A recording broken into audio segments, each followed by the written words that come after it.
the last fortress of humanity, a gloomy city shrouded in silence broken only by the whisper of the wind. The Lord of the Ancient Dragons watches over him from the depths of time, like a shadow cast upon the stones. Within these walls, every stone holds the memory of past battles, and the air is heavy with forgotten promises. People here live between light and darkness, hoping and fearing the awakening of the forces that slumber underground. Their history is written into narrow streets and high towers, where even the reflections of lanterns seem like echoes of an ancient flame. But even the almighty dragon could not reverse the inexorable course of events. They were developing at great speed. The elder listened to the heavy words about how our world could no longer be saved. He understood this perfectly well, but he wanted to believe in the best. The guardian of time, Otto stood motionless as a rock, but his eyes burned with the determination he wanted to show with his actions. He then declared that he was ready to burn his body and soul, using the power of the time dragon to open the way to the past for others. It was a final, desperate sacrifice. He believed that with this wisdom, bought at such a terrible price, they could change the future. The one who best mastered the secrets of time spoke with a quiet inevitability. He reminded everyone that they all belong to this time, this point of death, and none of them can simply leave this doomed world. Their destinies were intertwined with the dying flame of the era. The elder drove these thoughts from his head. And then, in the midst of general despair, a new thought sounded. Most likely this was the last chance of existence. Let he who does not belong to this time, whose soul is not chained to these crumbling walls, become the key. Let him, free from the bonds of a doomed present, try to follow the opened path into the past in order to find the root of the disaster. Let him try to change what seemed immutable. It was a call not for sacrifice, but for liberation, for the search for the only being, for a creature that could try to go beyond the boundaries of its predetermined end.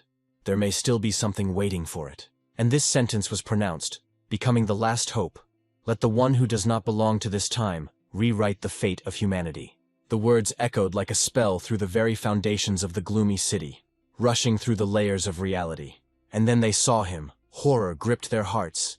They heard the voice of the forbidden god. The entity stood in the way of their final salvation. His voice thundered, promising that all their pitiful hopes would be swallowed up by despair. He intended to destroy the passage, the gate to the past. He saw humanity, which had wasted centuries on ruins, and now, with this sad hope, was turning to dust. But even in the face of such all-consuming despair, the answer was born not from strength, but from acceptance. A quiet voice rang out. Better to die as heroes. It was an oath carved in the very darkness. Then the holy elder, the keeper of the last knowledge, began the ritual of sacrifice. He said that their age was coming to an end, and that soon everyone would die. And he called on the warriors to join this great fireworks display of doomsday. Everyone answered that they would follow him and die without regrets. One after another they sacrificed themselves, their souls merging into a single stream. At the same time, they continue to say that they, the people of antiquity, are presenting the final gift, the key to the future. This was not just death, but an act of supreme creation. They laid the seed in the archive, in the very foundation of the coming times, for the future of humanity. And this future, which they saw in their last burst of consciousness, will be a generation of ancient wasteland, where beasts and monsters rage. The world born from the ashes of their sacrifice was harsh and full of dangers. But it was into this world that one who did not belong to time had to set foot. With beast tamers, they fight monsters and obtain the best resources, and they have become the stronghold of the new humanity in the world. But behind the veil of shelter, in deep forests and on scorched plains, many dangerous, bloodthirsty monsters await them. The heart of this harsh existence is the main base, called the Kite Base, which has stood in the dangerous wasteland for hundreds of years. Her current owner is an extremely powerful master, and it was he who created a special device and training method for new tamers.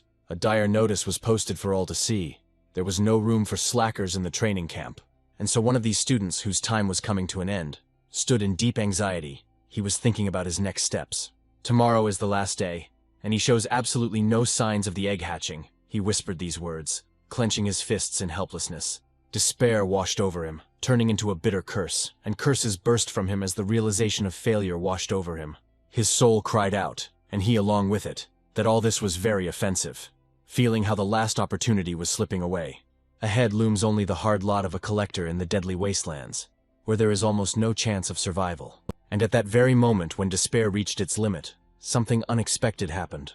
In the darkness of his humble home, next to the silent egg, a strange, flickering light appeared. The young man whispered what it was. At first it was just a weak point, but then it began to grow, taking the form of an unclear symbol. The mysterious energy emanating from the symbol hit the guy so hard that he immediately passed out. His mouth wide open, he fell unconscious to the ground, and his blue egg landed next to him. Something very interesting was apparently going on in the guy's mind. His facial expression was changing every moment. Sometimes he made some strange sounds, frowned deeply, but he had no intention of waking up. This was not surprising, because in his head, in his thinking, a huge beast was now flying. With giant paws, which also had sharp, wide claws, the paw itself was covered with thick scales. It turned out to be a formidable dragon, and at the end, he let out a terrible roar, while his eyes glowed with a bright light, showing his power. Afterwards, he showed his toothy mouth and himself in full growth, with his tamer, who could easily control him, showing off on him. A rude shout and a sharp one brought him out of his stupor. Someone was calling the guy, asking him to finally wake up. Opening his eyes, the protagonist noticed that he was being poked with a whip, which caused him genuine alarm. A voice told him to get up. The man was clearly not happy that the young man was sleeping. He asked him again if he really did this right there. When there was no answer, the man explained that younger students could not spend the night in the castle. These words surprised the protagonist even more. Then the question came again, in an even rougher tone. The man again held the whip in front of him, and looked demanding. The young man, still stunned by what had happened and the sudden awakening, muttered something incoherent and tried to collect his thoughts. He muttered to himself, looking at the empty space, realizing that it was just a dream. That dragon was just his fantasy. He clung to the remnants of a vision that had seemed real just a second ago, whispering, unaware that his thoughts were escaping. The older student snorted, his patience snapped, and he replied that, in fact, he was still here and could hear everything. His voice boomed, asking if he really thought he was an idiot, and he took a step forward, swinging at the shameless boy. The young man recoiled. Despite the scratch in his head, chaos reigned. Where was the creature? Was it really a dream or something more? The older student, still dissatisfied, moved on to another topic. He had heard that today he was going to join the wanderers from the squad. He paused deliberately, letting the looming threat penetrate the young man's consciousness, and added whether he would be able to return alive. And at that very moment, when the fear of the wasteland squeezed Su-Heng's heart, his gaze fell on the floor. There, among the scattered things, lay his egg. But it was no longer whole. One student followed his gaze, and there was amazement in his voice. Could it be that the hero's egg had cracked? Su-Heng exhaled, falling to his knees and carefully picking up the shell with the gaping crack. He didn't believe that he could have succeeded. Su-Heng let out a strangled cry of triumph. He had succeeded after all, and he jumped to his feet, clutching the cracked egg. The older student took a step back, his arrogant expression replaced by open bewilderment and annoyance. He grumbled under his breath. But then, quickly getting his bearings, his face broke into an unnaturally wide smile, and he began babbling that this was all a misunderstanding. Sir Su-Heng approached the guy and said that he would definitely inform the head teacher that he had completed his internship and become a master. Suddenly a female voice was heard. He cut him off, saying that there was no need to report. The guys looked at the girl with bewilderment. It was the main mentor of the Base Kite Tower, Lu Yu, who decided to come to the main character and see what he was able to do. The teacher examined the crack and nodded, saying that now Su-Heng would be able to interact with her egg. Su-Heng repeated all of her words, still not understanding how this was possible when he had essentially done nothing. He concentrated, trying to feel the thread that the mentor spoke about. He spoke softly, addressing the creature that was waiting for him so much. Su-Heng shuddered, his eyes widened in surprise. He swallowed, and continued to peer into the hole that had appeared in the egg. He exclaimed that his pet was talking, and the mentor, who was watching him, smiled at the corners of his lips. Yu added that more and more young beast tamers are appearing in blacklight, but not every one of them hears their pet from the first day. This is a good sign for Su-Heng. Now he must learn to understand it. The mentor's penetrating gaze lingered on the young man's face.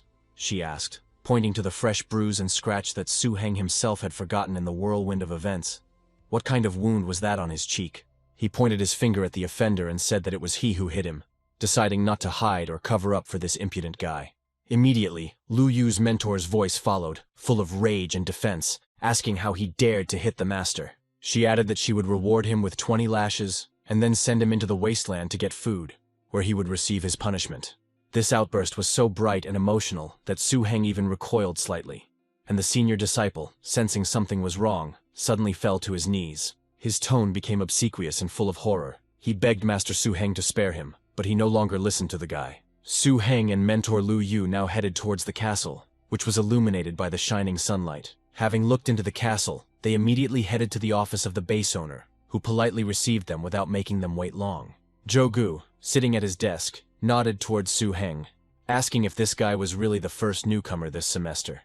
The girl next to him confirmed that she had heard that he was about to join the search party, but suddenly his egg began to hatch. Lu Yu added that this boy should be rewarded well. It didn't sound like a congratulation, but rather like anticipation of a test. Jogu replied that Su Heng was a persistent boy and was able to give up at the very last moment, adding that this was not bad at all. He then looked straight at the boy, saying that he could give him a piece of dragon scale with dragon blood. This would speed up the hatching process. Su Heng listened in disbelief.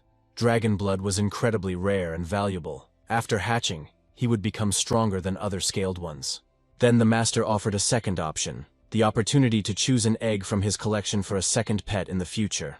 The saying, "A bird in the hand is worth two in the bush," flashed through Su Heng's mind, and he firmly decided to choose the first option. The foreman's face lit up with a satisfied smile. He repeated the guy's words to himself. He didn't expect him to make up his mind so quickly. Afterwards, he stood up and said that he would arrange for the dragon scales to be delivered this afternoon, and expressed hope that the boy would not forget this. Su Heng nodded, realizing that he had accepted more than just a gift, but had entered into a complex relationship of duty and expectation with one of the base's influential masters. Besides the castle, Blacklight itself is divided into two zones, the inner and the outer, the inner zone being where the wealthy members of the community lived.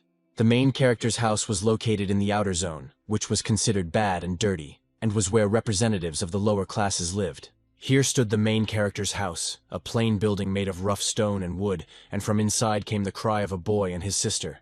Inside, his sister Su Qing tried to explain to the hero that he knew nothing about pain, since he himself had not spent the night at home yesterday. She said that this morning she went to the inner zone to look for Huan, but she couldn't get in and had to wait at the gate. But at that moment there was a knock on the door. A dull, insistent sound interrupted the quarrel, and the boys became wary. The girl sharply asked who was there, still not letting go of her wayward brother's ear, who was looking through one eye to see what was going on.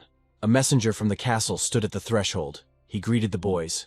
He respectfully said, "Su Heng," emphasizing the address, sir. He handed over everything he had brought to Su Heng, telling them to keep it safe, then bowed and wished them success in their martial arts.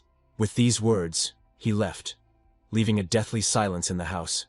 His sister looked first at the scrolls in her hands, then at Huan's face, and her aggression changed. She realized that before her was no longer a poor student on the verge of exile, but a man who was now taken into account by the castle itself. Su Heng, wiping away her tears, looked at her brother with wide eyes full of surprise and pride, then jumped into his arms. But Su Heng gently interrupted her, placing his hand on her shoulder. He quietly said that he would still live in the outer zone, and there was a sadness in his voice. Their idyll was broken by the messenger standing there, or rather, the boys suddenly remembered his presence. Su Heng exclaimed, catching herself and trying to change the topic, saying that she was going to work, and quickly adjusted her simple clothes. She added that little Huan should behave well, then patted his hand and rushed out the door, throwing him a reassuring smile as she left. Su Heng was left alone with the messenger in the quiet house. He looked at the scroll, and then at the beautifully shimmering gold coins. His status had changed, but the reality of their life in the outer zone remained the same. But now, he had power. Even though this power had not yet manifested, he swore to himself that one day not only he, but also his sister, would live in safety and prosperity. Left alone, Su Heng sighed, and the sound was full of determination and slight anxiety. He looked at the dragon scales, touching them with his finger. She exuded an ancient, powerful aura that made the air in the room thicker. And at that very moment, everything around changed. The scales flashed with a blinding golden light. The light filled the room, displacing all the shadows. For a moment, Su Heng thought he saw huge ghostly images of glittering scales folding into armor. These were visions of the power he had now touched. A magic book appeared before him, with a dragon depicted on it. It opened on its own, and seemed to be looking for the page it needed. Everything was happening too quickly. The guy didn't have time to think. Then the light faded as quickly as it had appeared, remaining for some time only in the eyes of the protagonist. Su Hina, satisfied and slightly sleepy, mentally thanked the forces for this. He knelt down, unable to hide his surprise. He asked out loud, remembering the master's words, if the scaly lizard had really turned into a dragon. In response, a thought popped into his mind. An adult dragon lizard, a top-class species that could easily destroy a small city.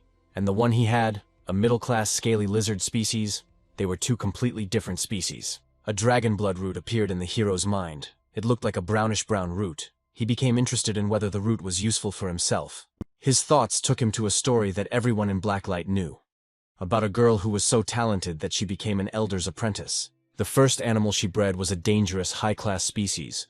She rose from rags to riches and her example burned in hearts. Su Heng thought that if he could breed a dragon lizard, then maybe everything would be different. A bold, almost daring thought lurked within him. The hero rushes swiftly through the dusty streets of the outer zone, his whole being focused on one goal, the medical shop. He flies into the dimly lit shop, where the air is thick with the smell of dried herbs, strange ointments, and something chemically pungent. While searching for the ingredients he needed, he kept thinking that maybe he too could become the castle owner's apprentice. This idea burned within him. Without wasting any time, as soon as he returned home, Su Heng began drawing special magical symbols to begin his ritual. Upon completion, he placed his blue egg in the vessel in the center of the magic circle, and it immediately began to glow. It seemed that something interesting was starting to happen inside the egg itself, as if something was changing there. Suddenly, a wave of energy and great power began to fly out of this egg. It was so bright in the room that the hero had to squint. It wasn't just energy that flew out of the egg, it quickly transformed, now taking the form of a powerful dragon. But soon, the guy didn't even have time to really examine anything. Everything quickly ended. The dragon went back into the egg. The main character just wanted to touch with his hand what he had just seen, but nothing came of it, and he was again left alone in the room. A moment later, surprise could be read on the face, because another crack appeared on the egg. Or rather, the shell had already fallen off. He wondered anxiously if it was still a scaly lizard, or if he had finally succeeded and was now a dragon lizard. The next morning, Su Heng arrived at the base's main training ground, located in the shadow of the high walls. The air was filled with the smell of dust and sweat, and dozens of other young tamers were already crowded there, their voices merging into a hum of nervousness. Lu Yu stood in the middle of all the guys. She watched them, but still wanted to wait for the main character. Although she was patient, she was still strict and could no longer bear it and thought that she had trusted that guy in vain. Behind her back, the guys were whispering that Su Heng's egg hadn't even hatched yet, and he hadn't attended training for 4 days. Suddenly, the teacher's gaze caught on something. She looked into the distance with apprehension and anxiety, and her students also looked there. She expressed surprise when she realized it was Su Heng, and asked if he understood that he still needed to attend training. Other voices of those watching could be heard. They were sure that this was it. Su Heng had come to an end. But the guy wanted to explain. He said that he had to miss training, but he had a good reason. The teacher, with a sly smile and sarcasm in her voice, asked what this reason was, and added that she had better be very serious. The main character also grinned slyly, turned his head behind him and called someone, saying that it was time for the baby to get out. The boy's backpack opened on its own, revealing small blue paws and then small yellow eyes. The little animal quickly moved to its owner's shoulder. At first, it was even a little scared by so many people, but Huan encouraged him and told him not to be afraid of anything. So the little animal looked lovingly at his owner and made an incomprehensible sound. The sight of the small creature on Su Heng's shoulder did not cause affection, but a momentary silence, which then exploded into excited whispers. The other students and mentors froze, staring intently at the unusual creature. The atmosphere on the site became tense to the limit. The experienced mentor, having gathered himself, announced loudly and clearly that before them was a particularly dangerous species, a dragon lizard. Su Heng stood motionless, feeling dozens of gazes on him, full of fear, envy, shock, and distrust. Teacher Lu suddenly moved forward sharply, grabbing Su Heng's hand. She firmly said that they were going to the castle owner.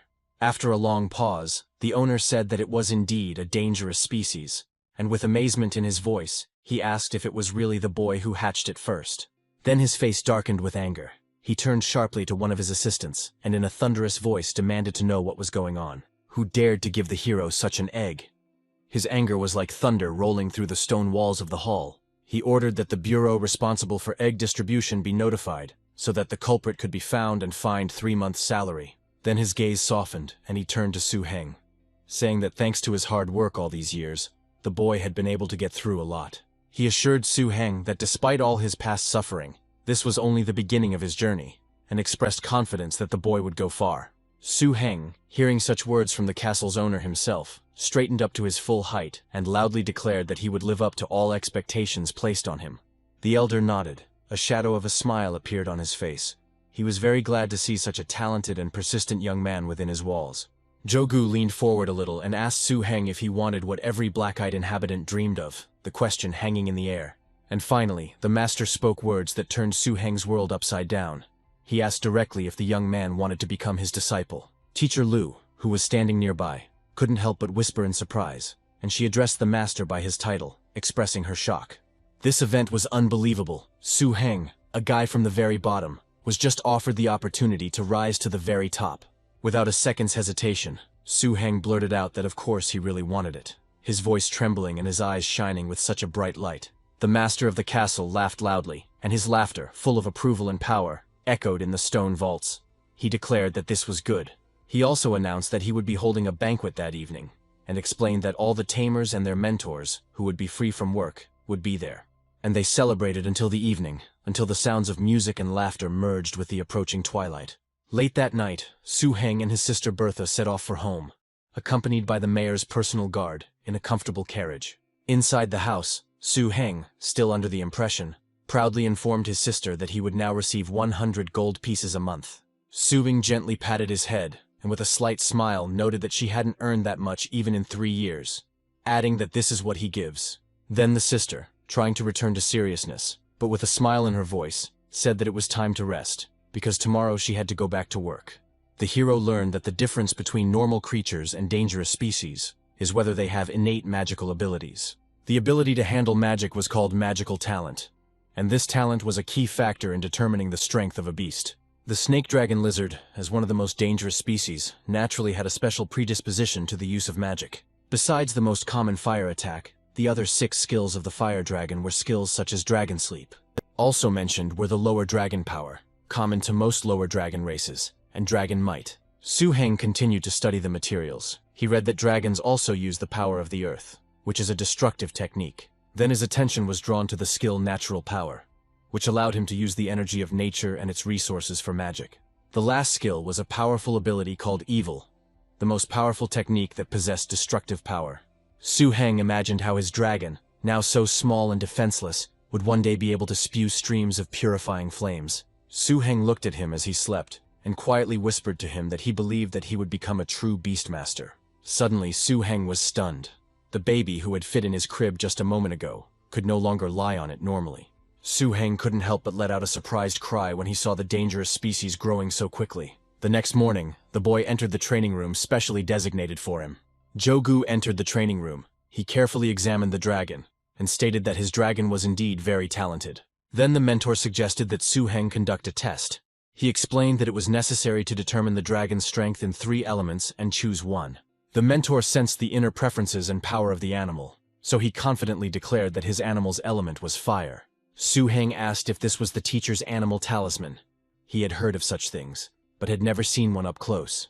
Jogu described how the beast talisman allows one to contain a beast of enormous size within oneself, where it can rest and recuperate. This was a solution to the problem of containing large and dangerous creatures in a base environment or while traveling. The instructor made a sweeping gesture with his hand, and a creature materialized in the far corner of the training hall. The elder explained that it was a scarlet wolf, a huge beast the size of a horse, whose fur was the color of dried blood, and whose eyes burned with flames. He was a representative of a beast with the element of evil of the 2nd rank. The mentor said that this wolf was once his main beast. He also added that it is ideal for training the snake dragon, as they work well together. Su Heng looked skeptically at the scarlet wolf, then at his dragon, which was no longer too small in size, but still inferior to the wolf. He muttered incredulously that they were compatible, but he didn't believe it. The difference in size made him doubt it. The mentor patiently explained that the scarlet wolf was a most dangerous species, combining not only pure breeding, but also true animal anger. The mentor then looked at Su Heng encouragingly and told him to lower his pet to the floor and trust the process. The pet, sensing the challenge, dropped to all fours, its body tensed, and a low warning growl escaped from its throat. The dragon and the scarlet wolf froze, assessing each other. The tension in the air could be cut with a knife. However, it was clear that the dragon was subconsciously seeking support. His gaze sometimes darted towards the main character. Su Heng told him not to rely on him, but to act independently. He repeated this, emphasizing the importance of the moment. Jogu commanded the scarlet wolf to use his evil breath, his powerful technique, to show the baby how it should be done. The Scarlet Wolf heard his master and began to perform his technique. No one around was going to disturb the silence. The mentor, who was watching this, sharply commanded him to stop, and the wolf looked at him with an incomprehensible expression. The mentor, watching the unfolding events, chuckled approvingly and said that everything worked out. The main character looked at his pet with surprise and delight. He couldn't understand what had just happened. Su-heng approached the dragon in fear. The latter, breathing heavily but with burning eyes, approached. He wanted to press his head to his palm. Suddenly the pet began to use its growing power, trying out short, controlled breaths of flame that were more frightening. The mentor watched this with interest, commenting to himself that the kid turned out to be so smart. While the pet seemed to be fighting within itself, its owner stood nearby and shouted words of encouragement, saying that everything would work out for it. The dragon sneezed sharply, and a small cloud of strange purple-hued smoke escaped from his nostrils, which immediately dissipated into the air. The mentor immediately perked up, pointed at the smoke, and announced that the little animal had just now grasped the element of fire for the first time. The mentor continued with increasing interest, noting that his dragon truly had great talent. Then the mentor paused and, thinking about something, said that he probably would no longer need the Scarlet Wolf. This meant that the pet had already outgrown the level at which the wolf could be useful, and now it would require either stronger opponents. The mentor, seeing potential, decided to move on to the next stage of training. A strange silhouette rose from the stone floor in the center of the hall. The elder explained that it was a creature called a land platypus, formed from earth magic, animal essence, and fear. Su-heng looked at this dangerous creature with concern, and began to say that maybe it wasn't worth leaving him with the pet yet. He felt the dragon's wariness through the connection, and it let out a warning growl. The boy understood that it was, of course, the mentor who would decide, but there was clear concern in his voice for his protégé. The mentor looked carefully at Su-heng, then at the wary pet, and his face softened. He agreed that he was right. He reversed his previous order, and the earthen figures slowly sank back into the floor. However, something new began to appear out of nowhere, even more terrible and dangerous than before. The teacher thought for a moment as he looked at Su-heng and the dragon, and then a new idea lit up his face. He loudly exclaimed that of course Su-heng was right, and added that it would be too simple, so his pet needed another beast. A new creature appeared in the hall. This time it was not a terrestrial platypus, but a living beast of incredible size and power. The mentor proudly introduced him as one of his most powerful beasts, the embodiment of the harmony of fire, stone, and evil, a dragon. Su-heng, without taking his eyes off the lava tyrannosaur, asked if dragons were rare. The mentor laughed in response, confirming that of course this was rare. Su-heng was lucky, since the dragon was the first one to hatch from him. He emphasized that this was incredible luck, adding that without it, he most likely would never have received a second egg of such value. The guy mentally assumed that the grimoire with the rituals of ancient dragons must be a very serious thing. The mentor interrupted his thoughts by asking him briefly if he was ready.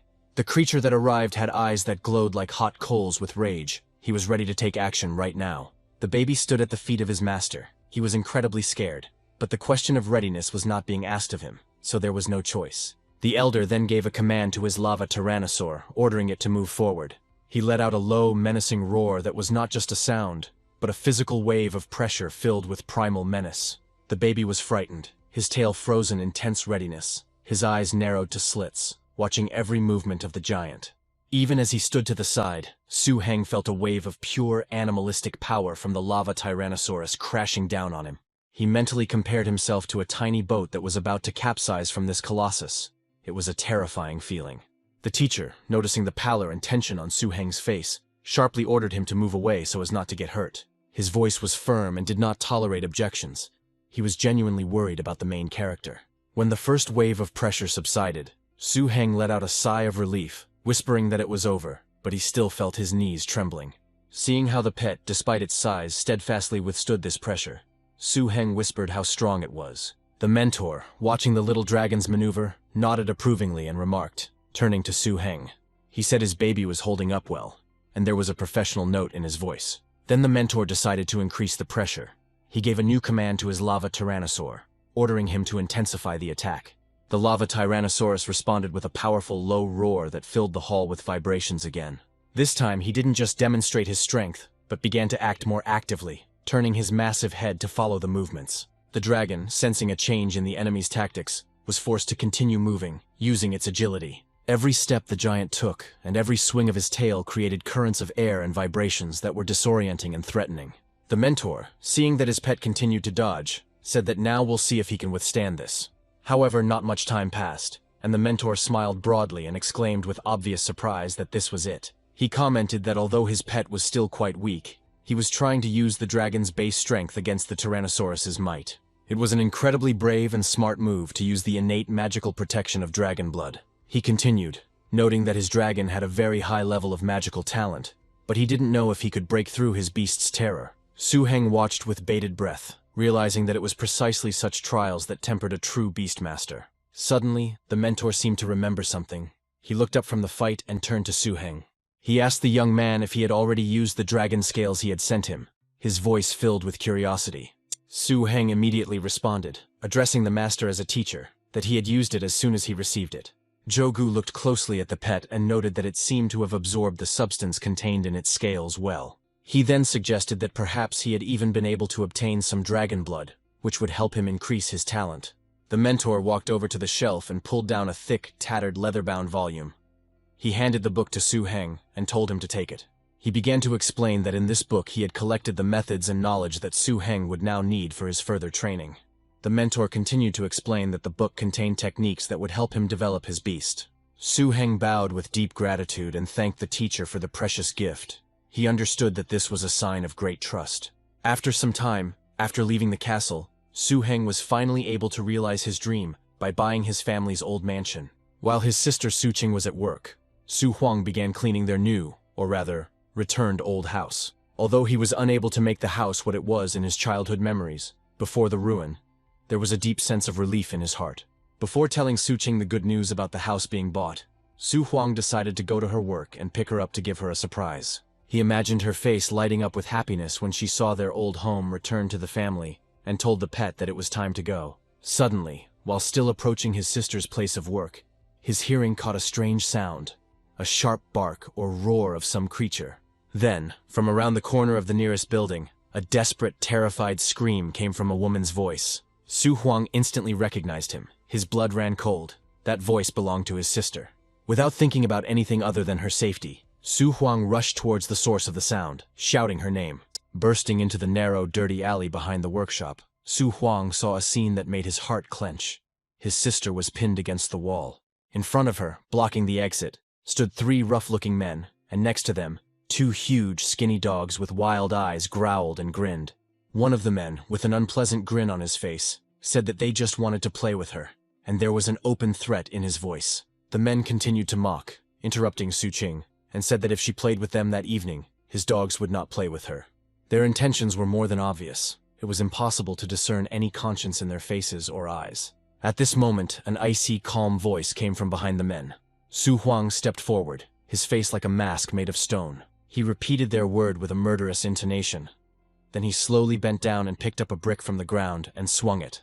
His voice did not tremble. It sounded with concentrated rage, so much so that the laughter on the men's faces instantly disappeared, replaced by wariness. The tension in the alley reached its limit. The air was filled with a heavy, almost tangible fear. The gang leader, who had been thundering with rage just a moment ago, froze with his mouth open, his gaze darting to his whining dog. Su Huang felt a cold determination replace the initial trembling in his hands. He took another step forward, and his calm but firm voice broke the oppressive silence. The gang leader, recovering from the shock, muttered something unintelligible, and his hand trembled as he reached for his belt. He told his dog Jack to attack these offenders who dared to hit his Charlie. His voice thundered, full of pride and bloodthirstiness, as if he himself had taken part in this vile attack. The sister asked Su Heng to leave. She didn't want him to get hurt, and although it was clear that he didn't intend to do it, she tried to persuade him. The dog didn't think for long. He rushed at them with a growl. The main character stood like a wall to protect his sister. Another moment and Jack's mouth would close on the guy. The little pet didn't like this at all. He bared his teeth angrily. The bandit's triumph was short-lived. Suddenly a sharp, piercing screech was heard, full of pain and horror. It was Jack the dog howling, his furious growl cut off by Baby's attack, replaced by a plaintive, dying whine. Su Heng, seeing him, was very pleased with his actions. He continued to encourage his pet, saying that he was doing well and it was time to finish the dog. He just detached himself from Jack's body, leaving a bloody stain on it, and his blood also left its mark on the little dragon itself. The gang leader froze, his eyes wide with surprise and impending realization, his cry sounding like a groan of utter defeat. The rage that replaced fear turned out to be blind and helpless. A sharp knife appeared in his hands, pointed straight at the main character. He shouted to his stunned henchmen, urging them not to run, but to pounce and end this once and for all. Then they all rushed towards the boys, screaming, "Die!" and took out their knives, which were lying in their pockets and waiting for their moment. The hero looked at these madmen in amazement, unable to understand why they were sacrificing themselves like that. He decided to use the dragon power skill on his pet, stretched out his hand forward, and loudly shouted these words for the animal. His silhouette, low and collected, seemed to absorb all the darkness of the alley. He stood completely motionless. The gang leader asked out loud, cursing, what was going on? This trio could not pass by the dragon on their offenders. There was an overwhelming fear in his voice that was stronger than any rage, and he immediately offered the only sensible solution, to run away immediately. Suddenly the silence was broken by a new voice, rough and commanding. It turned out to be the security guards, attracted by the noise. One of the gang suggested blaming everything on those standing opposite them. Let the security arrest them, and while they sorted things out, they would have time to escape. The leader proudly declared his connections with the local police, assuring them that all he had to do was ask, and the bastard would be taken away in handcuffs. He was already imagining how the one he called a bastard would end up in a prison cell thanks to his influence. His vanity and cruelty, temporarily suppressed by fear, returned with redoubled force. The most vile part of his plan concerned Su Heng's sister. He muttered, imagining how he would meet Su Qing right in front of her helpless brother, humiliating her as well.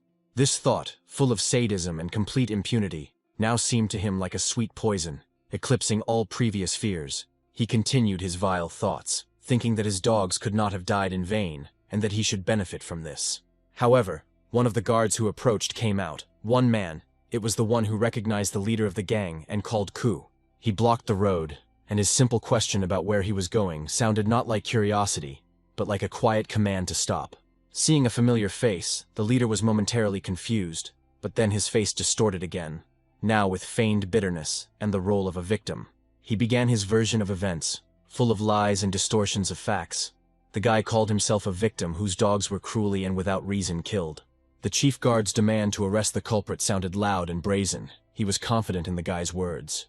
The other two guards were in shock and anger. One of them started shouting indignantly, "How dare he touch Mr. Ku's dogs?" And then a calm young voice was heard. It was Su Huan. He did not shout or make excuses. He simply showed that very brick. But he did not admit guilt, saying that he had killed the dogs with this brick, adding that if the security guards had any questions, they should ask him. The guard addressed the hero with an angry speech, shouting at him how he dared to kill animals right on the street, saying that he would like it in the cell. The guard's threats hung in the air, meeting neither fear nor response. The guard's attention was distracted by the pet that appeared from behind. Their eyes darted towards him. What they saw made them freeze in place. The little animal was very angry and hissed at the guards. One of the guards breathlessly whispered, "If this guy is really a tamer, that changes the whole point. If a person next to such a beast was a tamer, then all his actions acquired a completely different, undeniable status." And then, to confirm these guesses, something happened that made their hearts clench. The guy handed them a card with the inscription Tamer. The guards could only whisper, unable to speak. And in that unfinished whisper was the realization of who they had managed to go against. The silence that followed the presentation of the card was broken by the guards' confused and frightened voices. They realized it was the boss. The head guard muttered about the rumors that had been circulating in their base lately. Rumors about the burgomaster's second apprentice. His gaze slid from the tamer's symbol to the calm, confident face of Su Heng standing next to him, wondering if this was really that guy.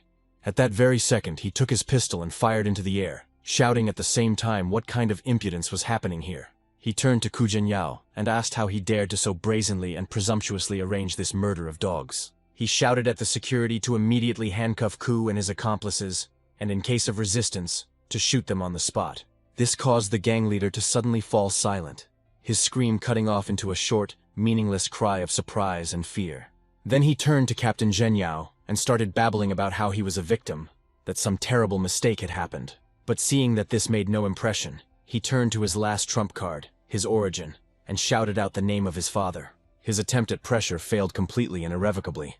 The guard's fist turned out to be very heavy. He didn't even bother to hear about his father. He simply stated the fact that the suspect had tried to escape. so let him get beaten with rods. And his subordinates immediately confirmed the order, clearly and without hesitation. There was no pity, no doubt. This trio would get what they deserved. Captain Zhenyao feigned regret over the incident, saying that no one could have known that this scoundrel would set his dogs on him. Su Huang listened to this and dryly remarked that the captain and his men had also arrived just in time, with a hint of subtle irony. Captain Zhenyao fussed, trying to smooth over the impression. He spoke even more respectfully, addressing Mr. Su. Then, wanting to demonstrate his loyalty, he said that if these three fell into his hands, they would either die or flay themselves. The main character only replied that it didn't matter whether this guy died after them or not, but he would still take revenge as soon as he was released. Captain Zhenyao, hearing this, only meekly muttered that he understood everything. He did not argue or offer his services. Mr. Su turned to his sister, who had been anxiously watching what was happening the whole time, and said that it was time to go. And then, taking her hand and simply ignoring the others, Su Huan announced that everything was fine. They were going home. She, still trembling a little but already reassured by his tone, nodded in agreement and whispered, "Okay." Then the guy repeated again that they were going home. These words were simple, bringing her out of the nightmare of the alley back to the reality of home. The captain asked a rhetorical question, summing up what they thought was worse, offending the plantation owner or angering the master tamer. His subordinate didn't even hesitate. His words were simple, bordering on fear. There was nothing to think about. It was better not to anger the tamer.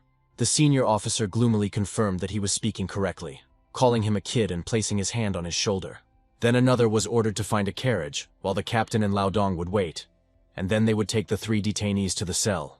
The captain continued his sentence, saying that at first they would just keep them there, and then they would see what to do with them. This was their end as a threat.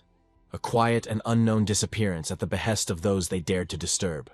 Meanwhile, Su Huang and his sister, having already left the gloomy alley, found themselves near their house, and the sister exclaimed that she was very happy.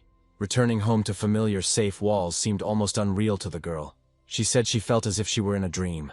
Su Huang, watching her, allowed himself a slight warm smile, then handed her the house keys, saying only so that his sister wouldn't faint.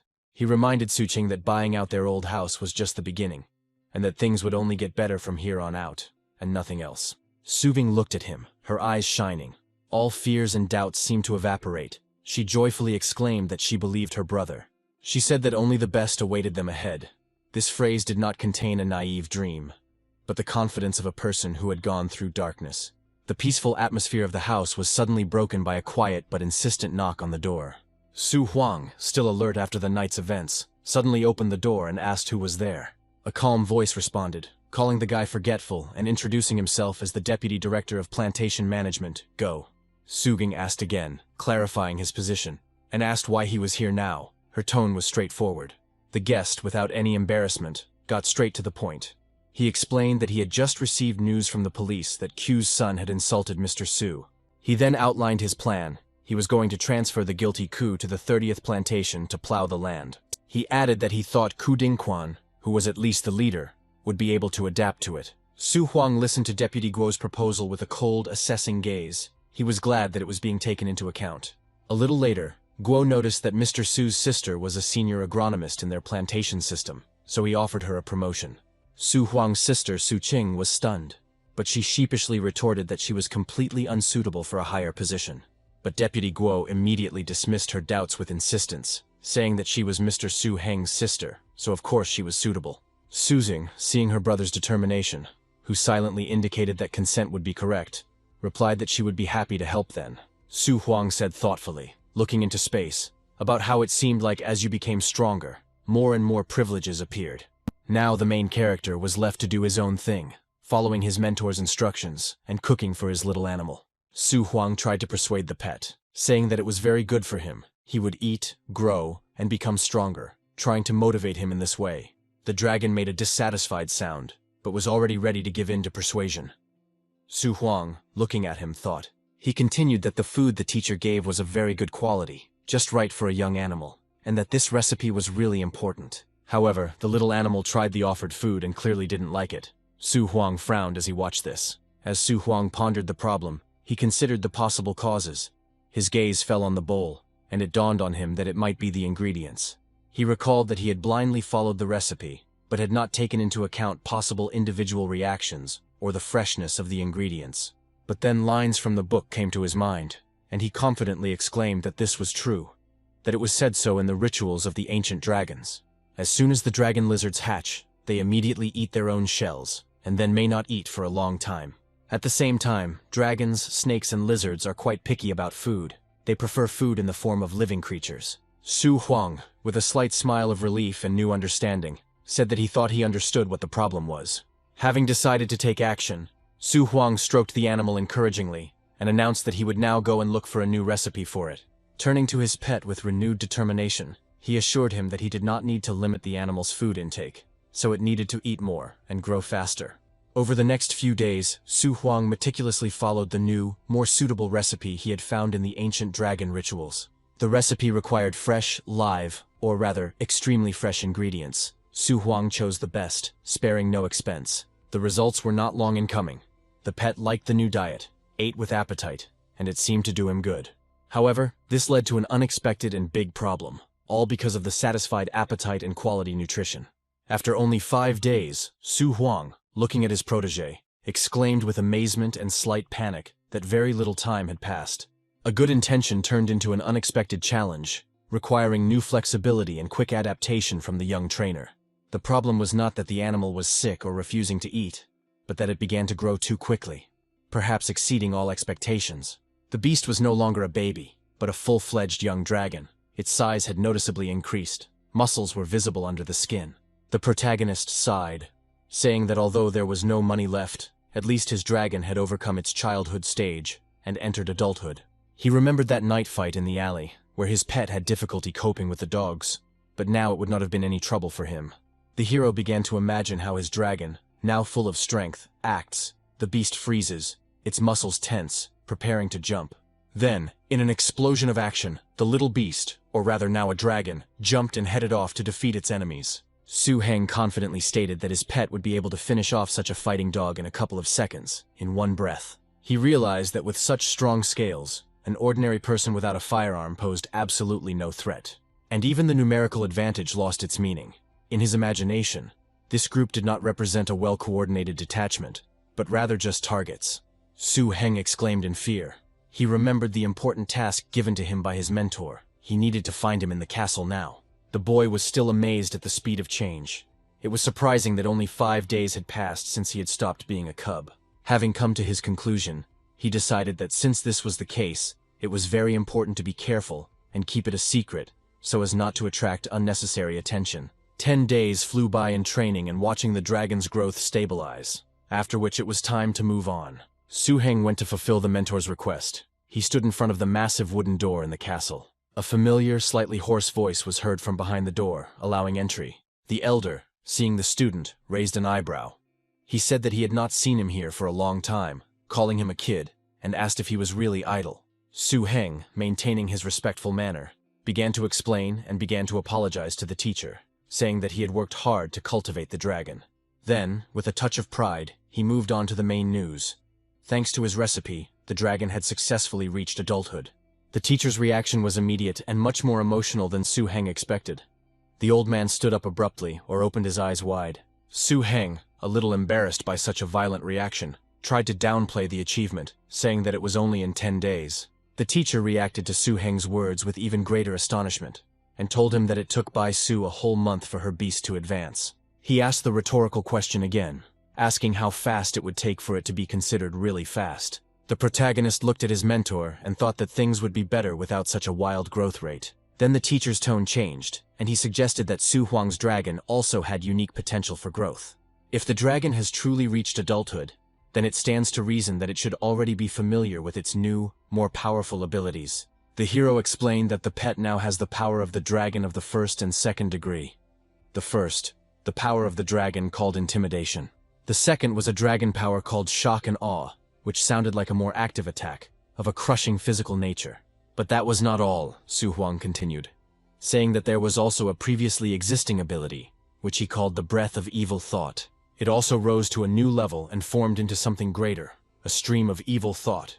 It implied a wider flow of power. This last point was the last straw for the old teacher's patience and amazement. He couldn't believe his ears. Su Huang, seeing the teacher's reaction, hastened to pay tribute, stating that all these successes were possible thanks to the teacher's hard work with him. Su-heng noted to himself with relief that he had not yet told the teacher about the other abilities he had mastered, such as the dragon's dream or the power of nature. The mentor noted that he never doubted the guy, and he suggested going to the training hall and seeing what his protege was capable of. They moved to a private training ground owned by the burgomaster himself. The teacher gave a clear instruction. He told Su-heng to let his snake dragon lizard show its best, to show what it was capable of. He explained that Su-heng had really worked hard and gone through many obstacles, deserving such recognition. Su-heng, encouraging his dragon, leaned towards it, and quietly said that it was up to him whether Su-heng would receive his master's talisman. His entire future status and recognition hung on the upcoming demonstration, and the teacher, in turn, did not waste time on trifles. He didn't offer a training dummy, but rather challenged an opponent, whose name spoke for itself. A stone armadillo bear.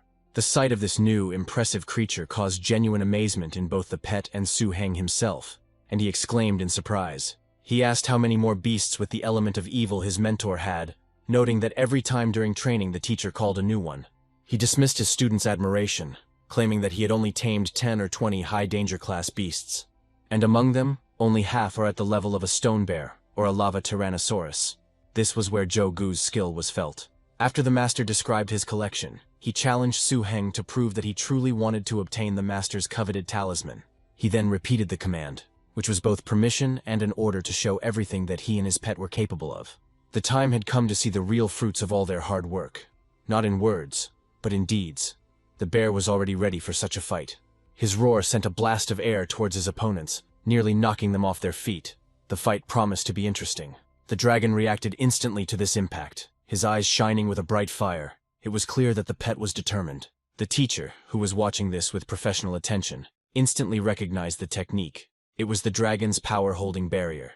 The elder acknowledged the skill, noting that it was not bad when a dragon, even at the growth stage, was able to withstand a fully fledged adult individual. Then he raised his hand sharply, giving the command to stop. The first stage of the test was completed, checking the protection and control. Now it was time to attack. The mentor was about to give Su-heng and his pet a clear and specific command. He told him to attack using the evil breath ability. This was a test of the very skill that Su-heng had mentioned earlier. He wanted to see not just the presence of the ability, but its power, concentration, and destructive effect against an armored target. Su-heng concentrated and gave a command to his dragon. Now everything depended on whether the energy flow could penetrate the bear's stone armor. Then came the action, the movement of the dragon's head, the thickening of dark energy emanating from its mouth. There was a sound, not a thunderous roar, but rather a sharp, stifled exhalation. This quiet sound emitted by the little animal trying so hard. It was the sound of concentrated energy being released, but it seemed weak. Although this energy was able to reach the bear, it turned out to be disproportionate to the expectations of the technique called the stream of evil thoughts, and was hardly noticeable to the enemy. The teacher, who was watching this with close attention, did not hide his disappointment, and asked the boy whether he had not eaten enough porridge. The answer to the teacher's question was not a verbal excuse, but an action.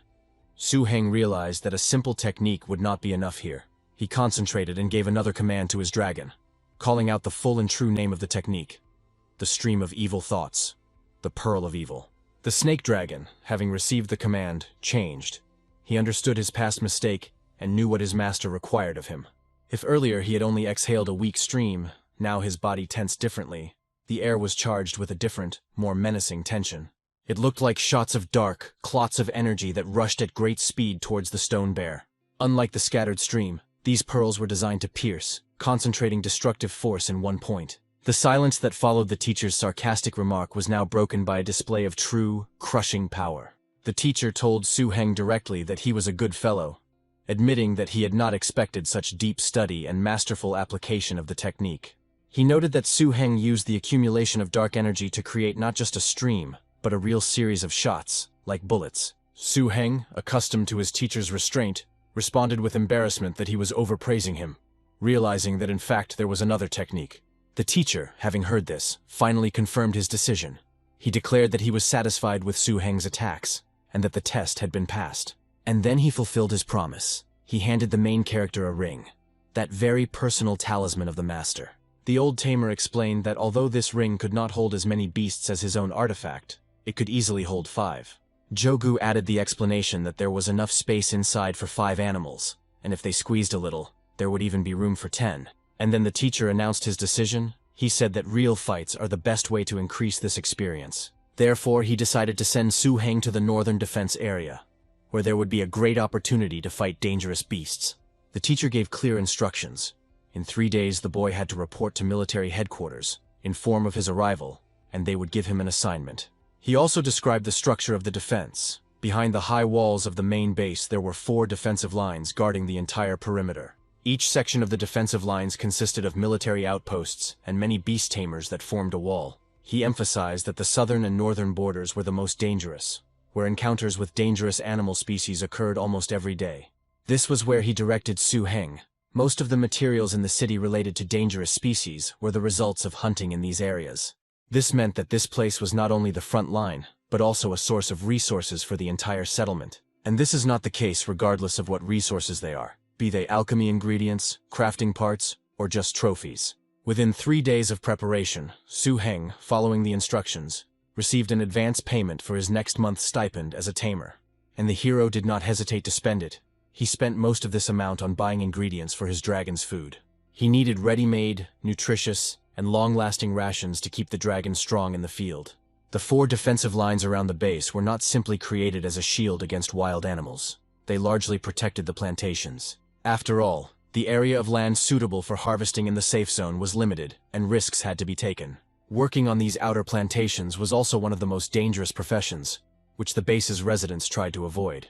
Ku Dingquan, the same father of the bully they had problems with, was transferred to plantation number 30, and this plantation, as it turned out, was located in the security zone of the northern defensive line, the place where Su Heng was now heading. Su Heng arrived at his destination, the 7th observation point on the northern border, and the officer respectfully pointed to his new post. His arrival did not go unnoticed by the local garrison, and 2 guards watching from their post whispered to each other.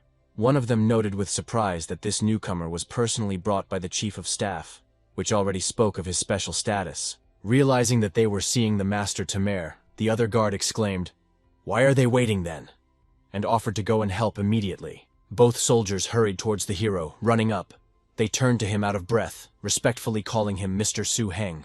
One of the soldiers asked why the master tamer was carrying his own heavy luggage, and exclaimed that they could not allow him to do that. He introduced himself by giving his last name, Huan, but suggested that they call him simply Brother Huan, an address that immediately eased the tension. However, the protagonist replied that there was no need for such politeness. Since he was older than the guy, he decided that he would call him Huang Ge. Huan began to whine and admitted that it was the first time he had met someone who was not a pompous master tamer, but one who was so simple and accessible. Then Brother Huang took the initiative and urged everyone to quickly finish unloading and hold a feast in honor of Mr. Su's arrival. There were only 29 guard posts on the northern border, and Su Heng now had to report on the situation at the 7th. More than 10 years ago, this very post was blown to smithereens by a passing dangerous species that left no survivors. This place had a tragic history, and now Su Heng had to not only defend it from new threats, but also engage in real combat. The past tragedy hung in the air, a reminder of the cost of error. But at the moment, there was an atmosphere of simple camaraderie. One of the soldiers, probably a cook, proudly offered Su Heng to try his signature dish, even though they didn't have the facilities for such delicacies. The protagonist addressed Huang Gu and everyone present, saying that since they were now comrades in arms, it would be better to call him simply by his first name. Huang, in turn, showed respect. He agreed that the master tamer was a very important person, so he would call him Suge. Su Heng accepted the compromise with a slight smile, acknowledging that everyone could think of the other differently, but the main thing was mutual respect. He then got down to business, asking the practical question that worried him most. How often were dangerous species of animals encountered here? Another soldier explained the situation. Their post was somewhere on the middle line of defense, and the pressure on the defense was less than at the forward posts. To illustrate his point, he showed Su Heng a bunch of dangerous beasts they had caught over the past few days. In the middle and at the end of each month, a military officer and a team from the city would come here. They were responsible for transporting rare resources. Su Heng, after hearing this, agreed that without a tamed beast, such work would indeed be very difficult. And then another soldier, having already gotten used to it, asked Brother Su directly with curiosity what the beast could do. Huan reproachfully asked him if he had become completely insolent, and reminded him that one cannot simply show off tamed animals. However, Su Heng, without letting the argument escalate, instead simply but authoritatively gave the command to his pet to appear as a snake dragon. These words, spoken quietly but clearly, made everyone present freeze. The air seemed to thicken. One of the guards couldn't hold back an exclamation of complete shock and said, "Holy shit, this is the most dangerous species." The serpent dragon, even in its calm state, was the embodiment of a high-class threat, and now it stood among them as an ally. Su Heng, letting the impression subside, calmly confirmed that here was his tamed beast, the snake dragon. The soldier, having recovered from the initial shock, asked with delight whether it was true that his first tamed beast was the most dangerous species. And then, as if answering the unspoken question about his abilities, the dragon revealed itself, emitting a low, vibrating hiss. And at the same time, one of his abilities manifested itself. It was a demonstration of the dragon's power, the shock and awe technique. The beast's owner immediately intervened, shouting sharply towards the dragon, while lightly hitting him on the head for his misbehavior. The main character ordered him not to attack his own people and reproached him for his lack of manners. He didn't want to punish his pet, he was simply raising him. Then he hurried to the frightened soldier, asking if he was okay. He, having come to his senses, babbled that everything was okay with him. But his next sentence, directed at Su Heng, he said that Su Heng's beast was very strong, and the hero himself was an excellent master. Brother Huan, seeing that his comrade was not hurt, allowed himself to laugh and tease the soldier, saying that he almost wet his pants from fear. This altercation eased the tension, and brought the newly reunited comrades closer to the new member of their team and his beast. The feast came to an end. It was getting dark and evening outside. It was noticeably colder, although the voices and laughter of the children could still be heard. After the meal, Su Heng formally introduced himself to all 5 of his new brothers in arms, memorizing their names and faces. Then, following the schedule and advice of his mentor, Su Heng began his personal training. Despite the fatigue from the move and new impressions, he understood that he couldn't relax, so he began to train a new method called Crystal Mind, which consists of 3 stages. The first step was to eliminate all distractions and create a crystalline environment for meditation around you. The second stage involved working with a specific breathing rhythm, where the mind gradually becomes one with the meditative environment. And finally, the third stage, based on the method of the spiritual hammer, can only be applied by achieving unity with the crystalline environment. Su Heng exhaled, assessing his progress, and realized that at this rate, it would take half a year to reach a state of crystal clear mind. He looked at his hands, realizing that they were in line with his teacher's predictions. Progress was steady, but not perfect. His thoughts turned to Bai Su, the same 8th disciple of the teacher. He said that she had refined her mind in just a month or so. His thoughts were interrupted by a sharp, piercing sound from outside. The sound was alarming and insistent. It was an alarm signal. Meditation and internal comparisons instantly stopped. The first test in the new post began. The door to his room swung open, and Brother Huan stood on the threshold. He turned to the hero, saying that it was time to get down to business. There was no time for questions. Su Heng jumped to his feet and they ran outside together, an alarming hum mixed with other sounds hanging over the post. Having reached the observation platform, they saw the cause of the alarm. Something was moving in the dim light of the moon. Su Heng quickly assessed the threat. He recognized the creature. It was a dangerous second-rank species, the scythe beetle, also known as the scythe beetle. The protagonist quickly conveyed this information to Brother Huan, naming the creature and its rank. Now everything depended on their reaction. Brother Huang, hearing Su Heng, nodded, confirming his assessment. He added an important context. This kind is the most common in their sector. Then, without further ado, Huan began giving clear combat orders, first ordering all team members to prepare for battle. He quickly distributed positions. He and Lao Yu would take the machine gun position. Avan would take the forward sniper position. Xiao Hu and Xiao Lu will guard the 5th and 6th rifle posts on the first level, providing cover at the base of the walls. After finishing the distribution, Brother Huang made a rousing appeal to everyone to help Brother Su finish off these brats. In response to his call, the soldiers shouted in unison in agreement and readiness, the sound of their voices creating a tense but collected atmosphere. The battle began with a sharp, loud shot. It was Sniper Avan who opened fire, but the enemy was not so simple. One of the soldiers, observing through binoculars or thanks to his experience, quickly assessed the situation, a characteristic feature of a dangerous species, perception.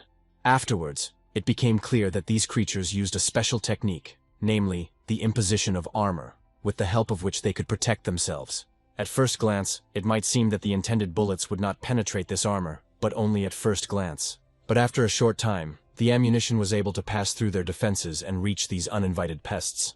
A new sound was heard. Several creatures were defeated at the same time. Bullets pierced their bodies, leaving them no chance. Thoughts of 1,000 fallen were left behind. The main thing now was not to break the heads of the enemy, otherwise there would be no reward for this battle. The menacing scythe beetles possessed an innate and insidious ability, an armor overlay, that rendered standard bullets nearly useless. In this sudden silence, born from the roar of misfires, a new solution matured, which came to the main character's mind. The machine gun fire flared up with renewed vigor. A solid lead wall, dull and loud, should have pinned the beetles down, making them freeze for a moment. And that moment was all that was needed.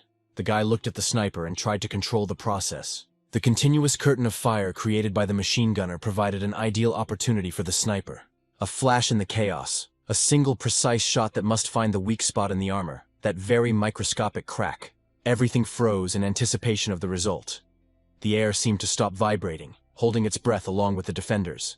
Much now depended on this shot, not just the outcome of the skirmish, but also the belief that these new allies held the key to victory. A sniper's shot broke the silence, a clear, sharp sound that contrasted with the machine gun fire. He was like a cold needle piercing the very depths of darkness, and now all that remained was to watch to see if the armored enemy would finally falter. It paid off. There was a crunch, a quiet but distinct sound of breaking chitin. The armor cracked and it was possible to defeat the creature. The protagonist realized that this was a real battlefield of the northern border, harsh and merciless.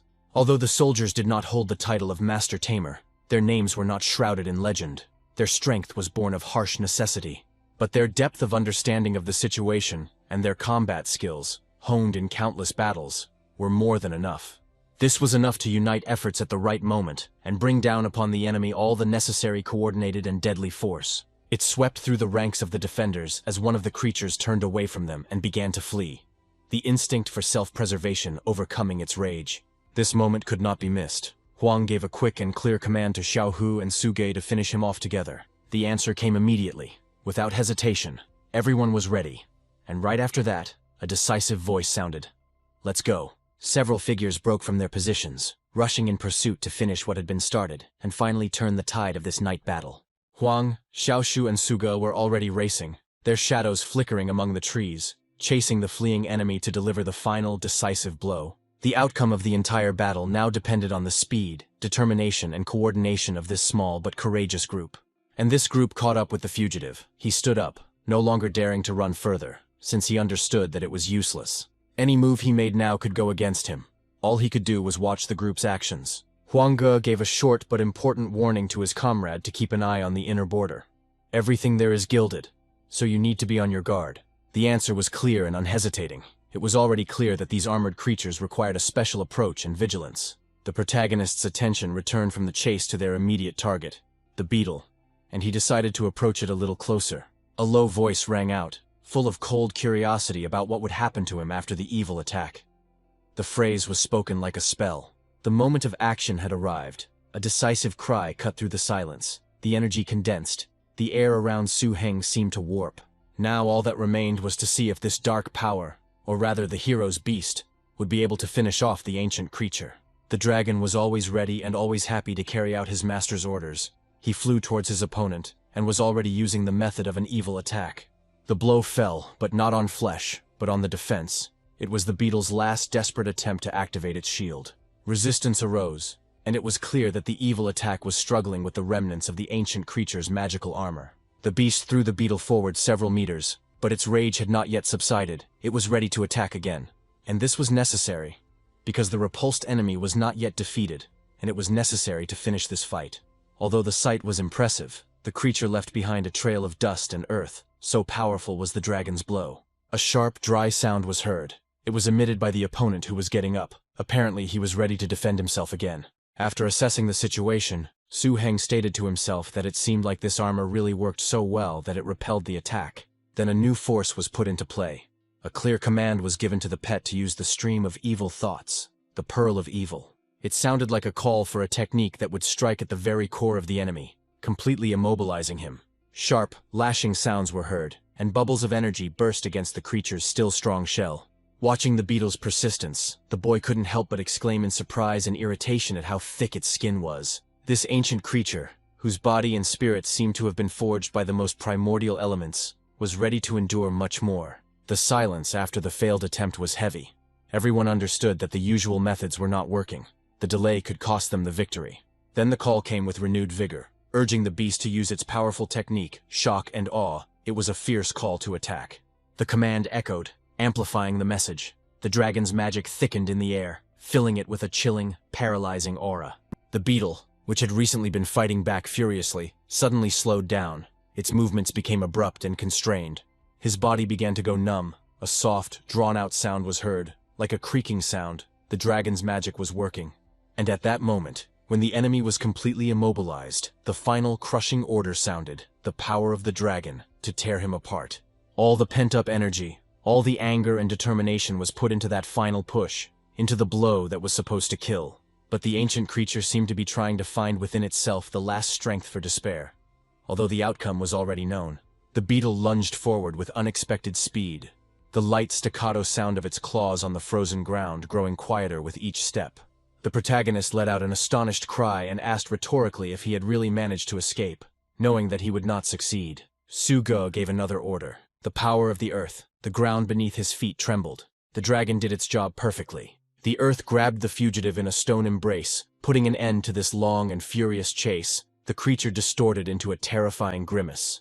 When the dust and debris settled, it became clear that the chase was over.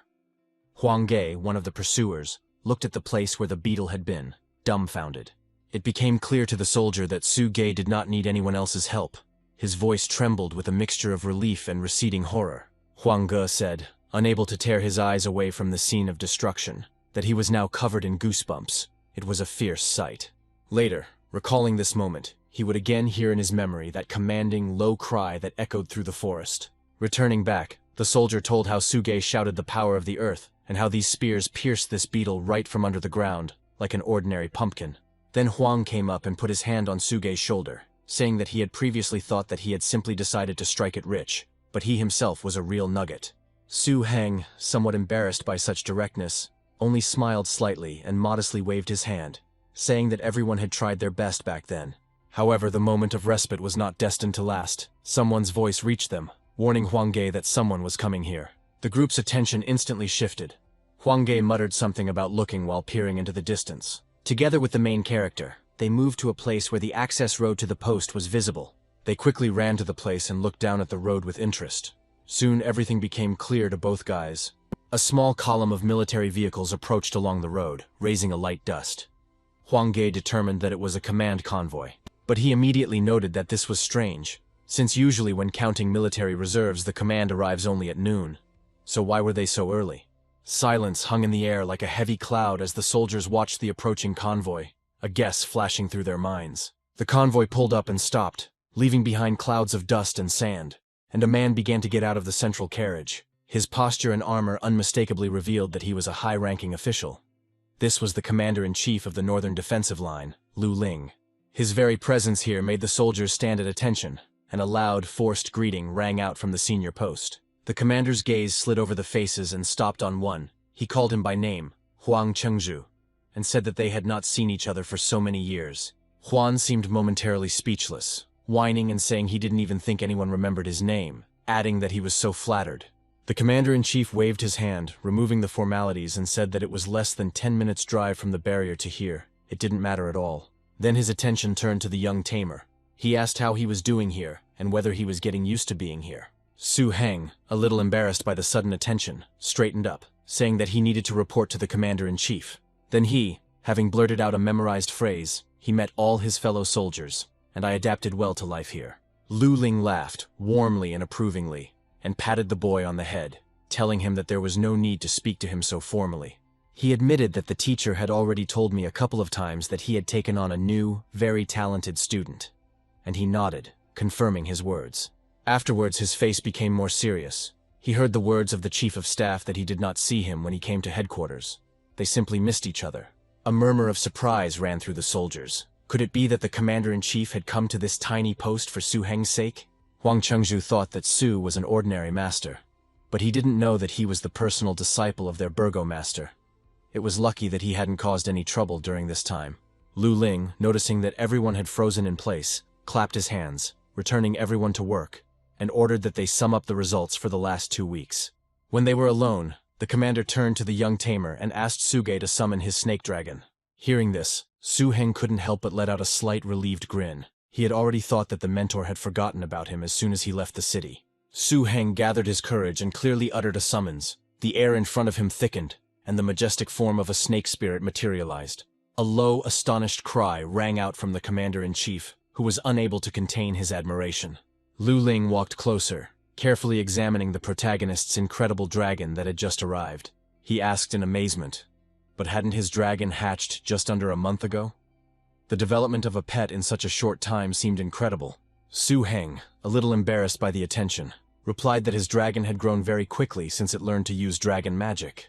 Lu Ling, the commander-in-chief, watched silently, and later added that his had grown even more in his time. Then he took a step back, his tone changed, and began to say that the mentor had asked him to find out how well he had honed his dragon fighting skills. With these words, he made a slight gesture with his hand, and a movement of magic, far more powerful and established, could be felt in the air. The ground beneath their feet shook slightly, and from it, as if emerging from the rock itself, a massive creature appeared, a horned earth dragon. His body, made of stone, exuded strength and steadfastness. It was a dangerous species with two bloodlines, earth and dragon. Lu proudly explained that he had bred it to the level of a full-fledged dangerous species, capable of withstanding second-rank beasts. The experienced, battle-hardened earth giant versus the fast-growing but still inexperienced snake dragon Su-heng. Lu Ling patted his companion's stone side, noting that this was one of his greatest assets. The test was scheduled. The training fight was supposed to show the true level of skill of the young tamer. But for now, both the boy and his pet were stunned. Su-heng, looking at this stone monster and then at his more graceful snake dragon, couldn't help but feel a surge of anxiety. He turned to Lu, calling him brother, and asked him to tell the beast to be gentler, otherwise he would simply trample his dragon. Lu Ling first raised an eyebrow in surprise, then he laughed, and his laughter was warm and encouraging, relieving the tension. He told the guy not to worry, his dragon knows his limits, and exchanged a knowing glance with his stone companion. Reassured by the commander's words, Su-heng exhaled and nodded affirmatively, ready to begin the battle. The commander-in-chief turned to his pet, saying that it seemed that the snake dragon had not yet woken up, and that he needed to be awakened. The beast understood its master. He took a step forward, causing the ground to shake slightly, leaving behind huge footprints. He walked straight towards his duelists next to Lu. He was completely confident in his strength, but also remembered that there was no need to harm the opponent. The protagonist let out a surprised cry. It was unexpected that the horned earth dragon actually attacked first.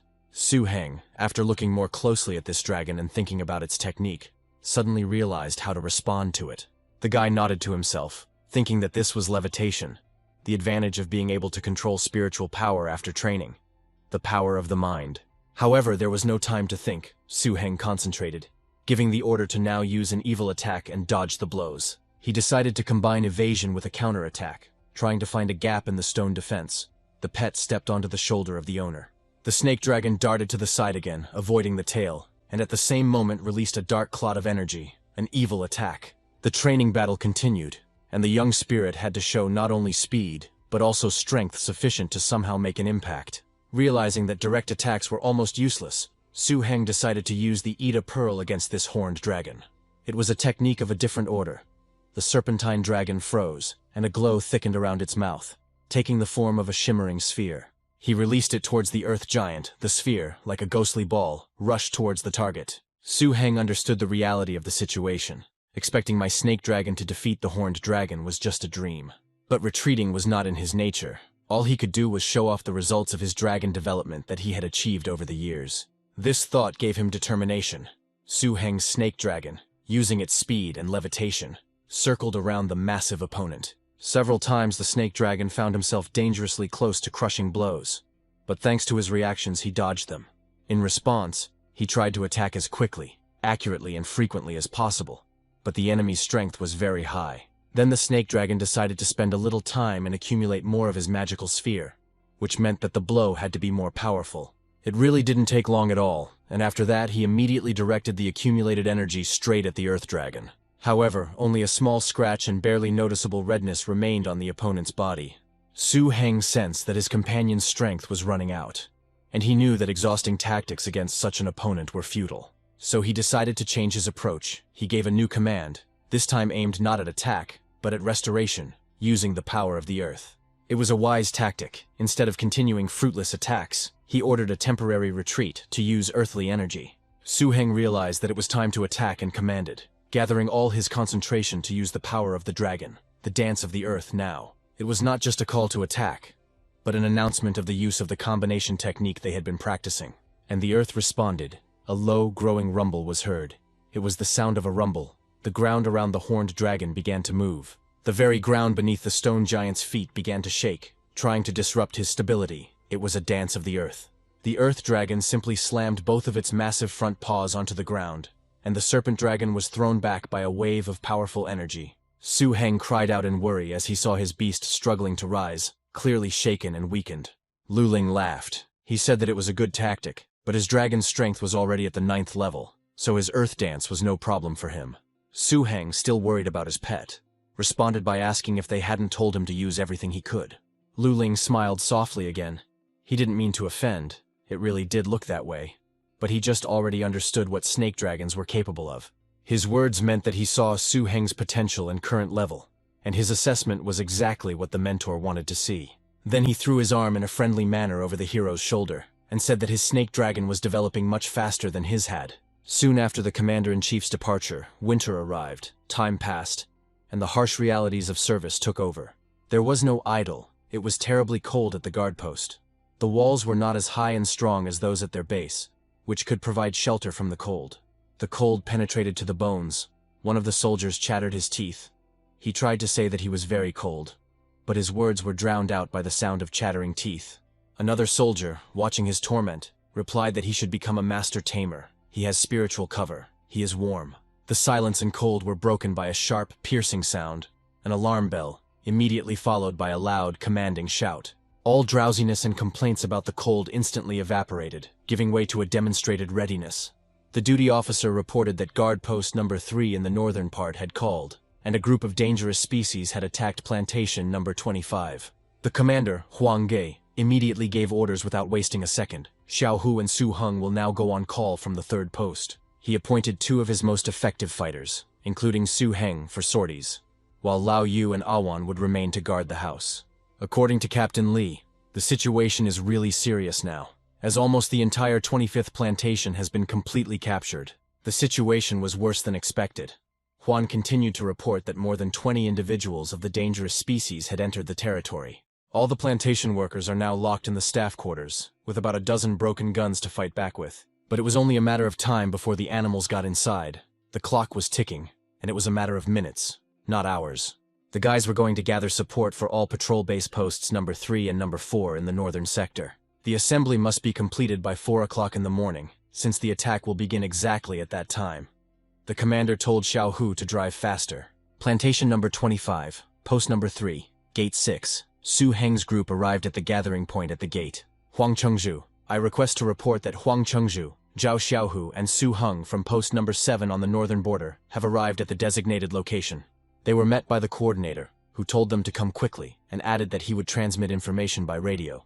As they were moving towards the scene, the scout's voice rang out. Those bastards had broken through the 6th gate on the northwest side.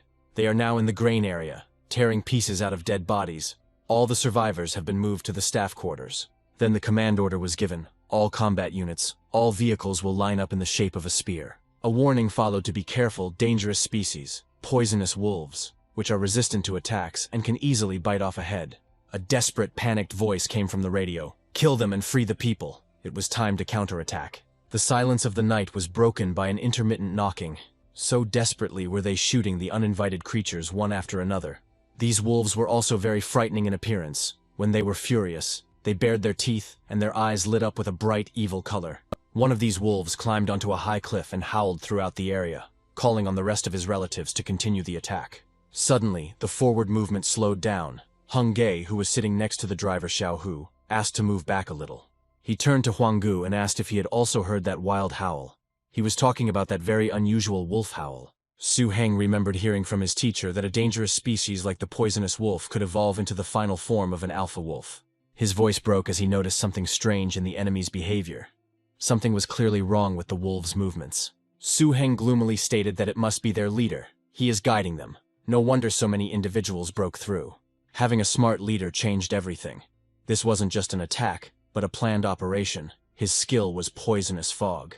At first, there was only surprise, but then the wolf used his special skill, releasing this poisonous fog onto the group of soldiers. A moment later, when the first clouds of fog reached and the soldiers smelled a sharp, acrid odor, even through the filters, the horror became palpable. The order was given to turn on the infrared sight, be on guard and not to lose sight of your teammates. But Huang Ge understood that the situation was worse than just limited visibility. It was not that simple. He asked Xiao Hu to move back. At this moment, Huang Ge's gaze turned to Su Ge, and a huge shadow of a poisonous wolf appeared on the roof of one of the cars. The soldier driving the car couldn't hold back a scream of horror. The windows shattered, and the wolf was about to get to those inside. It wasn't just a big wolf. Its shape was unnatural. It rolled the military vehicle over onto its side, and other wolves approached it. The protagonist explained that it was just a companion, a shadow wolf, a special ability of the leader of the poisonous wolves, a shadow double. Their worst fears were confirmed. The real alpha wolf, the one who had created this fog and led the attack, was heading towards them. They were trapped, poisoned, and now had to fight on two fronts, against the poisonous fog, the illusion, and against the leader. There was a deafening roar. The windows of this car also burst. The sound was dull and powerful, but in the toxic fog it lost its clarity. The real battle began. The clang of metal, the shouts of commands, the growling of wolves and the hissing of poisonous fog mixed into a hellish symphony. The boys had little time to think about a plan of action. They could, like their comrades, simply capsize. The tension was incredible. Huang Ge exhaled with difficulty, feeling the weight of responsibility and the physical fatigue from concentrating. He, firing at the massive shadow wolf, shouted that he couldn't even slightly penetrate its armor. The bullets seemed to simply disappear.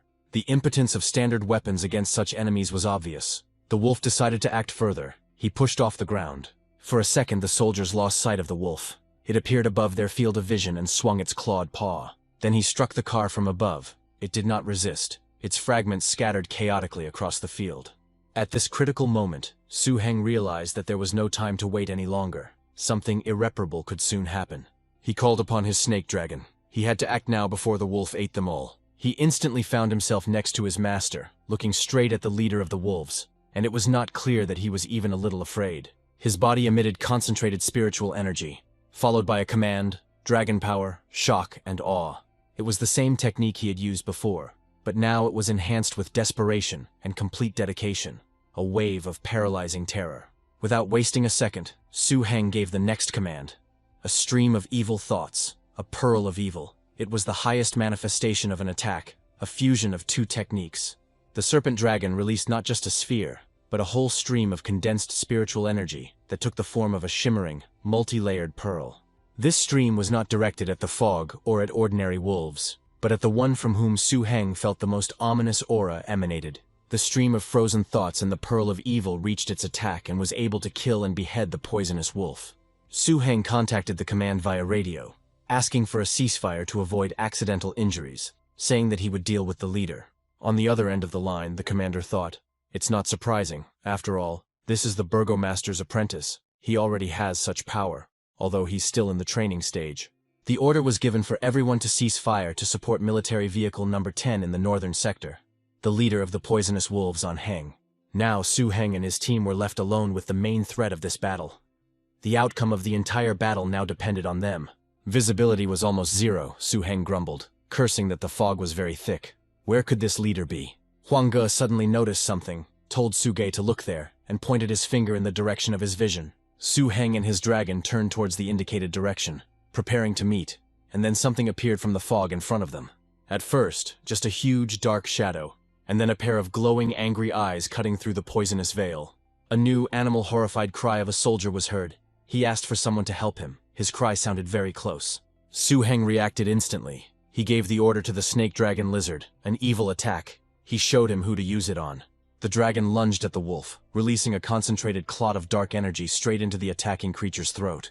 The attack hit at close range, sending the wolf flying back with a pained yelp and causing him to momentarily lose his bearings.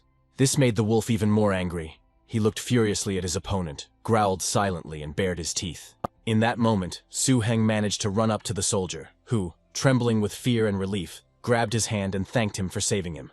He was even able to laugh at this situation. Simple words full of sincere gratitude momentarily distracted Su Heng from the global task. But there was no time for jokes. The hero abruptly gave up. "Don't stand there like a pillar. You need to run." His command was necessary. He had no time for consolation. It was necessary to focus on the threat that was about to strike. And the threat came. A huge figure of the leader of the poisonous wolves emerged from the fog. He was much larger than the usual specimens, his fur merging with the poisonous haze. The protagonist hesitated, but only for a moment. The leader let out a roar that shook the air, his claws digging into the ground. Su Heng muttered, "Damn beast," feeling the pressure of his auras, but there was no retreat. He gave a command to his dragon. Earth Dance. This time, the Earth Dance was not meant to be just a disorienting technique, but a full-scale attack. The snake dragon began to move. The earth around him erupted into a rage, rocks, soil, and debris rising up in an attempt to bind, wound, and knock down the king of the poisonous creatures.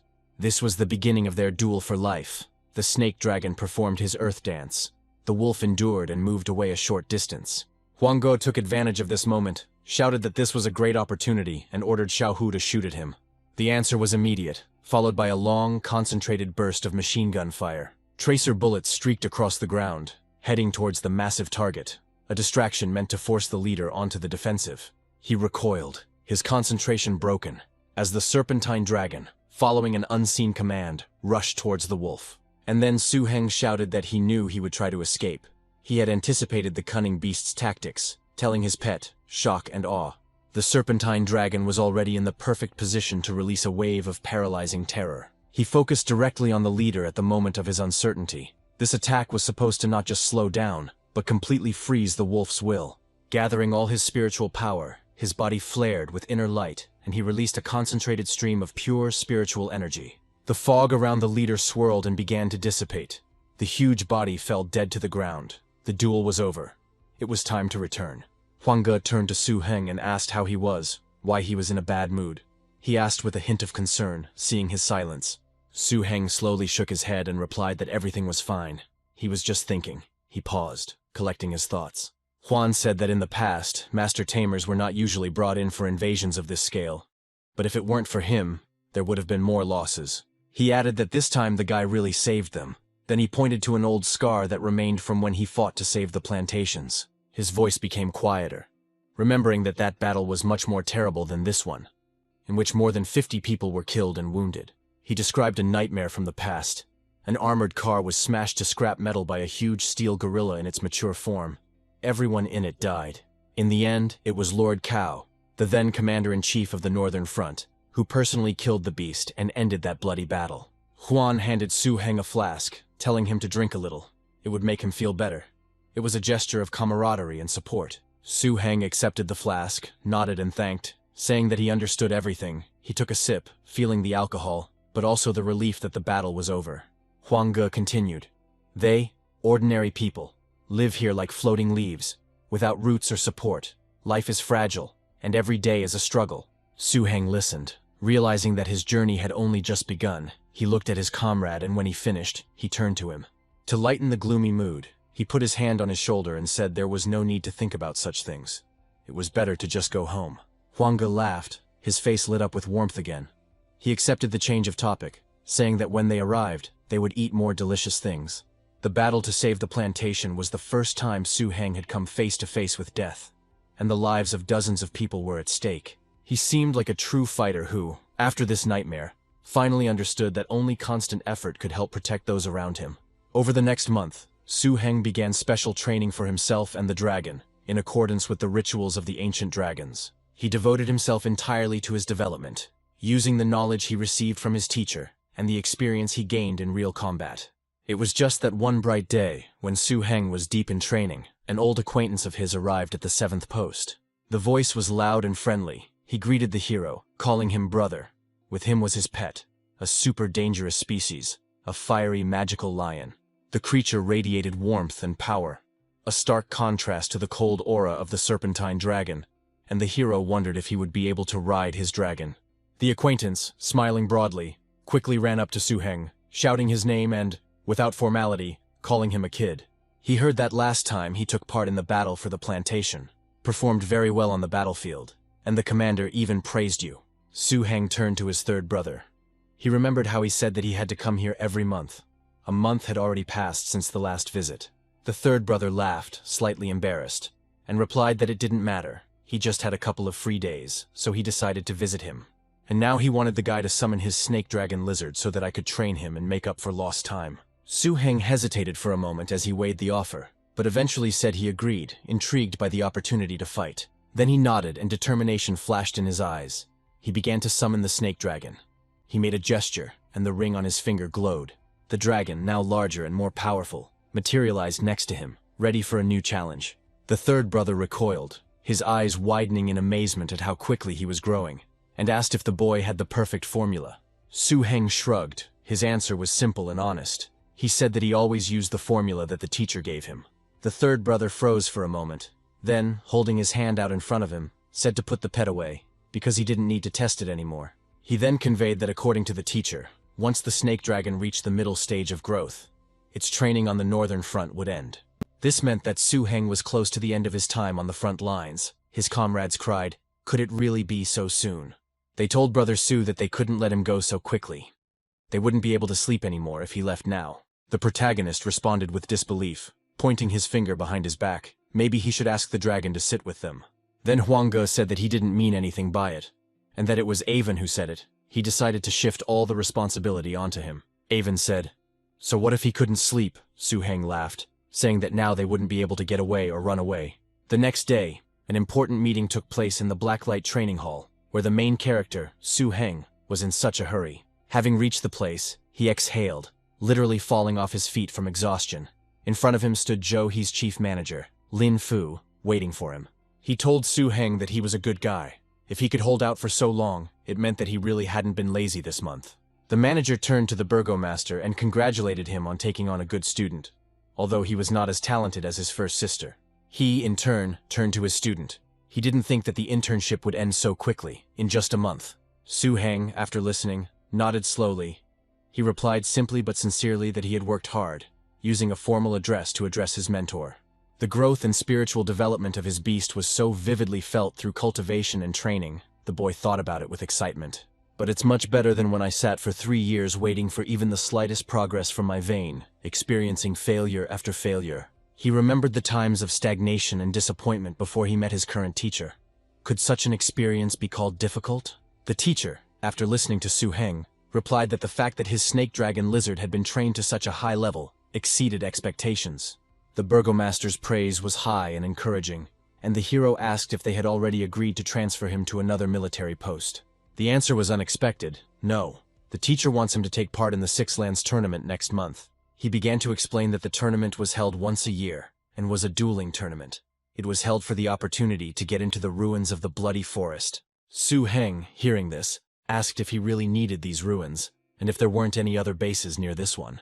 The teacher explained that from the outside, these very ruins are separated by a hidden energy barrier, which makes them inaccessible. The ruins themselves are occupied by an extremely powerful and terrifying race of beasts, the master of which is a being of terrifying power. When 6 representatives from each base joined forces and attacked him, the beast was forced to come to an agreement. Su-heng listened and asked, "Since this opportunity to enter the secret lands is rare, it doesn't mean that I will have many strong competitors." The mentor laughed. His laugh was encouraging, and told the boy, calling him a fool, not to worry. He then explained that the area was truly a treasure for new masters like you, and less attractive to true experts. Su-heng, having received the explanation and encouragement, felt a surge of determination.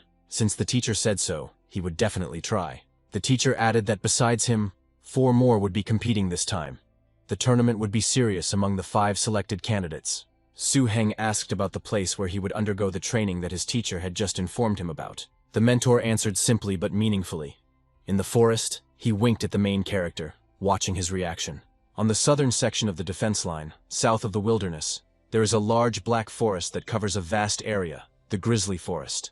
There lived an astonishing number of bears with bodies up to 4 meters long and weighing a ton. These creatures were physically powerful. Sometimes bears appear that amazed with the power of their fight, such that even the masters are afraid of them. They surpass the usual classifications. Su-heng, after hearing this description, asked if the grizzly forest was a dangerous place. Although the question was rhetorical, the danger was obvious. The answer was vague. The mentor said that he would understand when he got there. No explanation or consolation followed. Preparing for such a test required not only physical, but also mental focus. Su Heng himself checked his resources. The monetary allowance of 250,000 steel coins was almost used up. He thought about the needs of his growing snake dragon. To maintain its current growth rate, there should be no shortage of food. He realized that moving the advance payment forward each time was not a long-term solution. He needed to find a stable source of income.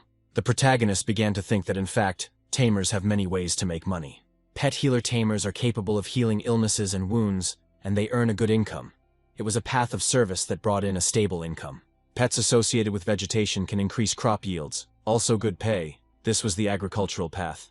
Aquatic and electric pet tamers also collect resources. They could extract rare materials or provide energy. But it was clear that with the help of the ancient dragon, a more effective method could be found, one that was inaccessible to ordinary tamers. Su Heng went to a bustling trading market known as a gathering place for black lanterns to look for opportunities to make money. Initially, the guy wanted to take advantage of the opportunity, but he didn't find anything the whole day. The market was full of only ordinary goods. And then his attention was drawn to a loud, insistent cry, saying that they were ready to buy black fat at a high price. It was a specific demand that attracted the protagonist, and hope once again settled in his thoughts. Intrigued, Su Heng approached the merchant and asked him directly if he was really buying black fat. The merchant, seeing the potential seller, perked up. He confirmed his plans, then asked a clarifying question whether he had the goods. However, Su Heng replied, no, he just wanted to ask the man why he needed all this at all. The merchant became irritated, saying that he shouldn't care if he had the goods. He would buy them. And if not, then he shouldn't interfere with his business. In the merchant's newspaper, the boy read that 1 milliliter of thick black fat was equal to 83 coins, and 1 liter was already 1,000 times more. These figures shocked Su Heng. He didn't expect that someone would buy black fat at such a high price. It seemed he had found a way to strike it rich. He remembered what the ancient dragon's writings had said. The description came to his mind. The slime from the surface of the black octopus, dark oak resin and thickener are mixed in a ratio of 3 to 1 to 2. Su Heng, inspired by the opportunity, summed up his thoughts. All that was left was to figure out the thickener, and he would be able to make money. To find the missing component, he turned to his comrade Xiaoxi and instructed him to press twice. Xiaoxi fulfilled the request. He had already unquestioningly followed all of his master's orders and instructions. Now he watched this whole process with interest, and after some time Xiaoxi happily reported the result. Finally, everything was ready. The main character joyfully announced, stirring his creation and adding the last ingredient. There is a department of dangerous biological and energy research. Their function is to study dangerous creatures and strange energy phenomena. The research department manages 3 institutes that purchase the thick black fat, and this is what the hero wanted to know more about. However, thinking about the scale of the department's purchases made him wary. The idea of a quick sale promised huge money, but also concealed enormous risk. If he were to release a large quantity of goods onto the market at once, he would have to be extremely careful to ensure that the ancient dragon's secrets were not revealed. The black tree was rare and grew slowly, and some herbivorous species like to eat its young shoots. The sudden appearance of a large volume of fat on the black market would inevitably attract unwanted attention. Therefore, the best solution was to find one reliable store, quickly sell a small batch, and immediately disappear without leaving a trace. After some time of careful searching among the counters and shops, his gaze finally fell on the desired inscription. Above the entrance to the building hung a sign stating that the Hong Trading House was located inside. Soon after, in the semi-darkness of one of the inconspicuous shops, he silently placed an impressive container in front of the seller and named the price. He named 30 liters, 250,000 coins, and blurted it out as if there was nothing unusual in his request. The buyer was of course pleased with this, but she still clarified, asking where he got so much money. Su Heng only looked back coldly, and there was a firmness in his gaze, making it clear that it was better not to receive an answer to this question. The frightened merchant nodded quickly, muttering that he wouldn't ask, and agreed to the deal. The door quickly slammed behind the hero. A sober plan was brewing inside him. Now it would be better to go to the fortress and carefully exchange a small amount of ingredients. His path lay to the fortress, but not only for supplies. There he also decided that he could meet up with his teammates. From one hall of the fortress, voices could be heard, heatedly discussing the imminent reorganization of the team. Among them was Wang Xun. They participated in special training together. He considered Su Heng to be a mediocre person with no talent. Also present was Luo Chong, a tamer from a wealthy family, who controlled a red-scaled dinosaur and a blood wolf. Nearby stood a girl named Rana, the strongest among them, with her controlled beasts, iron magic trees, and sleeping butterflies. Another girl asked if Luo Chong really doubted the master's decision. Even their teacher wouldn't dare disobey, let alone themselves. She added that they were all familiar with Su Heng, but they had to admit that they had underestimated him, because his main pet was a snake dragon lizard. At that moment, the voice of the fortress manager was heard. He informed the protagonist that the owner was still busy, but his comrades had already arrived. He invited him to meet and get acquainted, and he himself, not wanting to disturb the youth, left, leaving the future team alone with each other. There was a brief silence in the hall until it was broken by one of those present, Wang Shun, who looked at the new figure in their circle. A phrase was uttered in which it was difficult to discern whether it was a simple statement of fact or a hidden mockery. The captain arrived. Rana added, "Yes, captain, but only with one beast." And these words were followed by a restrained but clearly audible laughter. The remark hung in the air, filling the space with awkwardness, and an awkward silence followed. The oppressive atmosphere thickened, like a heavy cloud pressing down on everyone present.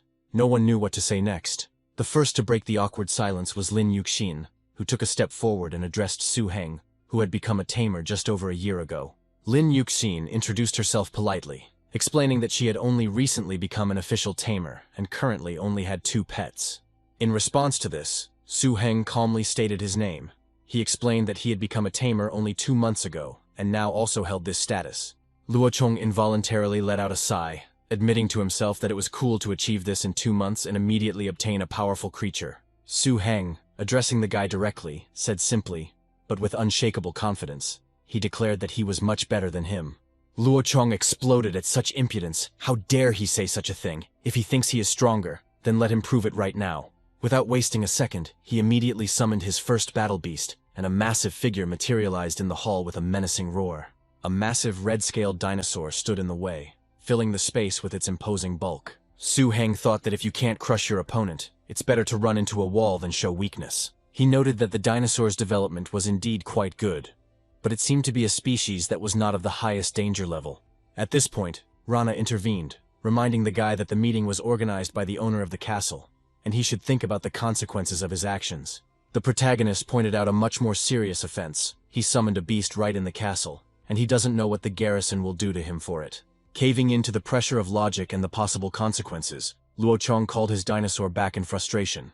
He gave Su Heng a venomous warning, saying that he had better not face him in the competition in a month. Su Heng didn't respond to the threats, and he didn't even have the desire to unite with such people to fight for the Black Lanterns. His words hung in the air, describing the gulf of misunderstanding and rejection between him and the others. He did not wait for an answer and left.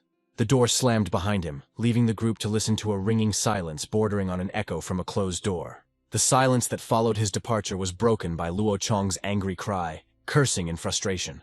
However, Wang Shun tried to calm him down, telling him not to worry, since they still had time.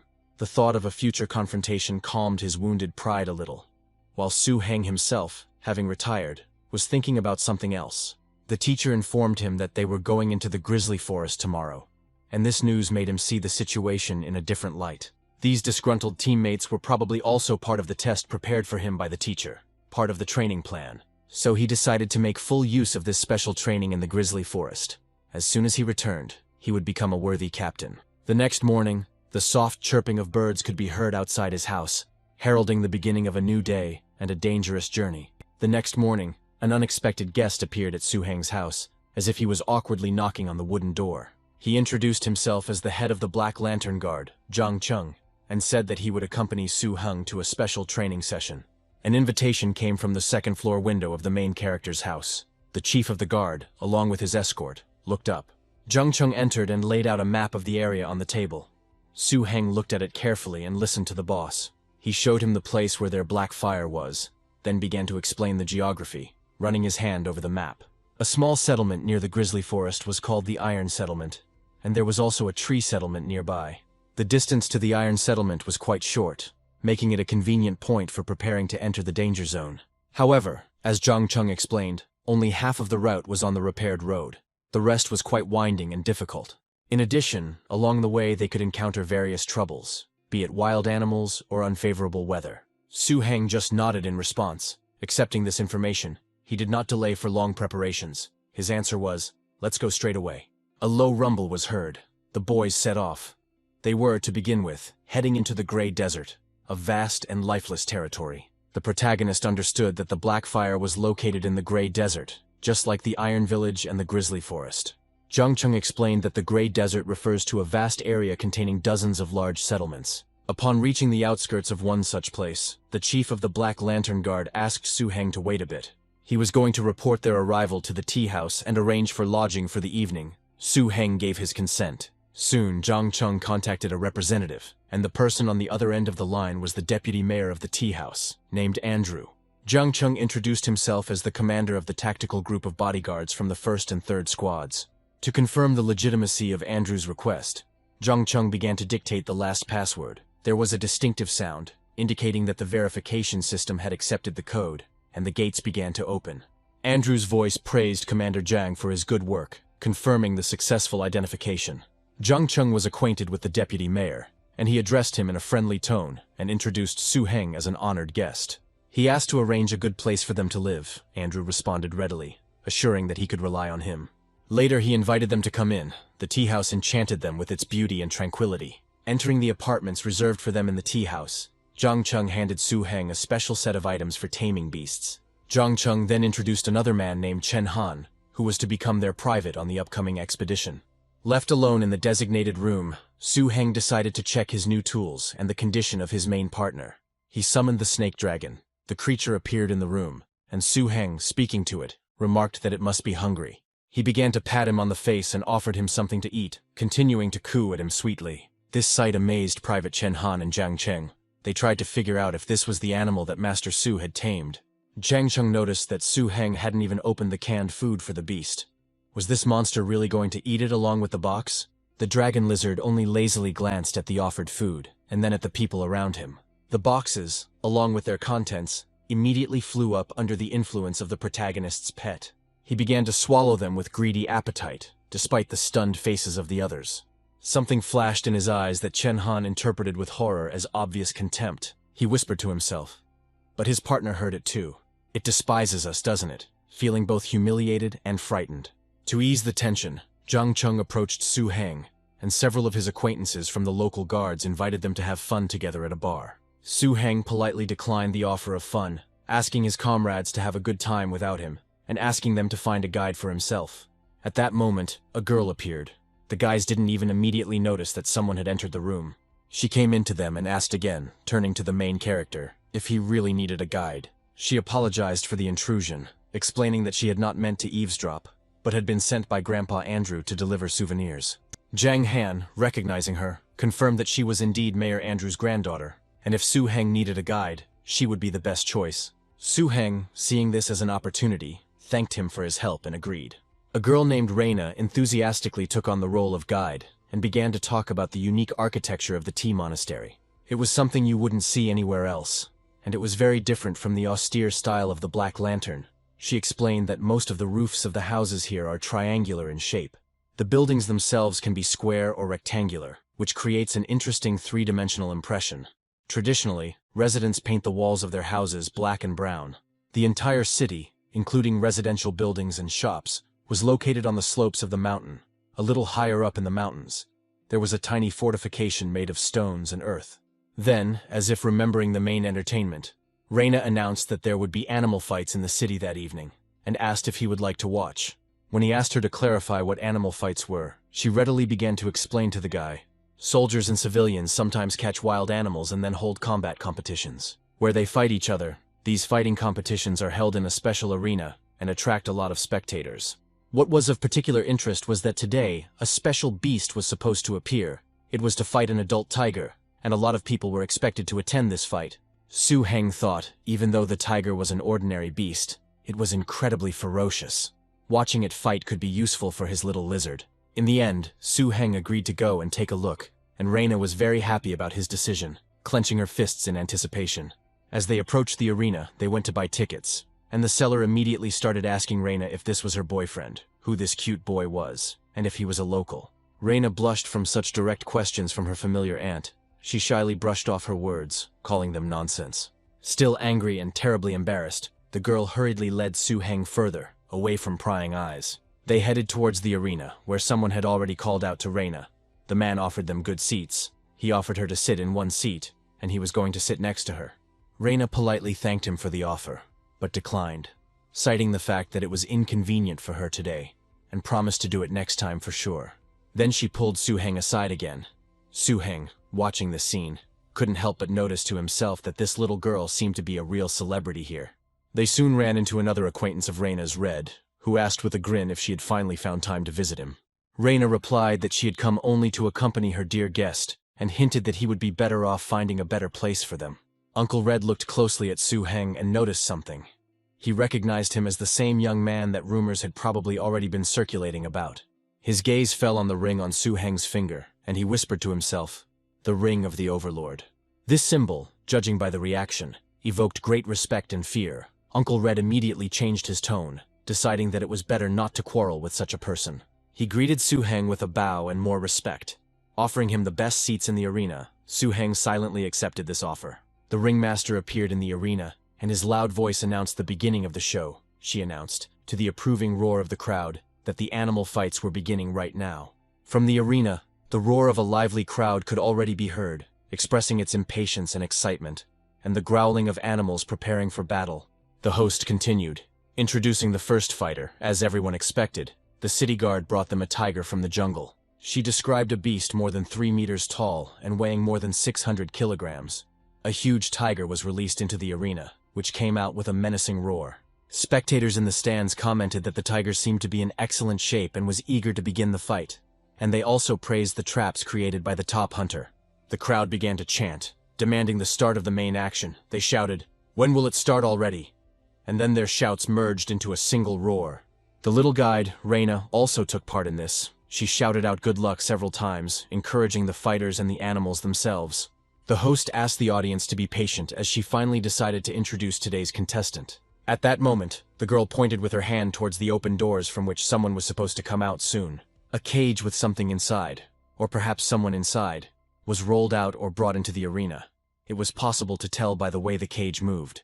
Soon, the lid of the cage fell off, and it became clear that inside was the one the manager had just introduced. The little animal couldn't catch his breath from fear, and from how hard he tried to get out of his cage, and his head was buzzing and spinning from the throw. Suddenly he heard someone's roar behind him and turned around.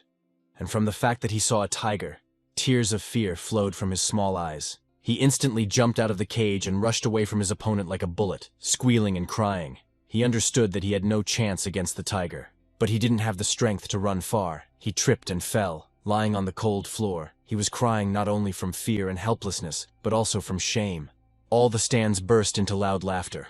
It was so funny that some laughed until they cried, not realizing that this only made things worse for the little animal. Su-heng, who was watching the scene closely, noted to himself that this was indeed a strange arena. He admitted to himself that he had never seen anything like it. At first, there was a loud, almost roaring, howling sound. Two creatures were about to collide, and this was not a simple street fight between ordinary animals. Their walk was suddenly interrupted by a lively spectacle. A huge tiger, compared to the small creature, pushed off and wanted to attack him. He, in turn, scared to death, screamed throughout the entire area, thereby making the spectators laugh even more. The tiger stopped next to him and began to approach the animal slowly, teasing him with his menacing appearance and growling. He saw how scared he was and took advantage of it. The pitchfork became even more ferocious. His eyes sparkled with rage. He liked the fact that they were afraid of him. He felt superior to the small creature. The little animal was already shaking with fear. He covered his eyes so as not to see the big tiger and his terribly red eyes. The spectators were divided into two factions. Some were still laughing, finding the sight comical, while others looked at it with fear, empathizing with the little fighter. The child exclaimed with delight, asking his mother what kind of animal it was, and whether it would attack its enemy in return. At this moment, Su-heng's voice rang out in his own thoughts. He began to tell an ancient legend, according to which there are 4 incredibly dangerous and rare species of dragons.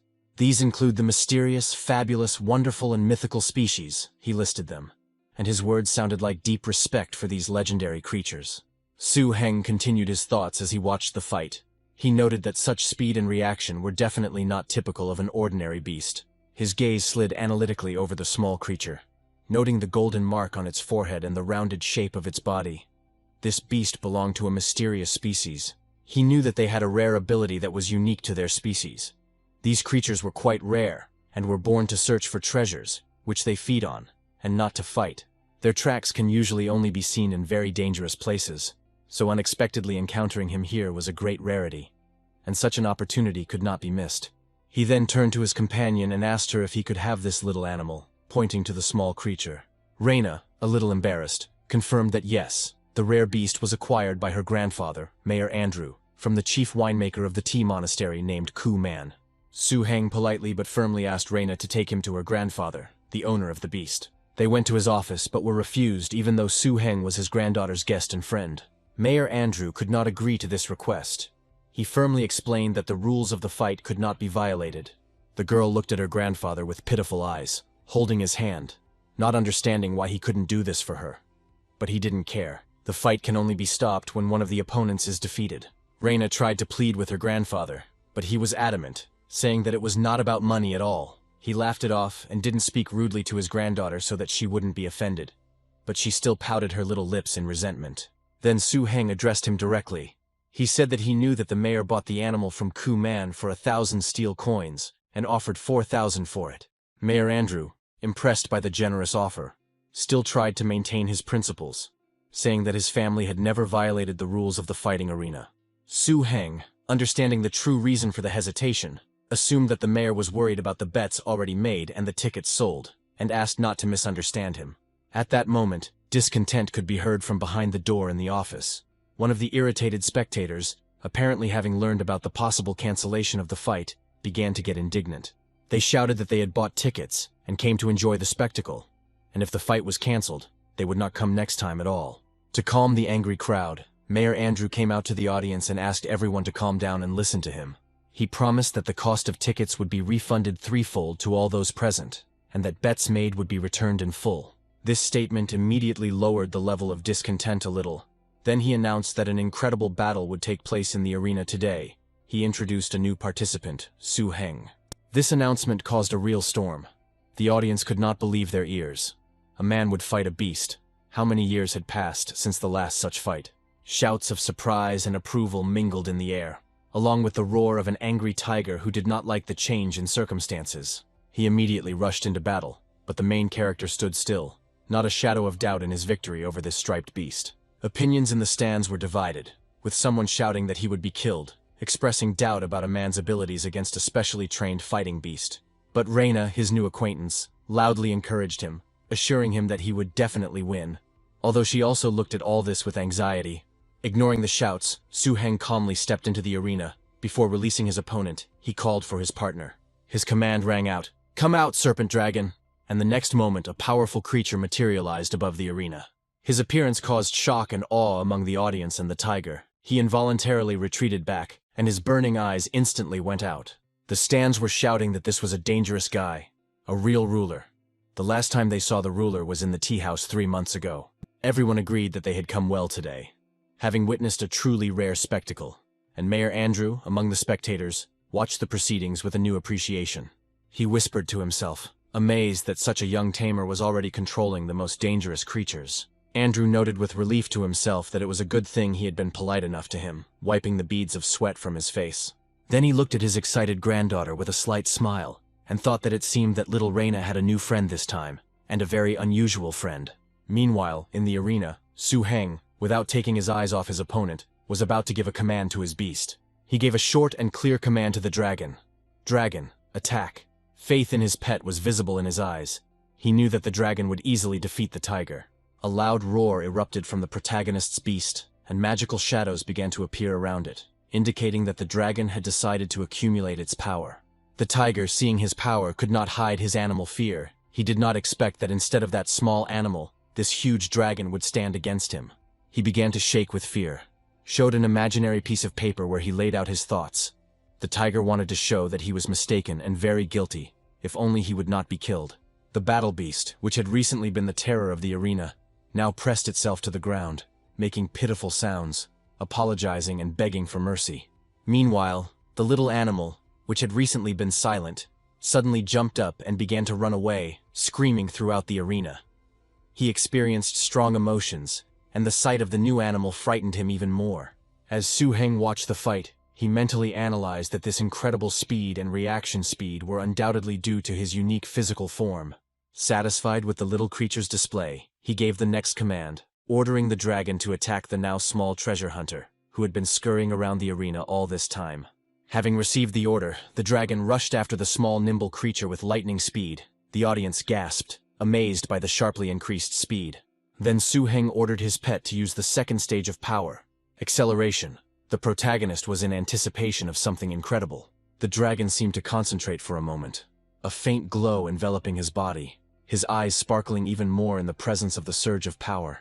Coming even closer to the small animal, he opened his toothy mouth, from which a loud, terrible sound was emitted, in order to further terrify everyone around.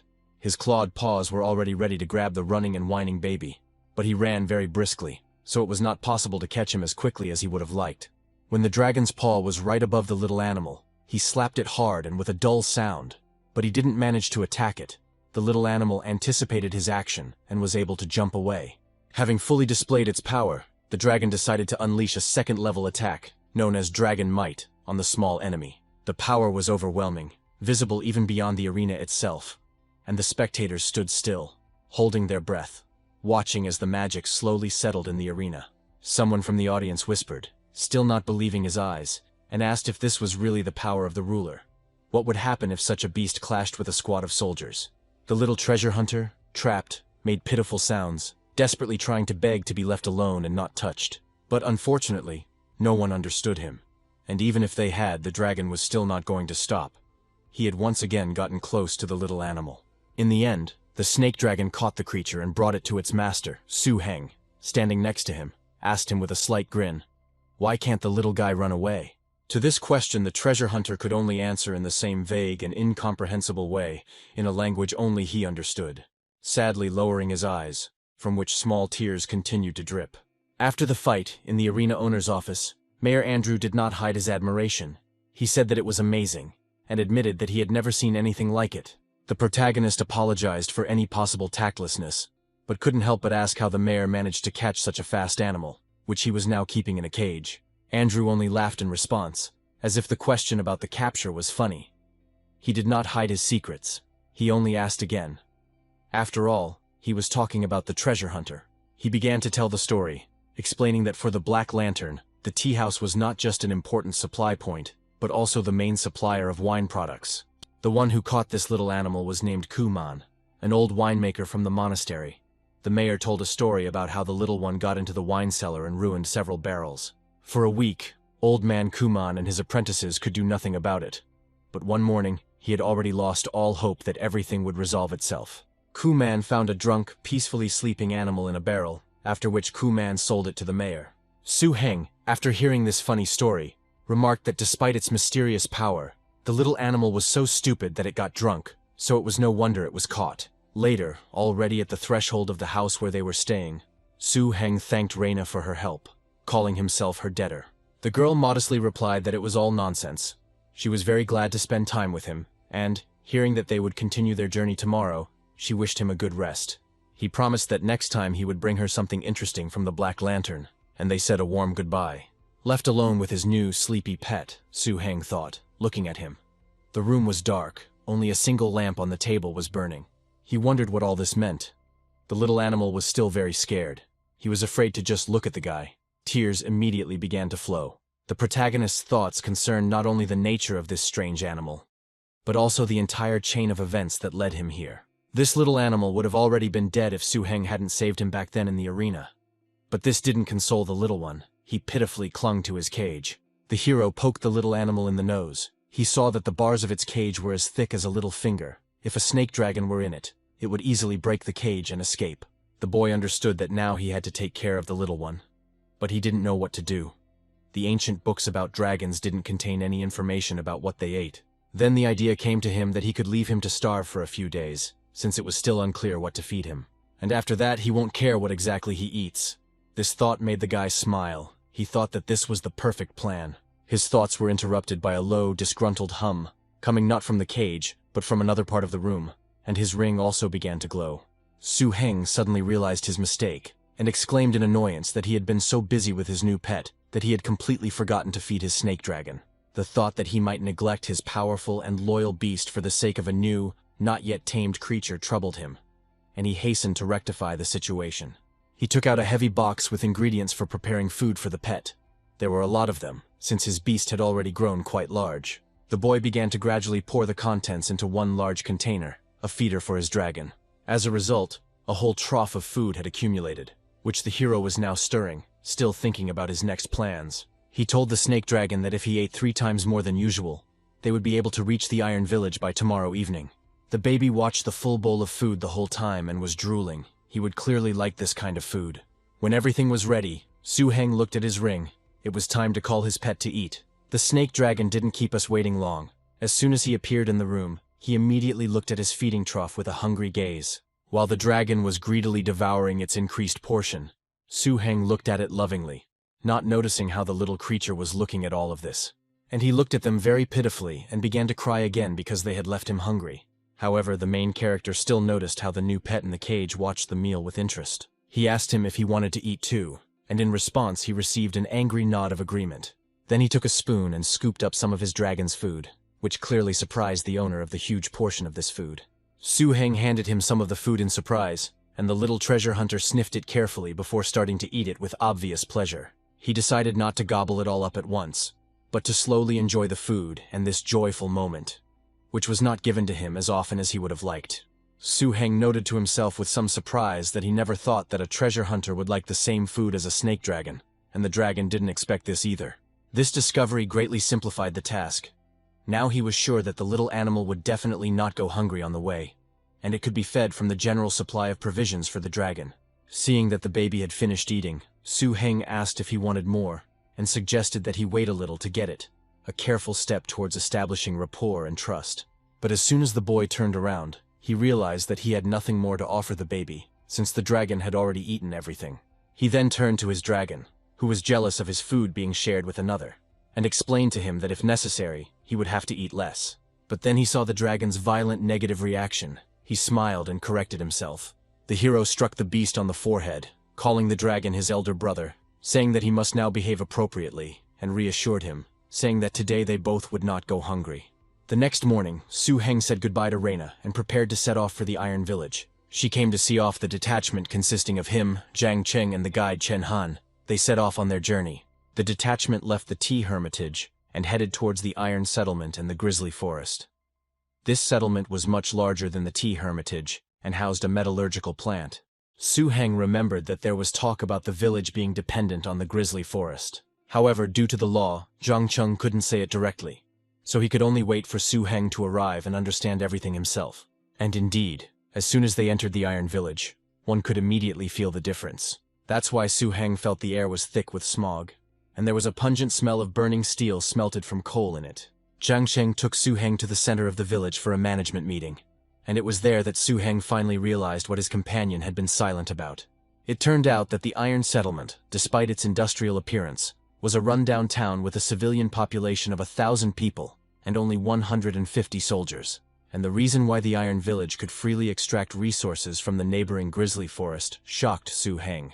The entire Grizzly Forest turned out to be the property of his teacher, or rather, the territory of his animal. The teacher was even able to control all the bears to some extent. This information was revealed in the conference room of the management committee, revealing to Su-heng the true extent of his mentor's influence and power. Su-heng mentally admitted to himself that, although he had assumed that the teacher was unusually strong, he had not thought that it was this strong. From the conversation with the management committee, it also became clear that there were 4 overlords in the Grizzly Forest at that moment. The strongest of them was an old Black Lantern fighter. He was an experienced commander, but the other 3 were not so simple either. Their strength level was higher than that of an experienced fighter.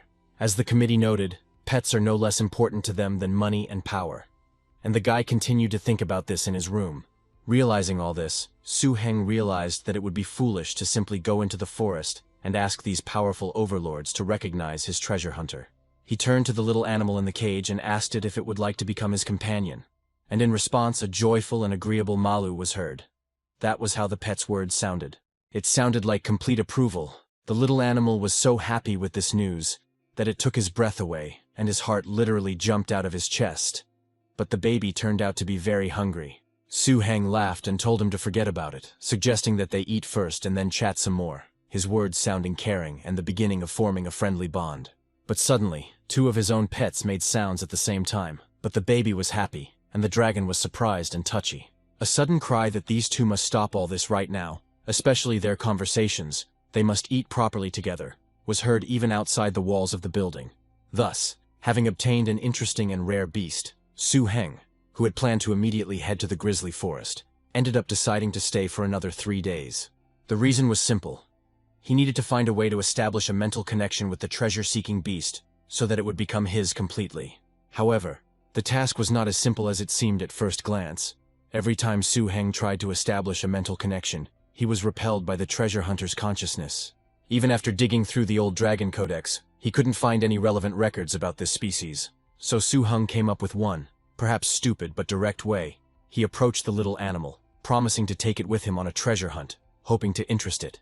But unfortunately, he understood that everything was not so simple, and with a tired sigh he bowed his head. He turned to his new pet with irritation, calling him a little bastard who had been chasing butterflies and bugs all morning like a little child. Finally, Su Heng, having run out of patience, threatened him that if he found out that he was an ordinary animal with no special abilities, he would feed him to the snake dragon. The little animal, instead of being scared, began to jump joyfully and excitedly, making its characteristic sounds. Su Heng, hoping for the best, asked if he had found anything. The animal pointed its small paw at something behind the guy's back. Su turned around and saw an advertisement for a drink called Surabaya Hormone, and exclaimed in surprise and a little annoyance. He asked the little boy in bewilderment if he meant to say that he had caught the scent of treasure here. In response, the animal confirmed this with even greater enthusiasm, producing a new version of its sound. And at this time, Su Heng felt as if some kind of mystical energy was bubbling within his small body. His treasure hunter instincts seemed to have kicked in, but the object of his interest was not the ancient artifact, but the drink. Su Heng, disappointed that the treasure turned out to be a drink, said that he did not want to go there, as it could turn out to be another setup and it would be better to go home. But the little treasure hunter persistently pulled him in the other direction, continuing to scream. Su Heng asked him if he wanted to go there and if he really thought there was treasure there, and the little animal squeaked confidently in response. Then Su Heng asked a logical question. Why should he help him get this treasure? The kid seemed to think about it, making a questioning sound, while also appearing upset by the hero's words. Su Heng, looking at him, suddenly changed his anger to mercy. He stated that, however, he liked to do good deeds, but on the condition that the animal must promise him one thing. The treasure hunter agreed without hesitation. The little animal waved its paws, but in fear, the collar was very much on its mind. Su Heng, finally understanding his true fears, laughed. He said that it would just be a mental link, not subjugation, so that the little beast would not feel enslaved. Hearing this, the baby was clearly delighted and made a series of approving sounds. As a sign that they had reached an agreement, the protagonist extended his fist towards his pet's fist. Su Heng thought about the process in his mind. He understood that without the foundation of attachment, it was impossible to establish a mental connection overnight. If he simply offered it to her, the animal would refuse, so they headed to the place the hunter indicated. The bartender introduced the signature drink, Hormone Surabaya, to the beautiful girl behind the counter, which she ordered. The main character observed this scene with his pet lying on his shoulder as soon as he entered this establishment. The bartender offered this signature drink to the visitors who had just entered, pointing to the glass in the girl's hand. Su Heng politely declined the offer of a drink, saying that he had just come to look around. This behavior, coming into a pub in the middle of the day and just looking around, seemed suspicious to the bartender. He noticed that Su Heng looked like a stranger, perhaps a foreign mercenary, or a relative of one of the soldiers, and decided to observe him.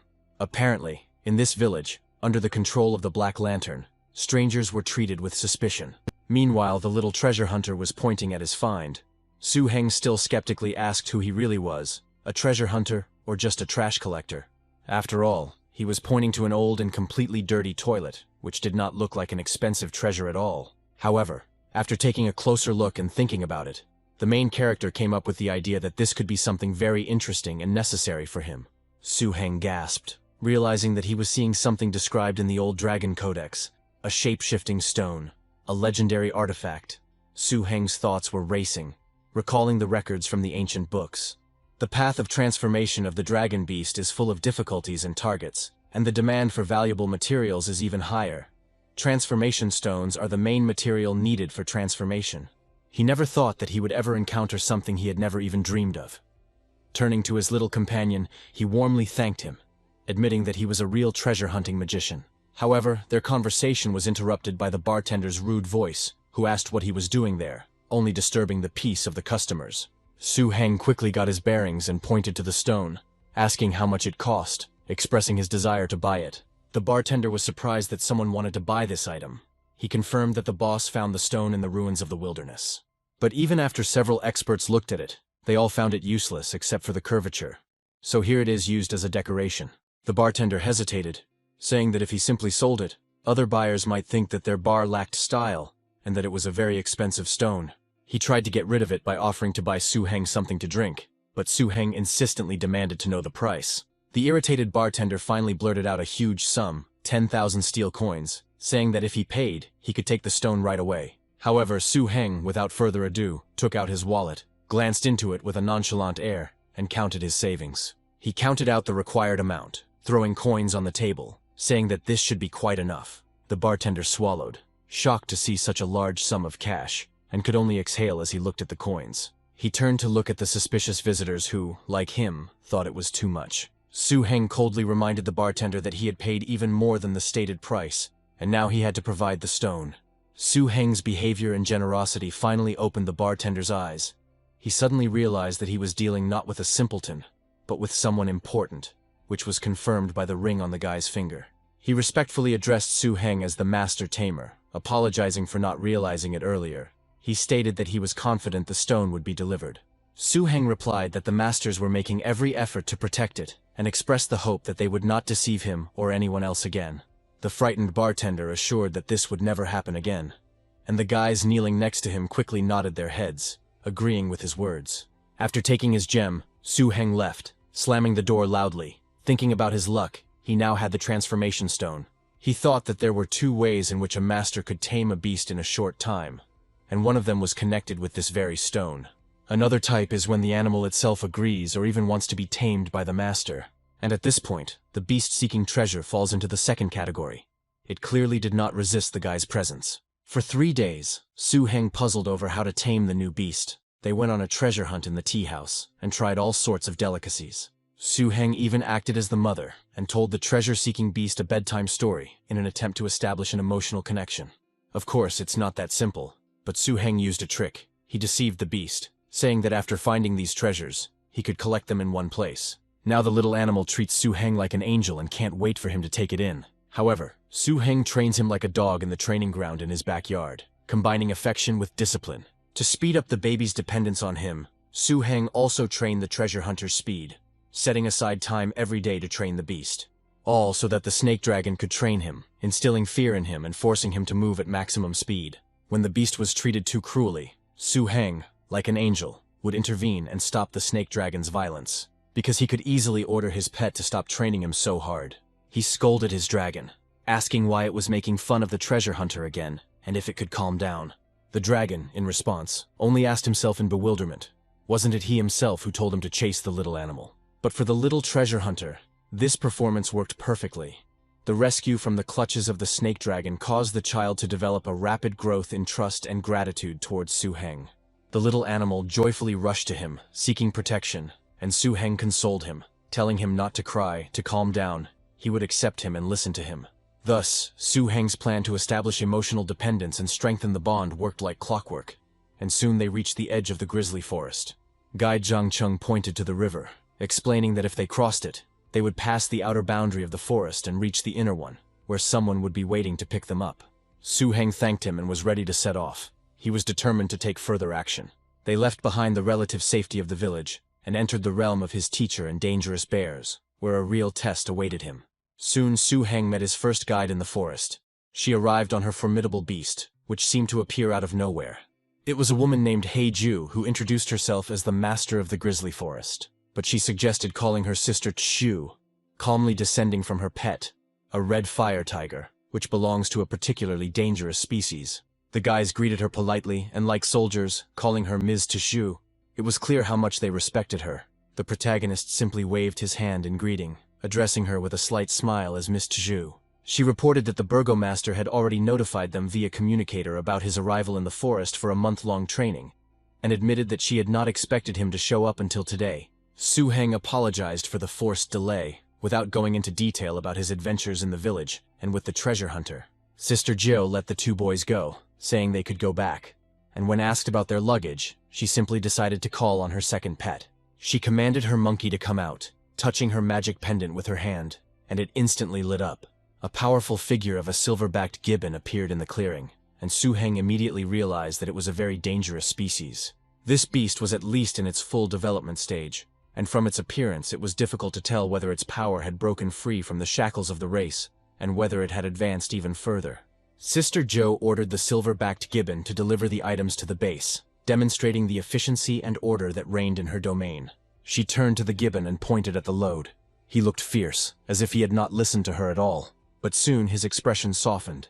Then the guys called him Mr. Monkey and decided to take him to the luggage. Then Heijo asked Su-heng, since the base was still far away, if he would like to ride there on her tiger. Su-heng thanked him politely but declined, saying that he would fly on his snake dragon and summoned his powerful pet. The dragon's appearance impressed Sister Ju, who noted that he was truly worthy of being the master's disciple. Since his first beast was a highly dangerous species, her respect for him obviously increased. She looked at him in fascination. However, she was quick to add the warning that riding and fighting were two completely different things. She hinted that strength in combat does not necessarily guarantee safety and comfort in flight, especially in unfamiliar and dangerous terrain. But Su-heng had already mounted his dragon and commanded it to rise into the air and begin flying over the forest. It was necessary to catch up with Sister Ju. Suddenly a menacing roar was heard, and the hero shouted, asking what the dragon was going to do. But it was already too late. Su-heng felt the increasing speed of his pet, so much so that he could no longer say anything, or even just breathe. The dragon let out a deafening roar, rushing towards the wind and speed. The hero realized that Sister Ju was right to warn him, and in horror he screamed for the dragon to stop, trying to stop it. Soon, Su-heng and the snake dragon arrived at the gate of the base, which stood amidst the mountains and forest. Standing at the massive gate, Sister Ju loudly knocked on it in irritation. The protagonist stood meekly nearby. She rudely called to those inside to open the door quickly, still knocking more and more insistently. A voice came from behind the gate, asking reproachfully if she couldn't be a little more feminine, and complaining that because of her the gate was falling apart. The supervisor retorted by saying that next time she should take the key with her, since he was very busy and he still needed to open the gate for her. Heijo sarcastically replied that if he was busy, it was only to escape from work, and asked how he dared to sneak into the base to rest while Commander Shu was away. But then the guy's tone changed to a more obliging one, and he replied that there had been a mistake, and he was ready to open the gate for them, addressing the girl as a lady. Sister Ju snorted, hitting the supervisor on the back of the head. He didn't expect such a violent reaction and physical assault from the lady, but he could only squeak from the blow. Heijo ordered to go and take care of the luggage and accommodation of her younger brother Su-heng, pointing at the protagonist. Su-heng observed this strange manner of communication, and Sister Ju explained that currently, only she and that guy Shui Yu were in the grizzly forest at the base. She explained that initially there were several sergeants in the detachment, but later these sergeants could not withstand the harsh conditions and applied for a transfer.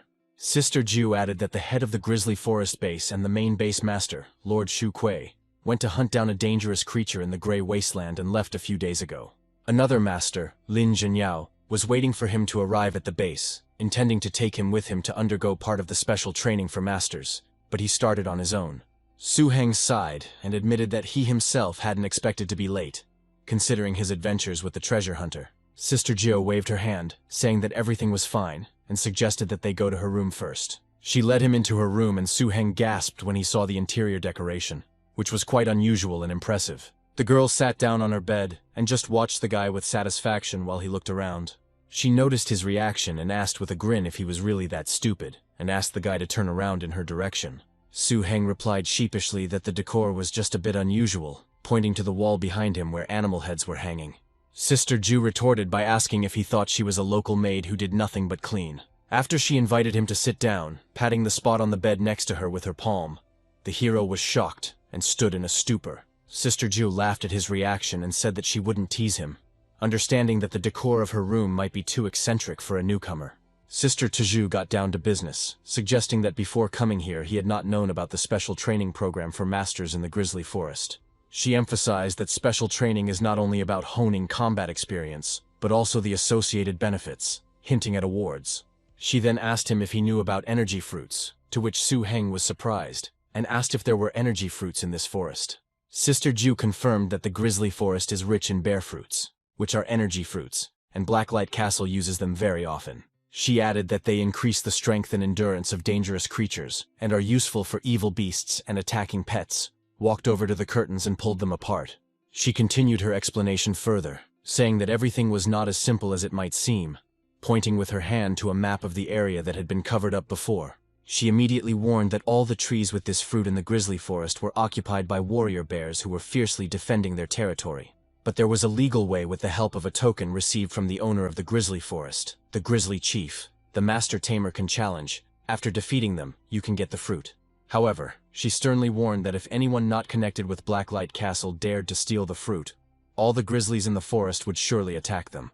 The next day, the snake dragon was already standing in front of the grizzly. It looks like he is ready to accept the challenge, and the snake dragon can try to defeat his opponent.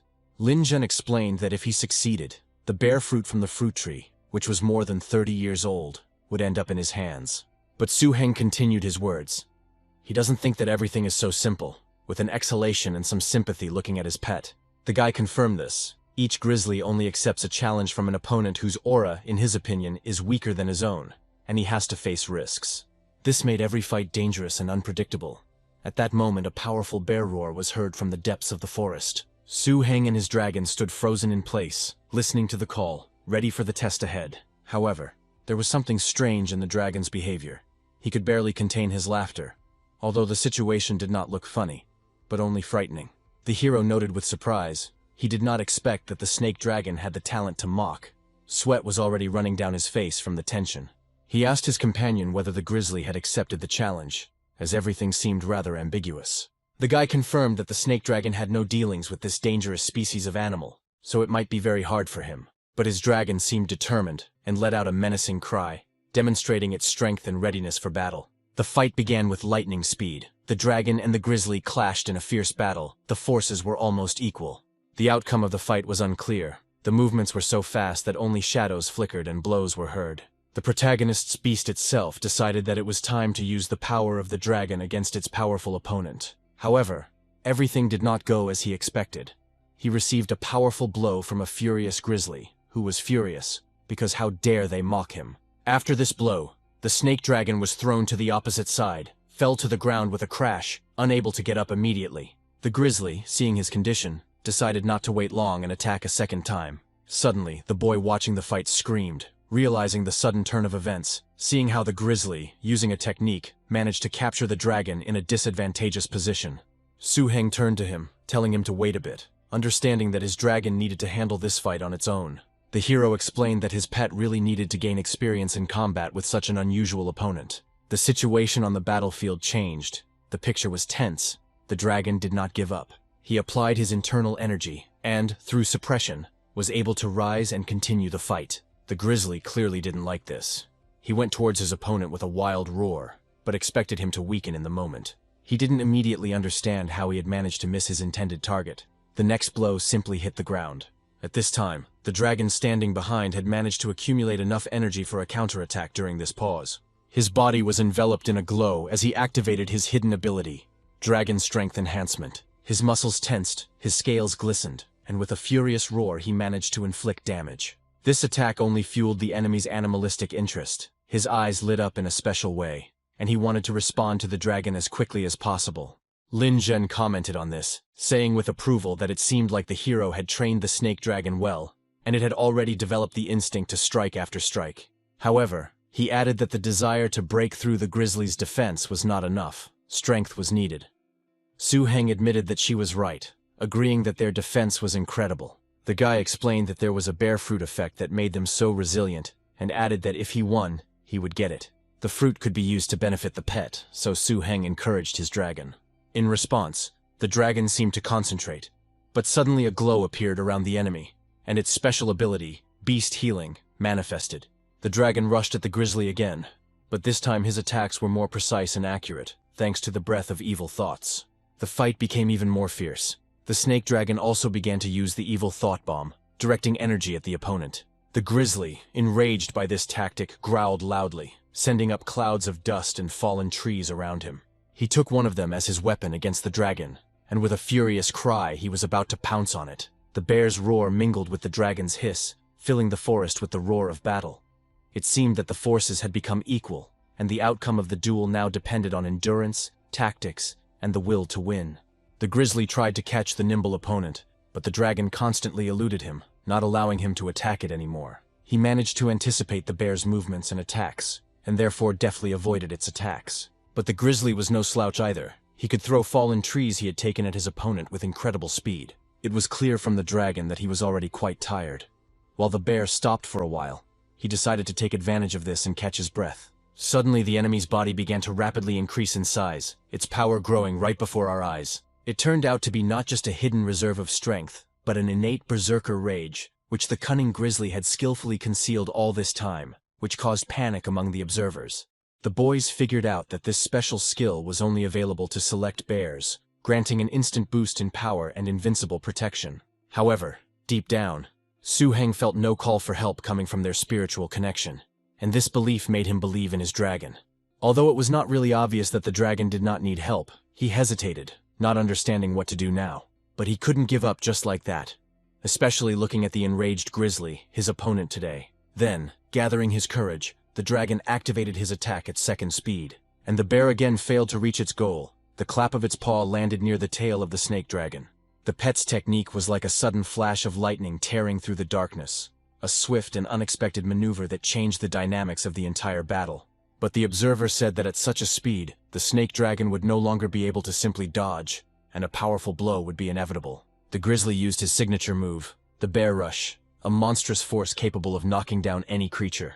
However, the dragon was not going to simply take the blow. A plan had already formed in his head on how to defeat his opponent. He had already begun to carry out the plan, and new spikes appeared on his tail, which indicated his incredible thinking. He used force. This was already the second stage of his attack, a dance of the earth, where every contact with the ground became part of a swift and unstoppable rush. And then came the decisive blow. Gathering all the momentum accumulated during the rotation, the snake dragon brought it down on the grizzly. There was a deafening roar as the power of the earth dance found its mark. The impact so devastating that even the bear, fortified with rage, could not stay on his feet. His massive body shuddered and rolled back, clawing at the earth, and silence hung in the air. After this, the dragon again had to barely restrain himself from laughing out loud. But he still decided not to be shy. His laughter echoed across the field of the battle that had just ended. Lin Chen didn't understand how stupid the bear was, why he didn't use his full power earlier. The main character jumped for joy at his victory, saying how lucky they were. Lin Chen apologized to the hero, as he had forgotten that he didn't have enough spiritual energy to stay in the air when he almost fell off the branch. To compensate, he whistled for his faithful assistant. His flying pet, a majestic blood-tailed hawk, appeared in the sky, its shadow falling across the clearing. He landed on Su-heng's shoulders, ready for his master's next instructions, as the boy tried to understand what was going on. The powerful hawk lifted the hero and slowly lowered him to his feet on the ground, which was a surprise for Su-heng. At the same time, Lin Chen expressed confidence that the hero was the teacher's best student, and noted how well he had worked with his snake dragon today. The boy called his other pet, the lotus cap, saying that it was time for him to come out. This is a healing creature of the grassy marsh type, whose roots instantly go into the soil to absorb nutrients and channel their healing power. He explained one of the key rules for calling a grizzly bear in the forest. After the fight is over, the defeated bear's wounds must be healed. Su-heng thanked his comrade for his help, modestly noting that everything went smoothly. Meanwhile, the lotus hat had already lowered its delicate thread roots into the ground next to the fallen grizzly, and a soft glow enveloped his wounds, soothing the pain and stopping the bleeding. When the bear, already healed, began to come to his senses and again cast defiant glances, the boy's animals quietly giggled, watching him. This began to irritate the bear. He wanted to get up again and give these two a good beating. Lin Chen simply addressed him calmly, explaining that if he was looking for revenge, the rules had changed, and now the challenge to the grizzly in the forest would require an extra fruit. The grizzly seemed to get the hint.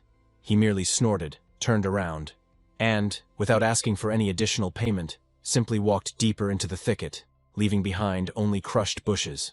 His companion asked in surprise where the promised fruit had gone. Already afraid that he would receive nothing for the victory, Lin Chen, having gathered his pets, only smiled and made an inviting gesture. He suggested that they simply follow him, and then everything would become clear.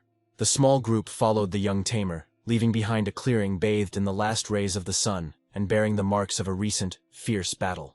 Lin Chen led his companion along the quiet forest paths, where the only sound was the babbling brook. Having noticed a bush with those long-awaited fruits, the dragon joyfully spread his wings and ran towards it. The bear was also nearby. He did not want to share his delicacy. He was the first to get to the bush, took one fruit in his mouth. It might have seemed that he wanted to swallow it himself, but no. He carefully placed the fruit next to him on the ground. The snake dragon looked at this picture with great surprise and fear, not daring to come closer. But still, having pulled himself together, he ran up to get his award with lightning speed, and just as quickly ran away in the other direction from the bear, who sat down on the ground, now laughing at his pet. Lin Chen reminded him of something their teacher had probably already told him. Every territorial grizzly bear would grow a small fruit tree. Lin Chen's companion was surprised to see that when he received the fruit in his hands, it was indeed the promised bear fruit, although it turned out to be much smaller than he had imagined. He quickly asked how to use this find, and Lin Chen explained that the pet should simply eat the fruit as soon as possible after collecting it. After all, the mysterious energy contained within it begins to evaporate within a few minutes. He noted with slight envy that he needed to act immediately. The comrade immediately called his snake dragon, inviting him to have a snack. However, the expression on the dragon's face when he saw the fruit was far from delighted. This made his owner indignant, convincing his pet that this was a very good thing. Then he suddenly asked Lin Chen if he had any water, to which Lin Chen only asked in surprise if he was going to cut up his pet later, not understanding why he suddenly needed water. Swinging the bottle of water, Lin Chen poured the water onto the fruit as the protagonist had asked him to. Su Heng ordered the dragon to eat again, and he ate the washed delicacy with gusto, chewing it thoroughly, wanting to taste every part of it. Lin Chen requested that the snake dragon be allowed to absorb the bear fruit right here, and only leave after all the energy had been absorbed, otherwise the loss would be too great. The guy just raised an eyebrow questioningly, scratching the back of his head. Then, instead of answering, his comrade called upon his pets, holding out his hand with a shining ring in front of him. New powerful figures appeared in the clearing. A stone python, a mature and dangerous species whose scales rustled like crumbling gravel, and the king of beasts, the lion. Their appearance instantly changed the atmosphere, filling the air with a quiet but tangible power. The owner gave the lion and python a short command to guard. The hero stated that he would have to work a little harder to absorb the bear fruit. Su Heng thanked his brother for his help and protection, to which he received a restrained response. He was always happy to help. The elder explained the rules again. The fruit cannot be preserved, so after collecting it, it must be consumed and digested right in the thicket before returning to the base. If there is no strong enough animal to accompany you, it is best to stay in hidden and safe places such as caves or trees. At this point, the snake dragon, who was being coaxed into eating the fruit, began to show restlessness, hissing softly. Only the protagonist worriedly drew the attention of his comrade Lin Zhen to this. The elder brother patiently explained that the mysterious energy of the fruit transforms the body and cells of a living being at an extraordinary speed. The body will be able to produce a stress response, and this is how the fruit effect is ultimately revealed. 13 days have passed since the snake dragon swallowed his first bear fruit. During these days, not only did he noticeably grow in size, but his appearance, posture, and even his look became more serious, approaching the beginning of mature age. His scales took on a new sheen, and his movements took on a confidence that had not been there before. The forest around him seemed to be listening to his new, deeper breathing. After all, he had eaten 8 or 9 bear fruits in the last 10 days, and his natural talent for mockery and provocation had blossomed. In 13 days he fought nearly 10 grizzlies occupying bear fruit trees, and his winning percentage was almost 70%. The reason for such a high success rate after the first day, when he took a risk and defeated that stupid bear, was the hero, the beast behind the scenes, searching for treasure. It was he who chose which bears the snake dragon would fight, weeding out those who were too strong or cunning. All this time, Lin Chen himself had only been able to collect 1 bear fruit.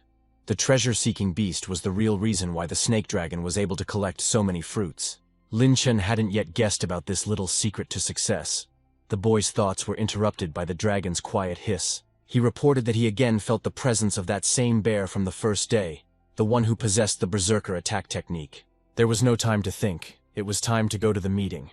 They moved into the thicket, where the rustling of leaves under their feet merged with the growing familiar hum. The protagonist wondered if this was some kind of battle again, the hum turning into a deafening roar while the two watched from behind the bushes. The ground beneath their feet began to shake, announcing the beginning of a new duel. An armored wolf appeared in front of them. The boy knew it was a dangerous mid-level species that usually lived in dark caves and mines. His appearance here in the open was alien, and that could only mean one thing. He was someone's pet. The voice from behind the trees admitted that he had underestimated the grizzly. Since the armored wolf could not cope with him, then the armored wolf came out into the clearing. It was a creature whose armor had virtually no weak points. A species that was on the verge of being especially dangerous, comparable to a weak, dangerous, top-tier species. The fight, however, ended much faster and easier than might have been expected. The grizzly seemed unable to offer worthy resistance to the powerful opponent.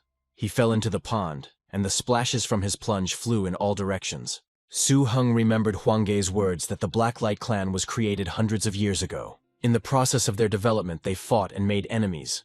A powerful competing force had a large number of masters. They are able to control these armored wolves because they controlled their habitat. And now they appeared here, in the grizzly forest. Their goal was clear. They came for the same fruits. One question tormented the hero.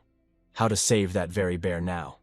If even Blacklight himself could not figure out how to save the fruits from such invaders. The boy watched from his hiding place, holding his breath, and saw one of the clan extracting the juices from the fruits.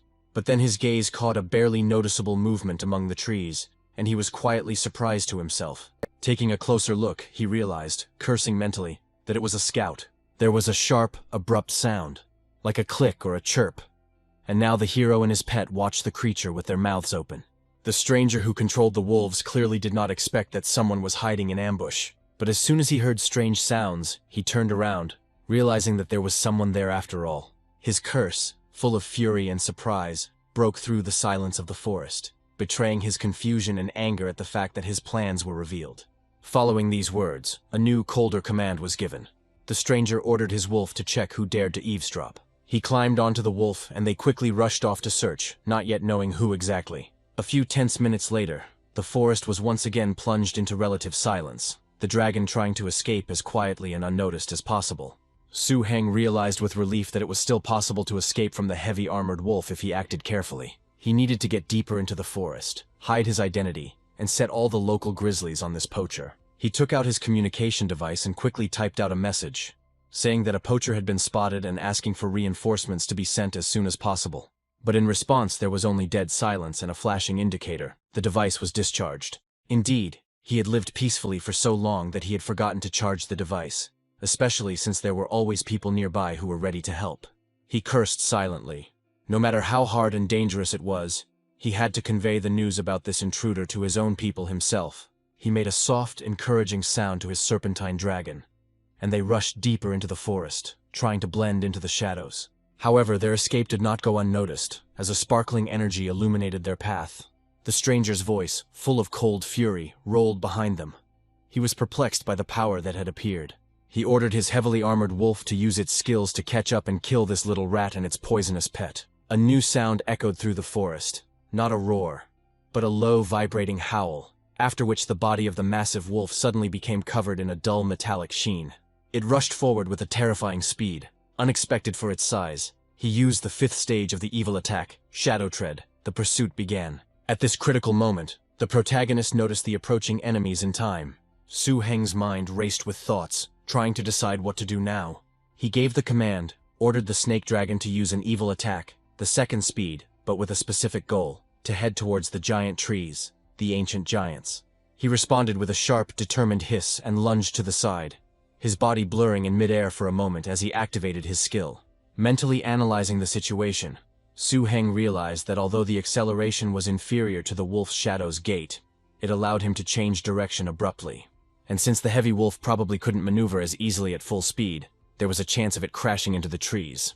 But the best plan was to lure the pursuer to his elder brother, Zhen alone. Behind them, a furious but somewhat distant roar was heard, and the terrifying loud sounds of the wolf knocking down trees as it ran. The clan boy shouted, not understanding.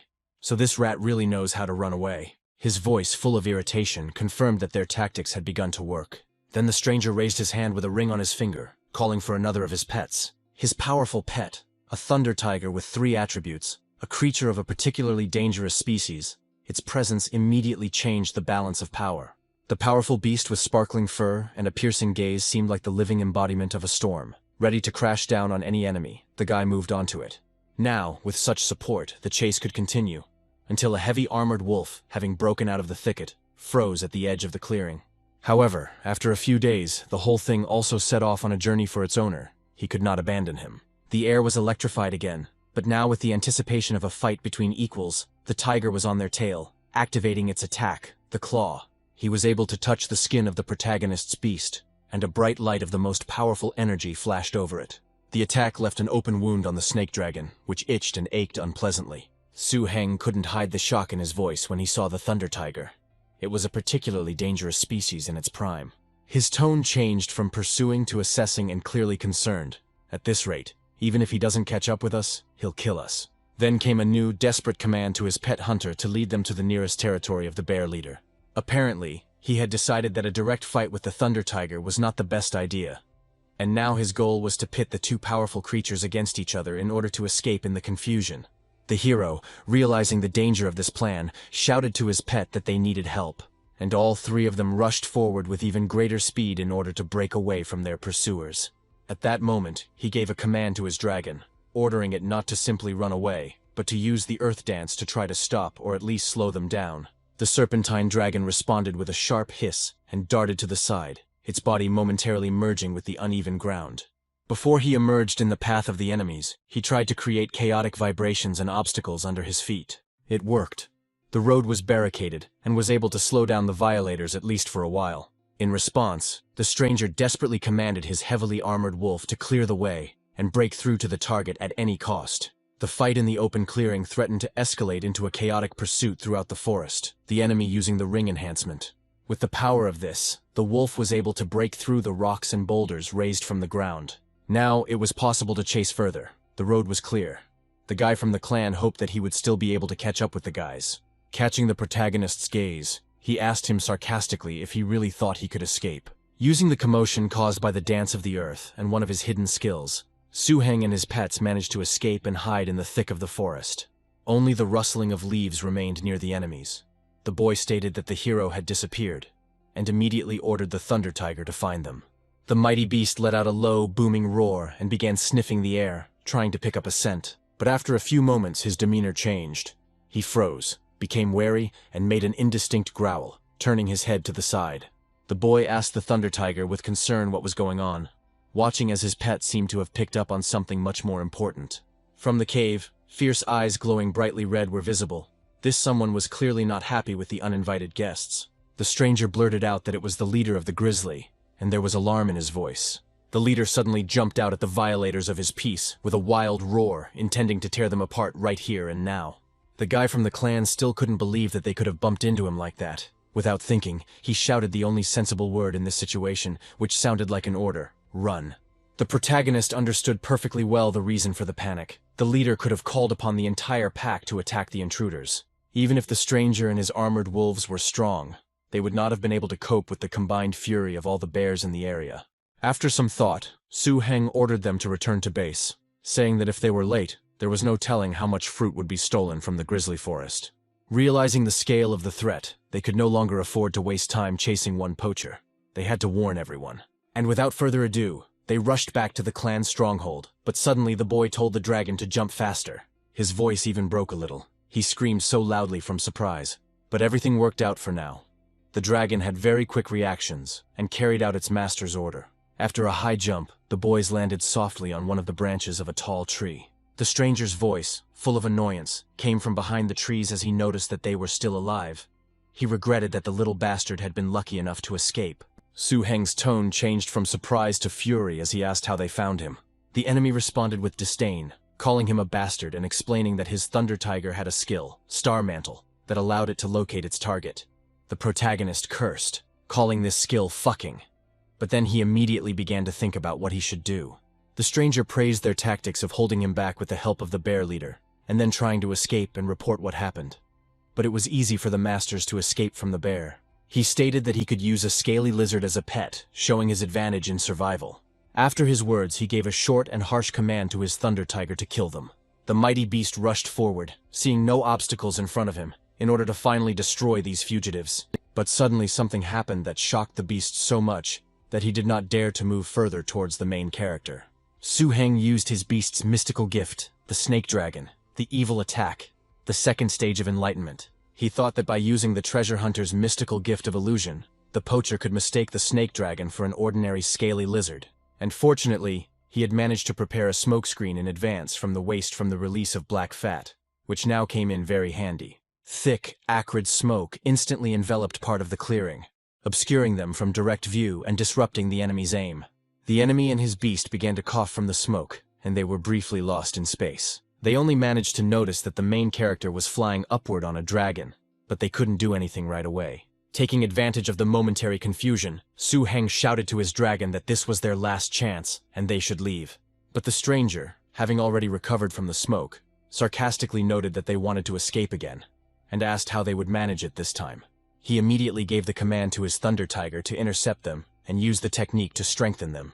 He ordered the little killer to be killed first, and then his useless pet. The poacher was satisfied with his strategy. The tiger had already raised its clawed paw over Su Heng. Another moment, and there would be no trace left of the guy. The protagonist cursed, realizing that the situation required taking certain measures, so he resorted to the help of his ring.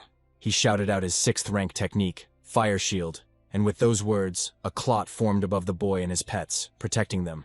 As soon as the Thunder Tiger touched it, the shield, without distinguishing who was friend or foe, simply cleared its land of all violators at once. In surprise, Su Heng mentally turned to his teacher, asking why he hadn't told him about the ring's protection before, since he had been on the brink of death many times. The opponent, amazed, commented that it was surprising, because this ring contained an ability that was usually only possessed by the highest dangerous species. This ring was first class even among strong masters, and he himself did not even have such a good thing. He asked in amazement who this guy really was. But there was no time for talking. Su Heng shouted at his dragon to run, taking advantage of the confusion. The poacher, seeing them trying to escape again, became furious, not caring who they were. In desperation and anger, he summoned another pet, a Bengal mountain lion. The appearance of a new powerful beast made the hero cry out, "How many beasts does this guy have? You can't mock a person like that." The stranger swore that he would kill them that very day, no matter what, with his sly smile. Suddenly, Su Heng's dragon stopped running, its paws landing on the ground. This unexpected act made the stranger ask in surprise why he didn't run away. Instead of answering, the protagonist asked his own question, pointing to a small creature that had quietly appeared nearby. He asked the boy if he recognized the animal, and the poacher immediately answered, "A green hummingbird, the pet of the scout, Lin Zhen." And as if to confirm his words, a new, powerful and cold voice came from the forest. It was Lin Zhengyao himself who asked menacingly who dared to offend his brother. The poacher challenged the boy directly, saying that in the grisly forest he wouldn't have the courage to stop him. In response to the threat, Lin Zhengyao only smirked and shouted that he would not only dare to stop him, but also kill him. Then he sarcastically called him a bastard from the City of Fire, which clearly irritated the guy from the clan. Hearing this name, Su Heng thought, City of Fire, the full name of the city is Sunfire. This city, being one of the deepest and most prominent among the large concentrations of people, has always been a rival to Castle Blacklight. Unlike the Forest Grizzly, their leader had a deep connection with the wolf-type subclass of domesticated animals, which explained why their main pet was the wolf. However, the guy only sneered contemptuously in response to his bragging, noting that he wanted too much and did not have enough strength for it. His laugh, full of confidence, sounded like a challenge. The stranger became furious and ordered his animals to tear him apart. His own laughter now sounded hysterical and evil as he promised to show how good he was when he beat him to death. But his cry was drowned out by a sharp, mocking laugh that sounded from the side. It was Lin Zhenyao laughing, and there was not a drop of fear in his laughter. He instantly accumulated enough energy and wanted to see what his opponent would do. In an instant, more magical beasts appeared, a mountain python and a moon leopard. Lin Zhengyao let out a sharp breath as he concentrated on directing these pets. An enraged, menacing wolf appeared next to him and was already attacking his offender. Su Heng was worried about his comrade, so he shouted his name and put his hand forward. He wanted to somehow help him. But suddenly, out of nowhere, a fiery hand appeared and struck the wolf in the face. It was a powerful blow that made even the air freeze. It was made completely covered in fire. From this sudden attack, the wolf fell to the ground, unable to stay on his paws. The poacher recognized the creature, his eyes widening as he realized who he had started the fight with. This is a fiery avatar, possessing poisonous, combat, fire, magic, and light attributes, a creature of an especially dangerous kind. Su Heng realized that when his elder brother first released the python, he also summoned an avatar at the same time, simply by using his stealth magic skills. Just to wait for his moment, this was the real master, the tamer with 5 attributes. But the wolf was not afraid of this creature. He was determined to defeat it. He tried to use and concentrate all his power on the avatar, while his master stood shocked that his wolf dared to take such a step. The stranger, looking at the fire avatar, admitted that Lin Zhen had a rare pet, which explained his insolence. Although their intelligence knew about his pets, he never received information that there was such a rare creature in Blacklight Castle. Hearing this, Lin Zhenyao only coldly stated that since he knew, he had to be killed. However, the clan boy only sneered in response, asking if Lin Zhenyao thought his fire avatar could kill him, and stated that he was just being noticed. Not wanting to lose the initiative, he ordered his heavy wolf to use Shadow Tread, hoping for a surprise attack. But what happened next shocked everyone, even though the wolf tried to please his leader. The fire avatar stood in front of him, waiting for him to start attacking him. The wolf, seeing perfectly well, lunged at the avatar, thinking that with the help of tactics he could easily defeat him. However, Lin Zhen's fire avatar responded with a blow of such incredible power that even Lin Zhenyao himself could not believe his eyes. This blow happened in a matter of seconds, so the wolf would not have had time to react to it. Su Heng wondered how his brother could be so strong. He couldn't imagine that such a thing was even possible. But the intruder, despite his shock, only mockingly asked if Lin Zhenyao thought that this was a strong blow to his heavily armored wolf. His tone suggested that this attack, powerful as it seemed, had failed to inflict decisive damage on his protected pet. In response, Lin Zhenyao commanded his fire avatar to roast him, and the creature rushed forward. He began to accumulate his fiery energy in one hand, in order to be sure to put his opponents in their place. The pursuer again tried to use Shadow Step to dodge and counterattack, but the avatar used an even more powerful move, Firestorm. Sparks flared up around the evil wolf. He used Tearing Claws, crushing. Another second and these two would collide with each other's most powerful energies, and no one was immune from failure. The fire avatar's attack power was incredibly devastating, and the wolf didn't dare come any closer after that. Even the opponent was forced to admit that this rare pet was worthy of its rarity, as it even had 2 6th-level enlightenment abilities. However, his wolf, although wounded, was still standing on its feet, and the poacher himself was not going to give up. Feeling that time was running out, he summoned his next pet, a fire-scaled beast, also a creature of a particularly dangerous species. Lin Zhenyao asked with disdain if he thought he could deal with some trash by summoning it, but the guy calmly replied that he didn't need to fight him, he just needed to detain him. He admitted that he was exhausted and had expended a lot of energy, and asked someone on the radio if he would like to help him kill a couple of people. The protagonist quietly whispered to his brother, intending to tell him his thoughts on this situation. Lin Zhengyao confirmed his guess, saying that the boy had informed Mr. Shu. Now everything depended on who would arrive first, reinforcements from Blacklight or new enemy forces. Su Heng asked his comrade if he had another plan, and he thought about his words. The opponent, confused, asked him again what he meant, accusing Lin Zhen of asking riddles. But in reality, Lin Zhengyao was simply buying time, knowing that new players would soon appear on the battlefield, and the enemy apparently fell for it. Lin Zhen had the idea that he could delay them a little longer by pointing at his opponents. Following this, Lin Zhang's fire avatar, obeying the command, activated a fiery enlightenment right under the feet of the enemy beasts. The enemy, along with his pets, did not initially realize that this had suddenly happened. In response, the enemy commanded the newly appeared pet to use a fire strike, a fire exit. The fiery, scaly beast obeyed this command and did as it was told, and smoke began to appear and thicken around it. But from this haze, to their surprise, their rival, a snake dragon lizard, appeared. But the guy from the clan quickly understood everything, and angrily asked how the rat could approach them. Su Heng commanded his beast, shouting to use the evil bomb. His comrade meekly awaited the outcome. Next, he decided to use the evil thought bullet, and with this, the dragon created a powerful aura. In parallel with this, the Dance of the Earth was also used, which increased the attack several times. The intruder cursed as he realized he was surrounded. But after the dust from the impact had filled everything, a new figure began to emerge from it. A fighting chimpanzee burst into the clearing, a dangerous sight. He showed with all his guts that he was very powerful. The enemy, sitting on the ground, burst into loud laughter. He was happy about this event. His voice, full of triumph, declared that they were unlucky, because his people had arrived faster. He ordered his companions to get rid of these two as quickly as possible and leave. They could not be allowed to linger until that man arrived. Among the new enemies, the Mantigora stood out, a ferocious species whose power immediately changed the balance of power on the battlefield. Lin Chen screamed desperately, realizing that he hadn't managed to delay the time long enough. Su Heng began to summon his snake dragon, trying to coordinate his defense. But he didn't have time. The attack of the new beast caught up with the dragon. It hit his tail, cutting it into several pieces. The brute roared loudly throughout the area, seeing how he had managed to defeat the first beast of the rivals. Not wanting to stop, he immediately swung for his next maneuver. His shadow was so huge that it covered all the heroes at once. Seeing the fighting chimpanzee heading straight towards his brother, Lin Chen shouted a warning. But the chimpanzee seemed to have been waiting for this moment. He pounced on the avatar, and no one could help him.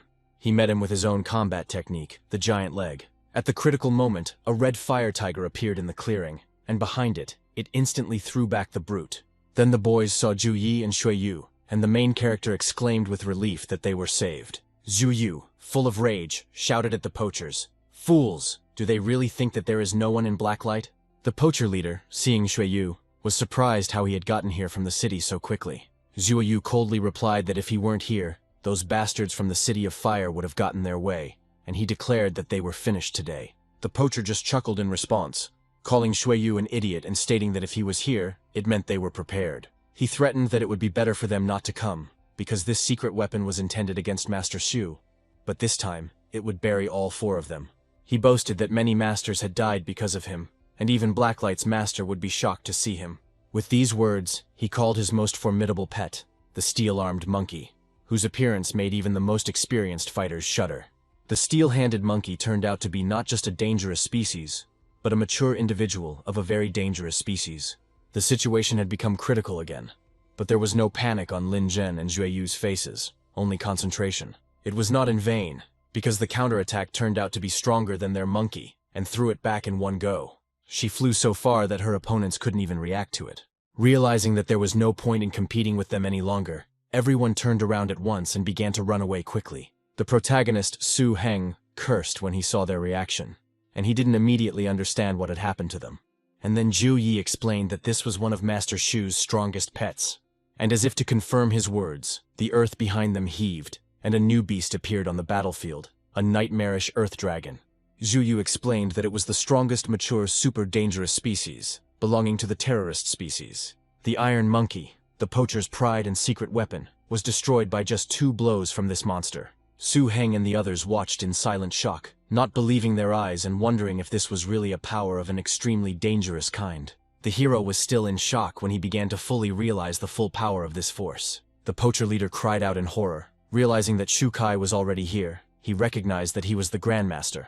Before they could finish their speech, the guys saw a terrible glow above, like a portal from nowhere. They tried to escape, to dodge the flashes coming from this glow, but it illuminated everything around and struck these violators, no matter how hard they tried to avoid it. However, the head of the clan still managed to escape from this field. While he was running, he screamed and cried, shaking from the overwhelming fear. Shu Kai himself, the Grandmaster of the Blacklight clan, appeared, a warlike figure standing atop his fearsome beast. His tamed one was of impressive size, his eyes blazing, reflecting the full power of his gait.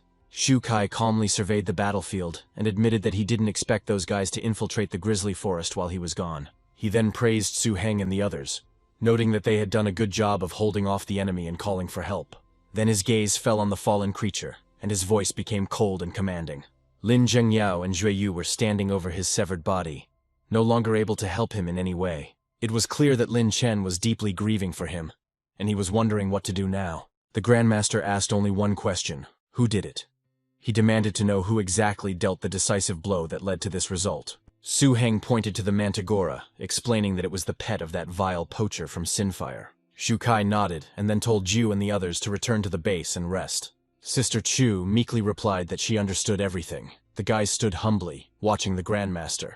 Shu Kai said, as a parting shot, that he would sort things out on his own. His nightmare dragon let out a low, threatening roar. Meanwhile, the poacher leader, hiding in the hideout, furiously whispered to his surviving accomplices that the plan had been sound, but had been thwarted. He guessed that their other comrades, Lei Gei, Lin Tu, and Ma Zheng, were most likely killed by Shui Yu, all blaming the stupid scouts for their failure. It was suggested to kill them, and also inform their own people to prepare, since the people from Blacklight were too cowardly. After these words, a series of agreements were heard. It was necessary to take revenge for such actions. Then, one guy from the clan asked their leader, Luo Yu, what about him, what he was going to do next. The poacher leader waved them off, telling them not to bother him and to decide for themselves. But at that moment the ground beneath them shook, and then a deafening roar was heard. They asked in horror what was happening. Some began to look around themselves, and some immediately looked at the sky. The answer came instantly. Shukai's nightmarish earth dragon, acting on its master's will, unleashed all its might on their hideout. When the dust settled, it became clear to everyone who had made such a terrible sound. As soon as one of them told everyone to run, the rest immediately obeyed him and rushed into the thicket of the forest. Soon everyone returned to the grisly forest base, where it was calm and light, and they could rest after the eventful events. At the main entrance lay a huge pile of slain rival animals. Shukai summed up by saying that most of the invaders had been destroyed, but there were still 2 who were not behind it. The main threat was eliminated, and the forest and its fruits were protected. Sister Ju said that it would be dangerous if they were caught by surprise. Shukai inspected all the areas, and the damage was not too serious. Out of the hundreds of bear fruit trees in the grisly forest, only a few dozen were collected. However, about 100 bears were killed or injured, which can be considered a heavy loss for the entire grizzly pack. He predicted that the chief of the bear warriors, who owned the grisly forest, would be furious when he learned of this. But the rest, he added, was not in their power. Blacklight would take revenge on Sinfire, and they would answer to the bear leader. He turned to Lin Zhen, noting that his losses, Heizhou and Xueyu, as well as Lin Zhenyao, will also receive a reward for their timely support. Xueyu mentally sighed in relief that he wasn't asked why he was AWOL in the forest. But Xueyu, as if reading his mind, suddenly asked if he shouldn't be in Rivet Town, and what he was doing in the forest, getting punched in the face for it. He tried to get out of it by saying that he came to support Lin Zhen and Su Heng, but Shukai snapped, saying that he didn't care about him and ordered him to get his ass back, implying that he should return to his duties. Shukai just nodded obediently, scratching the back of his head and saying that he was on his way. Shukai then turned to Su Heng, praising him for foiling the plot in Shinfire thanks to him, and promising him a reward. He assured that the burgomaster would be pleased, and since Su Heng was on his territory, he should choose a couple of good things from the base's warehouse. However, Su Heng modestly refused, stating that if it weren't for brother Lin Zhen's timely appearance, he would most likely have died. He suggested giving the award to his brother Lin Zhen, saying that he was more deserving of it. Shukai praised him for getting along well and assured him that they would both receive a reward. The castle master will decide on the reward and compensation for Lin Zhen, so Su Heng need not worry. He then invited Su Heng to go with him to the warehouse to start choosing. Su Heng, feeling tired after a hard day, politely asked Commander Shu to wait until tomorrow with the choice. Shukai agreed. Later in solitude, with the moonlight shining through the window, Su Heng reflected. After a long time of work, he could finally rest. But if he wanted to choose a treasure, he needed to consult the dragon's code. He thought about the evolution of domestic animals, the final direction of which was always the transformation into a real dragon. However, this path was fraught with many dangers, and required countless treasures and materials. He compared his snake dragon and the treasure-seeking beast. The cost-effectiveness of turning the latter into a dragon would be higher. After all, with a treasure-seeking dragon, the chances of obtaining evolutionary materials should be much higher. The treasure hunter, like the snake dragon, had several ways to transform into a dragon, but there were only 9 of them, unlike the dozens of ways for the snake dragon. 8 of these paths would weaken the treasure hunter's ability, turning him into a mixed-type dragon. The only way to preserve this unique ability was to transform him into a treasure-hunting dragon beast. But that was a secret. The next morning, at the Grizzly Forest base, he asked if he could go to the warehouse, but he was told that Boss Shu had asked him to convey that yesterday evening one of the forward observation posts had accidentally discovered traces of a supply convoy. Without delay, Boss Shu already went to destroy the convoy yesterday evening. His reward will have to wait until the boss returns. Hearing this, Su Heng suddenly turned to his snake dragon. He said that a great idea had come to his mind, and the dragon perked up at these words. He looked questioningly at his master, who only grinned ominously into his eyes. Without hesitating for another second, the 2 of them ran in the same direction, without notifying Sister Ju of anything. She noticed that Su Heng had been acting strange and even scary all day, referring to his thoughtful yet determined appearance. Su Heng explained his idea. Sister Ju training the red flame tiger reminded him of how the grizzly bears in the forest were neglected. Not to mention the special diet. After the poachers' invasion, the grizzly bears in the forest also suffered great losses. And in the ancient code of dragons there is just the right recipe for bear fighters. In addition, he can use the beast to find treasures. After all, who said that in order to get the bear fruit, you have to fight? He suggested making the most of the grizzly bear's last days in the forest, and taking another step forward. They began working under Su Heng's guidance, with the help of the treasure-seeking beast and the snake dragon, as well as the formula contained in the old dragon code. They prepared very tasty and healthy dishes. Su Heng treated and fed the bears. He looked after them as best he could, and in gratitude he reaped a large harvest. In addition to the 3 bear fruits, there were several rare bird eggs, all to make the snake dragon stronger. However, by the evening, some changes had occurred. One of the grateful bears, whom they had treated and fed, decided to express his gratitude in his own way. He used the 4th level bear roar energy technique, intending to engage in battle right now. Su Heng, realizing the bear's intentions, shouted to his dragon that the bear liked their recipe very much, and that was why he was rewarding him with a fight. So he needed to act, because the bear was already a couple of steps away from the dragon. The snake dragon was collecting his thoughts. He had just gotten up from the ground after a long rest on it. The bear, running towards them, immediately decided to use the beast energy technique, the tearing claw. But the dragon was not in the best shape. He looked up at his enemy with fear. Su Heng noticed with alarm that the severed tail of the snake dragon had not yet fully recovered. However, the bear had already begun its grateful attack, and the dragon had to accept the challenge despite its injuries. He pinned him to the ground, squeezing his throat with his huge clawed paw. Su Heng, seeing that the dragon was having a hard time, shouted at him to give in, that they would not fight anymore, and reminded him that he was still wounded. But the snake dragon seemed unwilling to give up, feeling the challenge and realizing that he could not lose to this bear. The bear's eyes were glowing madly. He could clearly see that the dragon was unprepared and not in the best shape. So he didn't hesitate, and raised his paw again over the snake dragon, while it looked at him in horror. However, the beast gathered his thoughts and strength. He tried to stop the bear, taking his paws in his own. He began to focus on his inner strength, and it seemed to be working.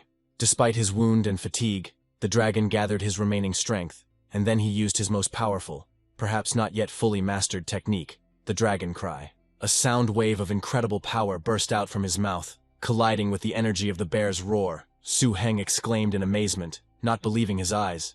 The bear, as soon as he saw that the dragon still had strength, was amazed and ran away to where he came from. The protagonist asked his dragon if he had actually unlocked a 4th level ability. He came closer to his beast, looking at it with a calm and grateful gaze. He carefully touched his muzzle with his hand and patted him as a sign of praise. Su Heng, still under the impression, turned to his pet. He admitted that he didn't think that the dragon would end up being talented in dragon power. He added that he couldn't believe that he had 4th level powers, and the snake dragon only hissed quietly in response. He truly outdid himself in this unexpected duel of gratitude. But suddenly the hero became frightened. His beast began to crumble before his eyes, as if changing its old scales. Still standing in place, he began to transform, as evidenced by the bright glow that formed around him. As soon as everything stopped, the dragon stood before its owner in a new form. Even its height had increased. The boy understood that this was a late stage of growth, and he looked at it, fascinated.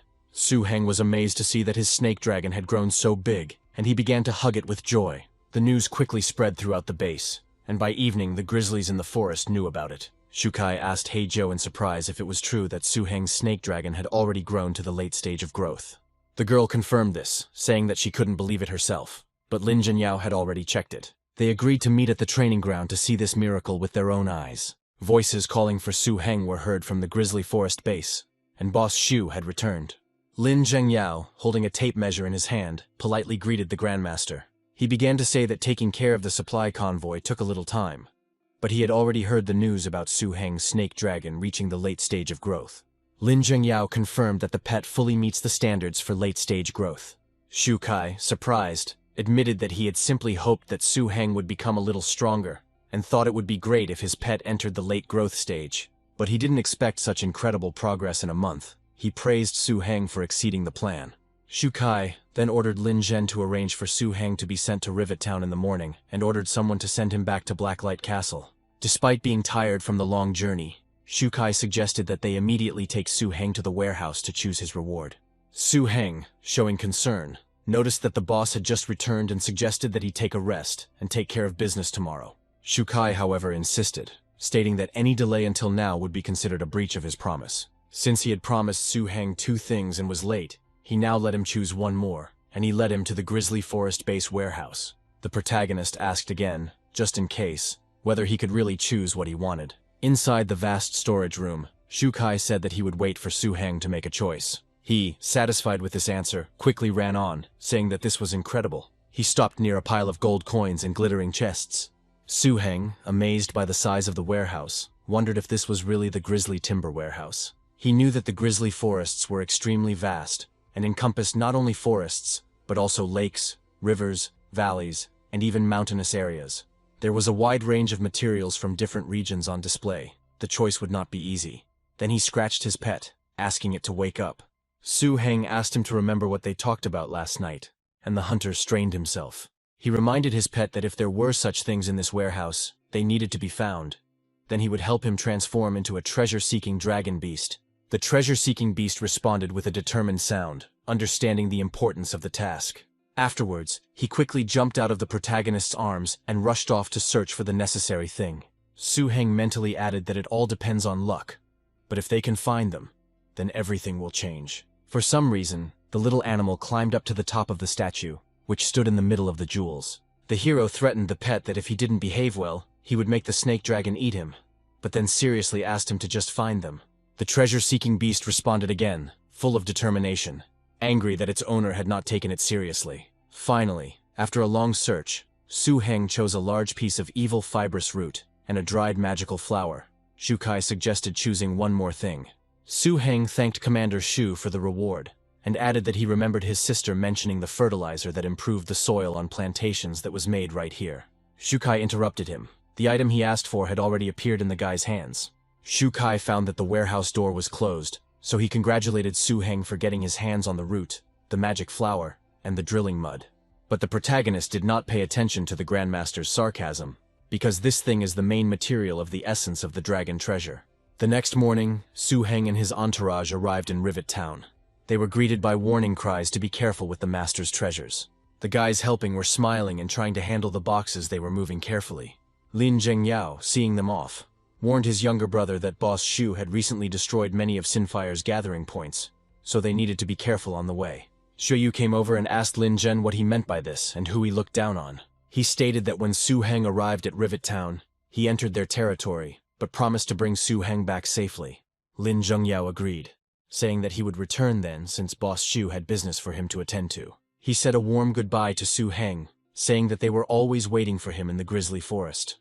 Su Heng replied that he would definitely return and thanked him for his concern.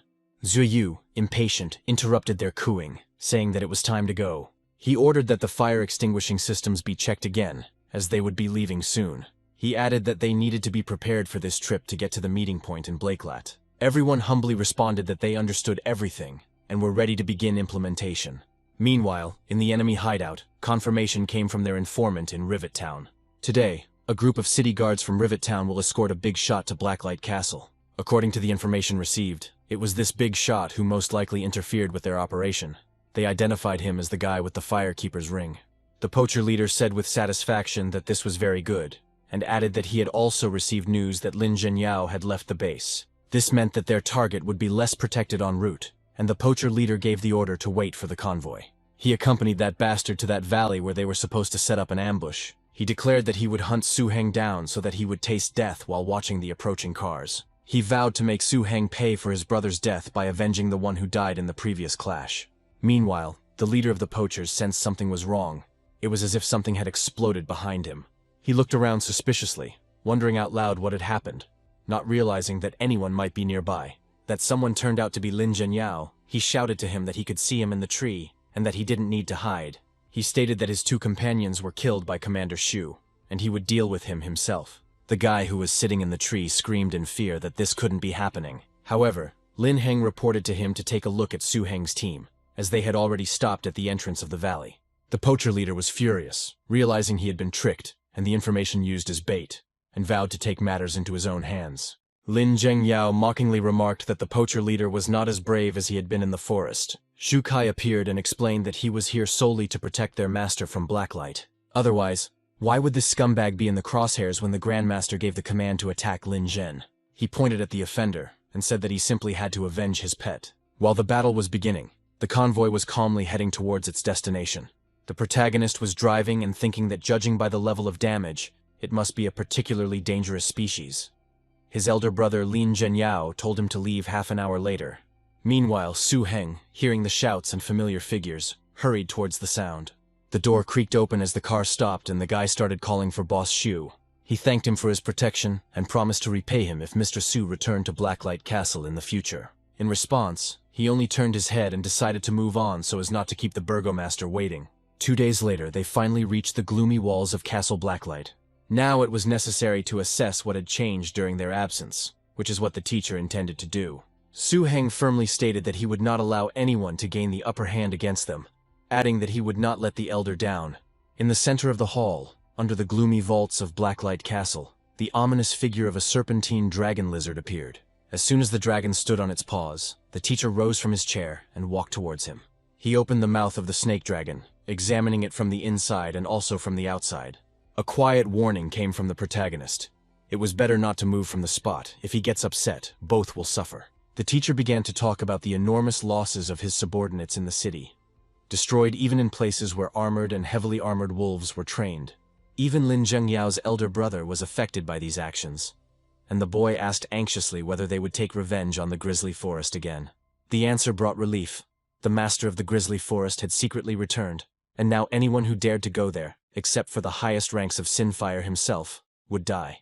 The teacher addressed the hero, saying that this time his successes were a source of deep satisfaction. Not only did he exceed all training requirements, but he also played a key role in the investigation, and was offered the choice of any reward he wanted. Su Heng, instead of a valuable reward for himself, he dared to ask if the master still had the same supreme dragon scale that he had been awarded before. His modest desire to receive another such gift caused surprise. The master expressed bewilderment, because the young man's contribution was great. And then the young man asked no longer for himself, but wanted the reward to go to Lin Zhen. With all sincerity, Su Heng recalled that in the Grizzly Forest, if not for the self-sacrifice of his elder brother. After all, he gave up his main beast to save his life. He would never come back. Having heard this, the master nodded with approval and thought, tapping his finger on his chair. He acknowledged that Lin Zhenyao was truly an outstanding candidate who had reached the peak of his spiritual cultivation, and master would send Lin Zhen a young green flame tiger. This is a rare and dangerous species, similar to the one that the main teacher Lu Yu had. This news was met with admiring cries from the hero. In addition, a villa was prepared for Su Heng himself in the inner fort of the castle, and the master advised him to go to his sister's home and arrange for the move. After all, the Six Lands tournament was about to begin, and there was no time to be distracted. Su Heng bowed with deep gratitude. After receiving a generous reward, the master decided to teach Su Heng an important lesson. He pointed out to the young man his excessive inclination towards moral considerations, which in their world could become a weakness. In the world of masters, the mentor emphasized, strength is held in high esteem, and in battle it is necessary to fight, unconditionally demonstrating one's superiority. He allowed Su Heng to ascend to the second level of his treasury, and choose, in addition to the dragon scale, 2 more items of his choice. Only those with strong spirits survive, and only the strongest have the right to win. Su Heng respectfully replied that he had learned his lesson. On the way home, Master Zhou. His words deeply sank into Su Heng's soul, causing him to ponder for a long time. The incident with Sinfire had already made him realize that he could and should make choices in accordance with his moral principles. These heavy thoughts were interrupted by familiar cheerful laughter coming from the house.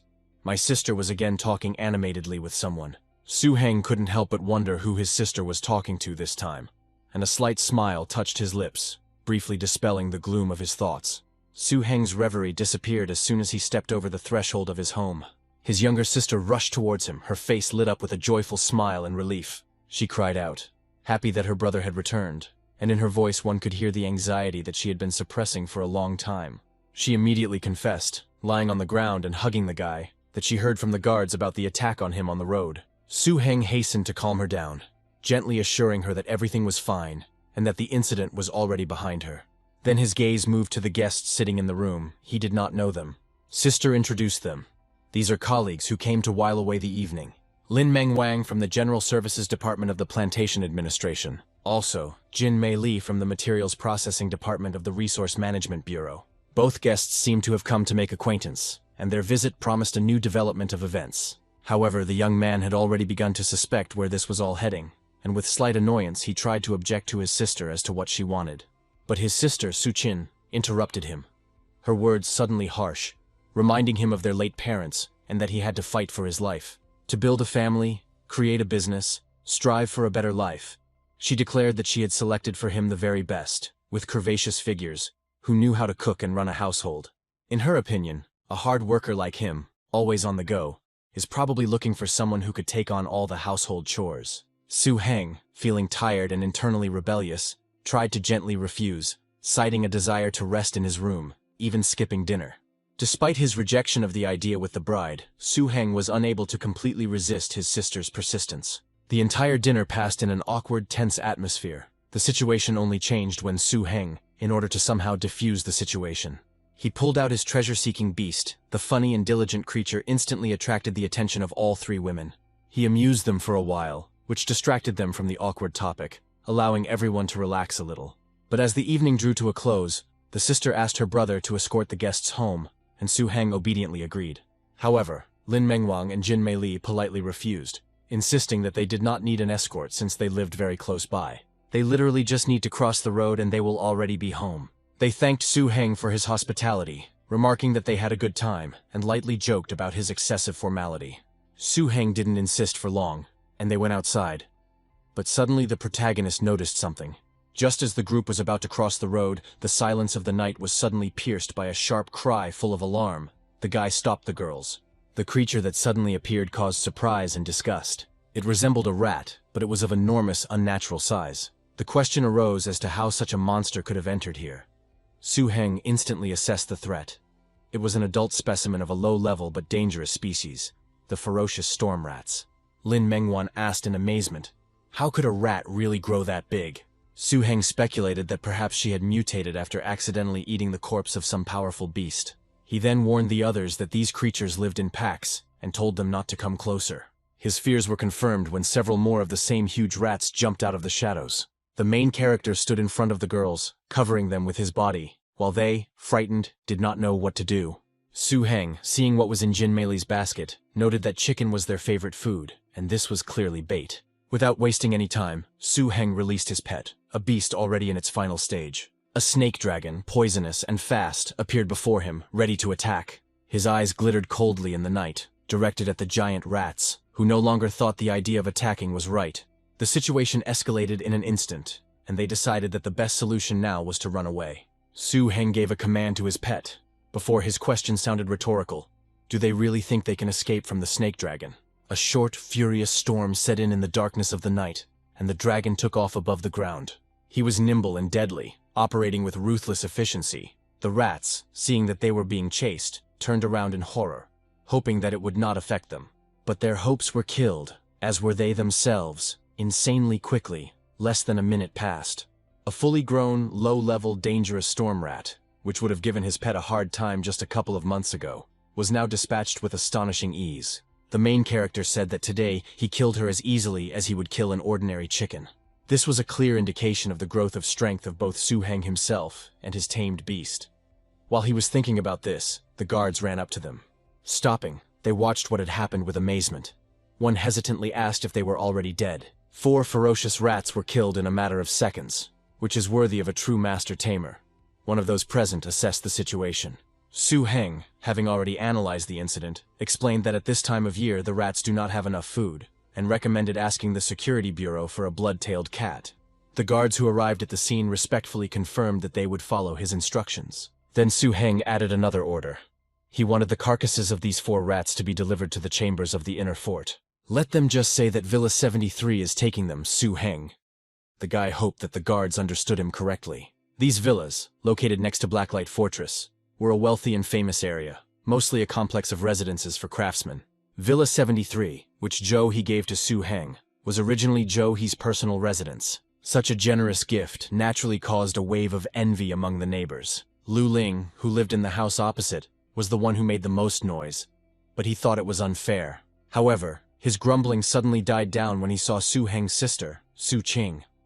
Su Heng began to suspect that he might have some thoughts about his older sister, because he always thought of him as a bit hot-tempered and shy. But now something had changed.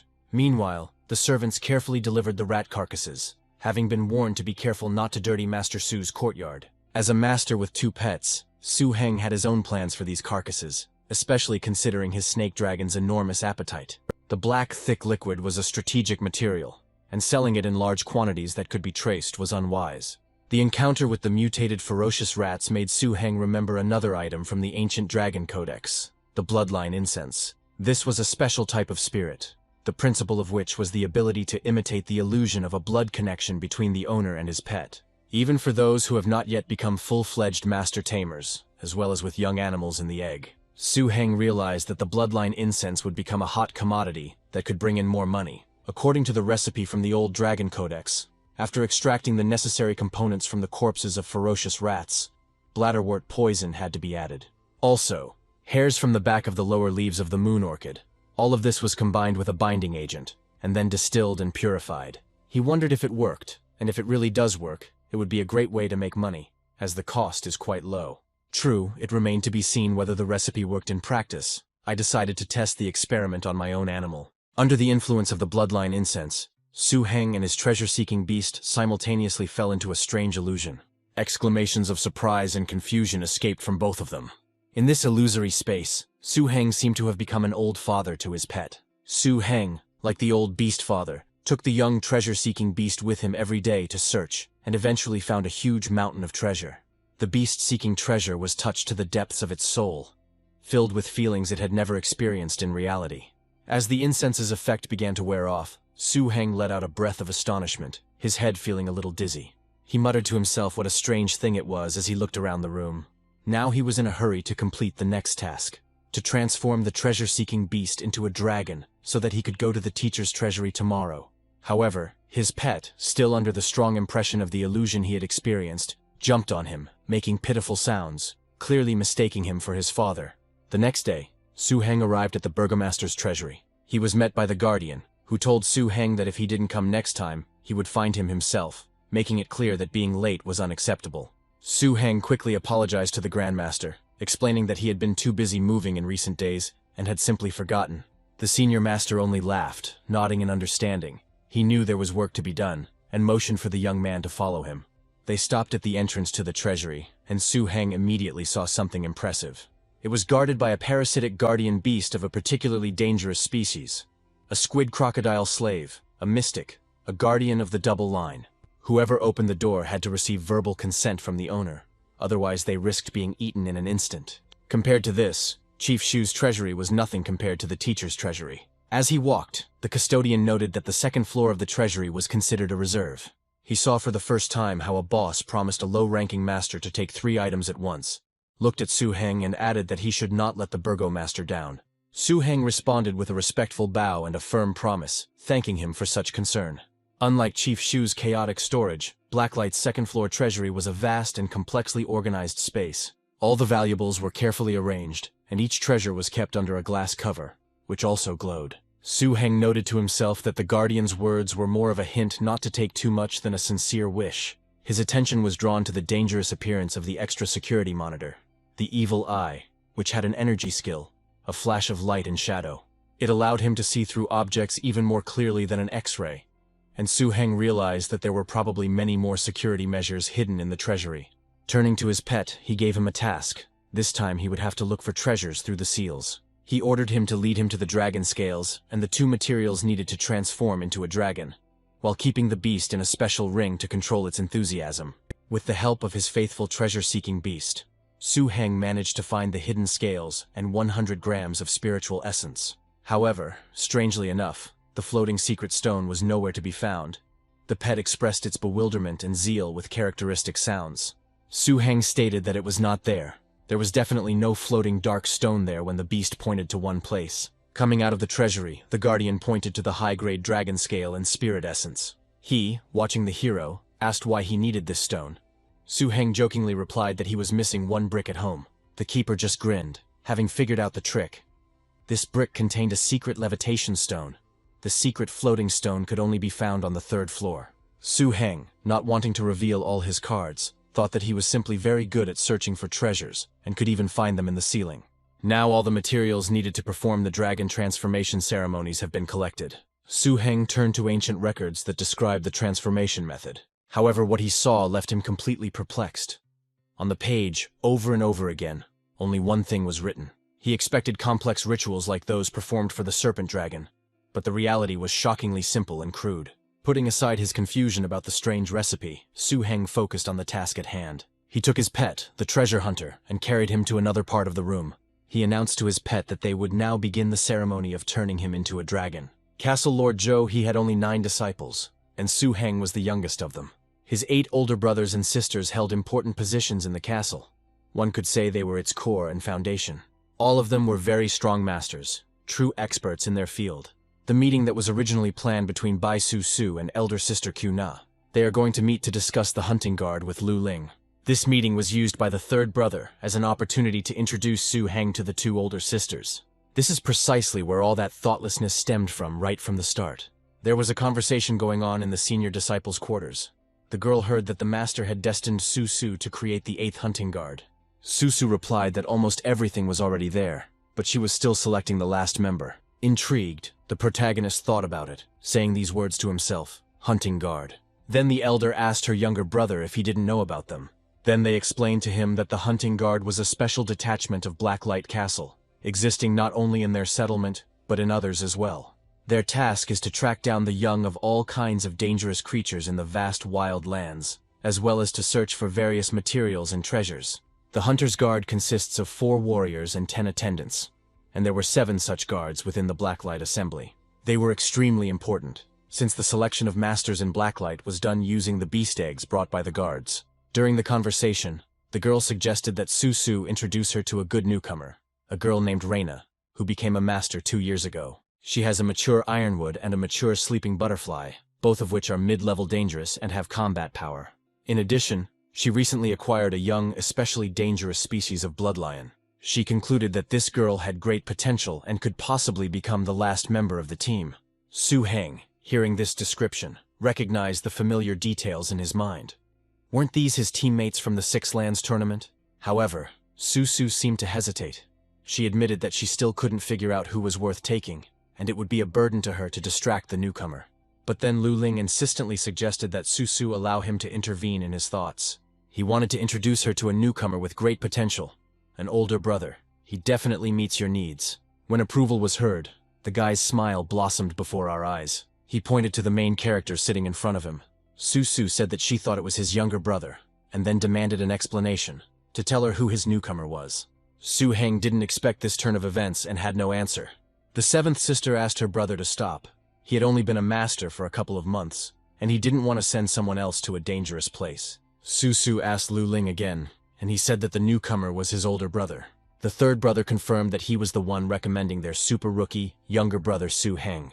He put his cup of tea down, saying that he really wasn't putting on a show. He stated that Su Heng had only been a master for 3 months, and that he only had 1 pet. But it was a very dangerous one.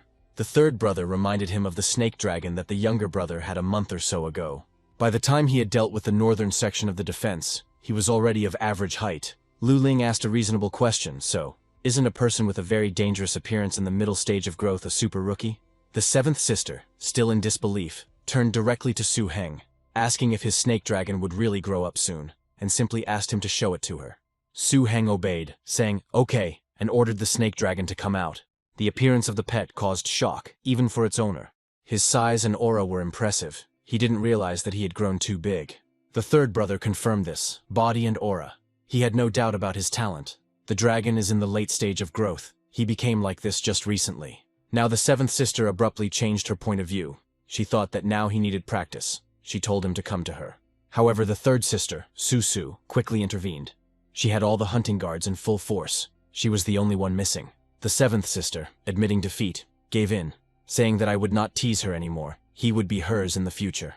But Su Heng, a little taken aback by this quick turn of events, timidly remarked that he felt like he should decide for himself. It turned out that there were a lot of visitors today. Lu Ling noticed and clarified this. Tim, the son of Jolly's father, who also worked in the same pharmacy where the young man tried to sell his new invention, the pedigree incense, came to Su Heng. In preparation for the upcoming Six Lands tournament, Su Heng planned to sell off all his supplies in order to quickly raise his snake dragon to the next level. Su Heng could only send samples to the pharmacy for free, but the result was not very good, and things were at a standstill. But today, Tim came to Su Heng. They stated that they wanted to purchase a large quantity of incense, and wanted to buy more than 10 bottles. Such a sudden and large order after 10 days of fruitless sample trading seemed strange to Su Heng. However, the man hastened to assure him that he was mistaken, and that he would pay in cash. Moreover, he expressed a desire to buy as much as possible.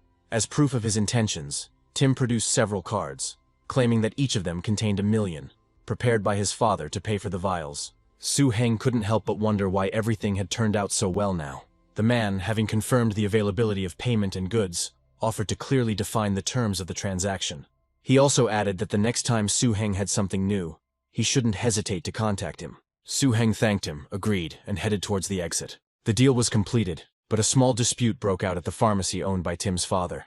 The father hit his son hard with his fist, asking him not to play the fool and to help him. Tim chided his father, asking why he had told Mr. Su that one of his bottles had been sold, when in fact he had simply been asked to put it on the counter.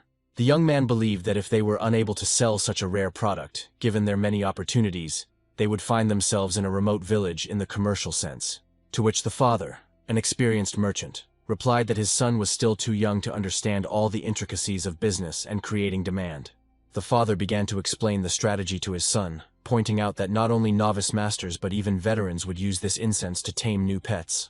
Once this becomes known, the demand for this product will exceed supply. The son tried to object that his father was not a master and could not know for sure whether this remedy would work, but his father abruptly cut him off.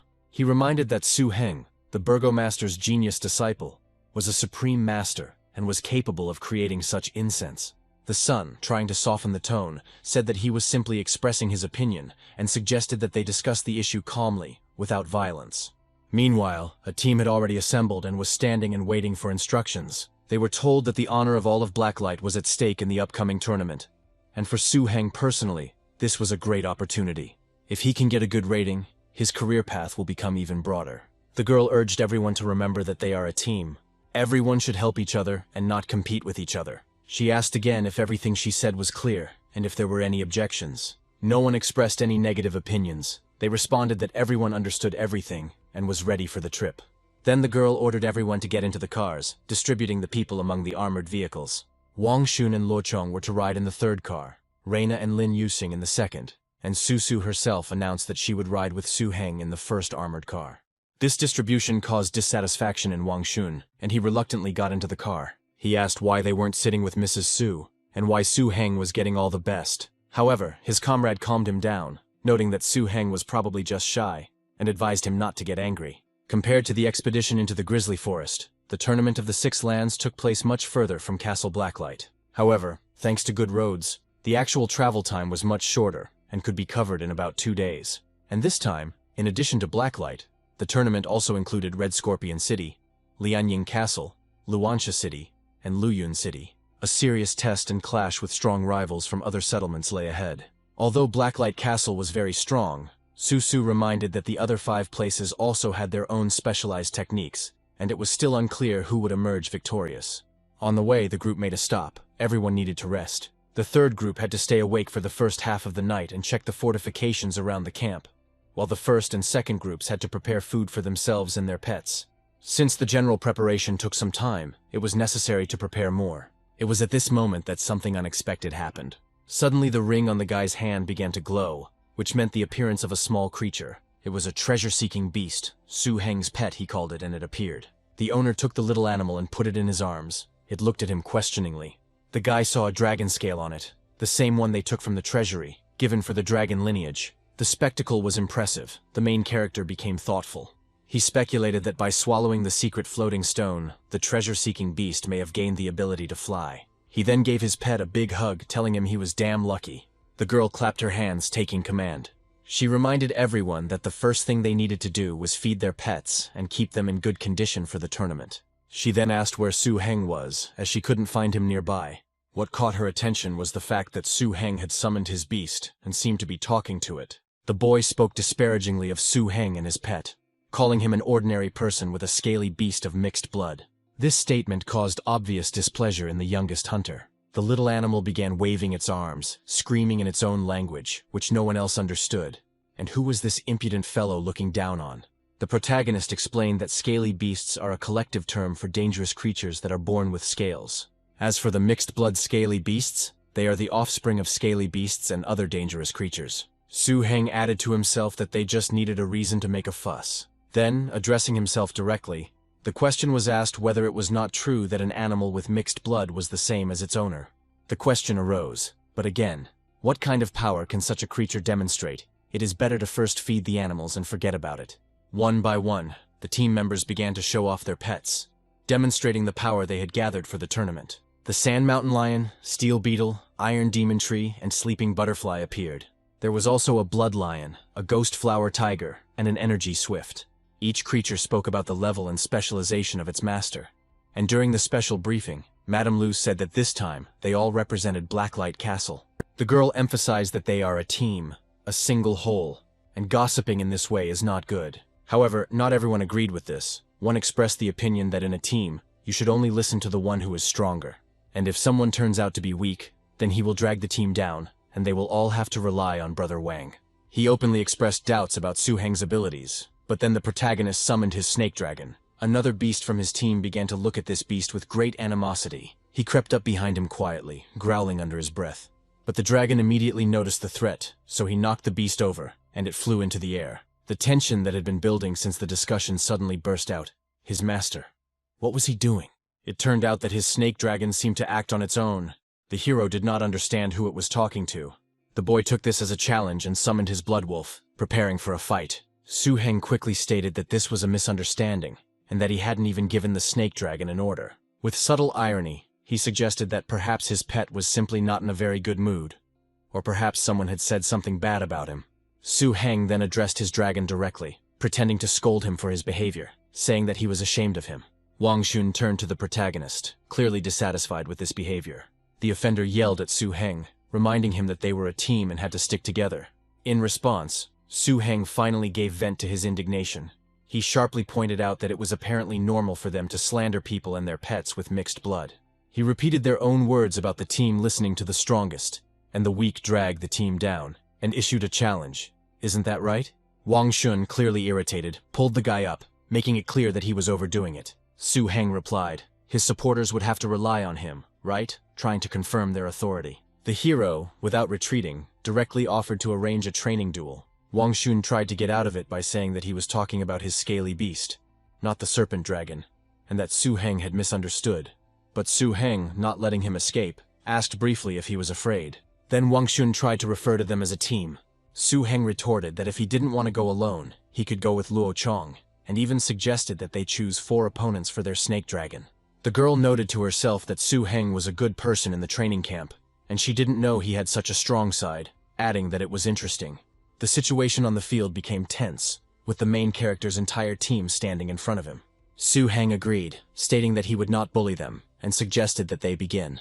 However, it seemed that Wang Xun's patience had run out and he abruptly retorted, accusing Su Heng of considering himself the elder. The stage was set for a fight that would once and for all determine everyone's place in this impromptu team. Su Heng, observing the opponent's tactics, found them simple and effective, but naive in the face of absolute power. The wolf let out a menacing roar, heading straight for the snake dragon. A rapid fight ensued. The dragon was only thinking about how not to kill by accident. He demonstrated his abilities by knocking back his opponent with just a flick of his tail. The team members standing opposite him clearly did not expect such a turn of events, and stood in a stupor. The greasy chewing came into play, but not so briskly. The mountain lion also came up and was determined. But the pet also used dragon power on him, a slash and a furious attack, combined with incredible speed. His movements were so fast and powerful that his opponents did not have time to react. It seemed that no one else wanted to engage in battle with this beast. The stunned spectators, including himself, could only wonder when he became so strong. The display of power was so convincing that arguments about mixed blood and mediocrity instantly lost all meaning. Immediately after that, as if summing up or moving on to the next topic, a team member approached Su Heng and asked if he wanted a great thing. Su Heng asked if it was salty, but he insisted that it wasn't salty and that he had simply been careless last time, and suggested that Su Heng try it first. Meanwhile, the other team members, impressed by what they saw, discussed Su Heng's talent, wondering why they hadn't realized it earlier. Everyone thought about the concept of complete superiority that was common in the wild, noting that for someone like Luo Chong, it was completely rare. Su Heng thought that at least they were on the same team, so he would turn a blind eye to it in an attempt to save face after losing. Finally, the group arrived and went to the tournament venue. The place where the Tournament of the Six Lands took place was called the Valley of the Red Maples, because of the red maples that grew there. The main building of the tournament, built from a special stone, was durable and self-healing, erected through the joint efforts of the 6 main centers. Despite its high cost, it required no maintenance and was uninhabited except during tournaments. The panel of judges for the dueling tournament of the 6 lands included leading masters from all 6 settlements. Therefore, each judge was of a professional level or higher, serving on the one hand the game, and on the other, representing the voice of his gathering place. The tournament was not just a competition, but also an important diplomatic and prestigious event. And upon arriving at the venue, Blacklight's team noticed another group. They were told that these were people from the Red Scorpion Castle. Su Heng was told that they were on good terms with them. A friendly, unexpected meeting took place. Someone approached Lu Yun. Jie Fei greeted her, expressing surprise that she was the one leading the team this year. She replied that they hadn't seen each other for a long time, and that she didn't know that the guys from the Red Scorpion Castle would arrive first. Jie Fei, in turn, joked that of course they had to arrive first to drink their honey beer, adding, "Then suddenly something very quickly rushed past them, not letting them finish." Jie Fei turned around to realize what had happened.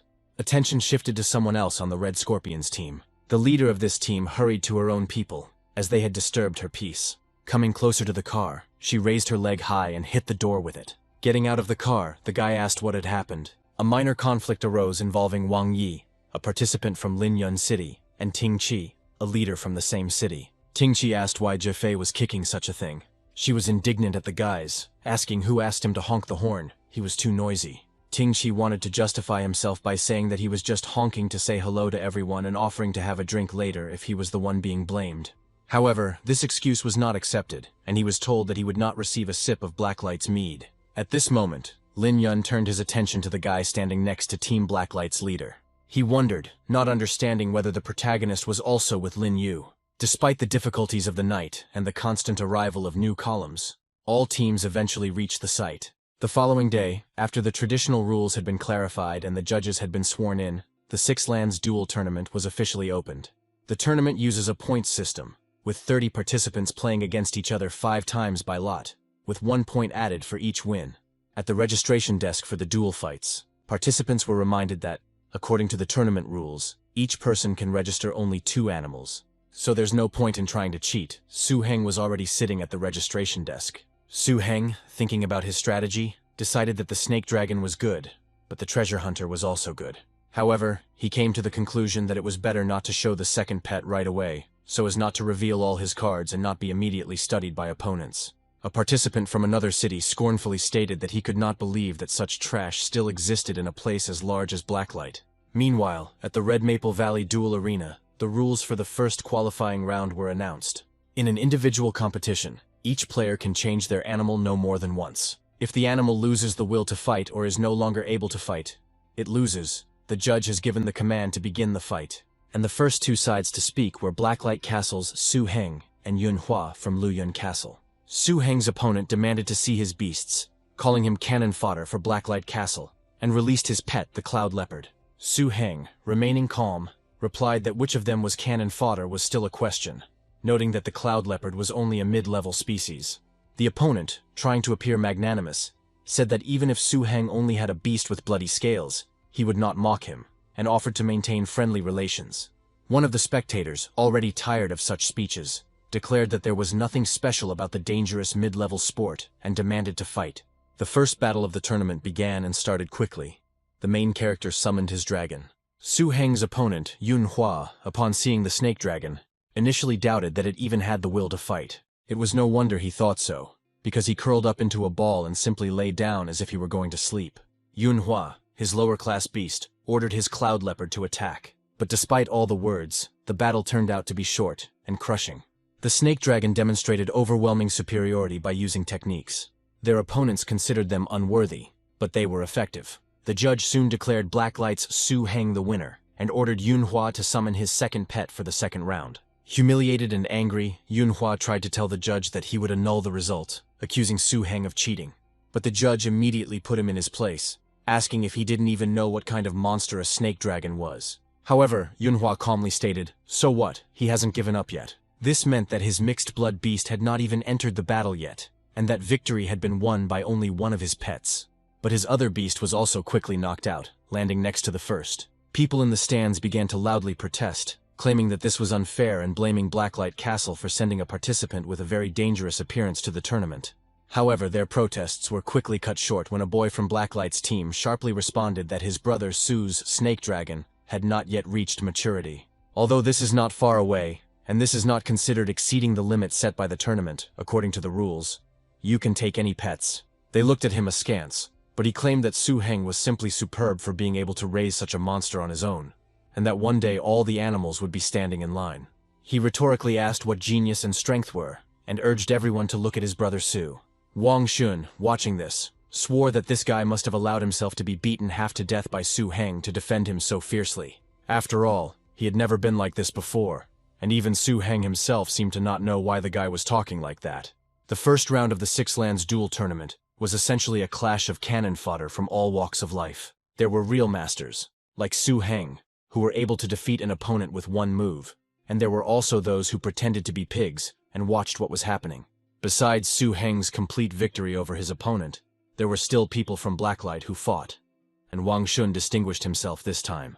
Both sides fought in the arena for more than 20 minutes, and by the end of the first battles, Reina, Wang Xun, Luo Chong, Lin Yuxin, and Lei Na all had one win and one loss. It wasn't until the fourth match that Su Heng faced a serious opponent, participant Wang Yi, who was among the top 8 favorites with 2 mature specimens of developed dangerous species. Both Su Heng and Wang Yi had 3 wins each, and based on experience from previous years, a winning streak is usually enough to secure a place in the last 8. That's why this match was so important for both of them. During the intense fight, the black tiger with a steel claw, Wang Yi's pet, was the first to pounce. The snake dragon stood and waited for the right moment. At the critical moment, he used his innate skill, steel energy, to strengthen his defense and stop the bleeding at the same time. He tried to use the damage for damage exchange technique to engage in hand-to-hand combat with the snake dragon. However, Su Heng was not going to agree to this. He ordered his snake dragon to use the energy earth cannon. This was a new attack that the pet had mastered after entering the late growth stage. It featured high-speed movement and shooting, all due to the use of the increased restorative power of the earth system and thinking bullets. Although she couldn't kill, it was quite difficult to deal with her. This attack allowed the dragon to avoid close combat and continue to suppress the enemy at a distance. The battle reached a critical point, and a thick haze filled the battlefield. When everything cleared, it was clear that the enemy beast was standing behind a fence of ice crystals. But fortunately, the judge arrived in time to prevent possible serious consequences. All the people looked at the arena with fear, and agreed that this was a damn dangerous moment. Finally, the first victory of this round was announced, the victory of Su Heng of Blacklight Castle. The opponent considered that after this fight, the snake dragon must have expended a lot of energy. The second beast he registered, a beast with mixed blood.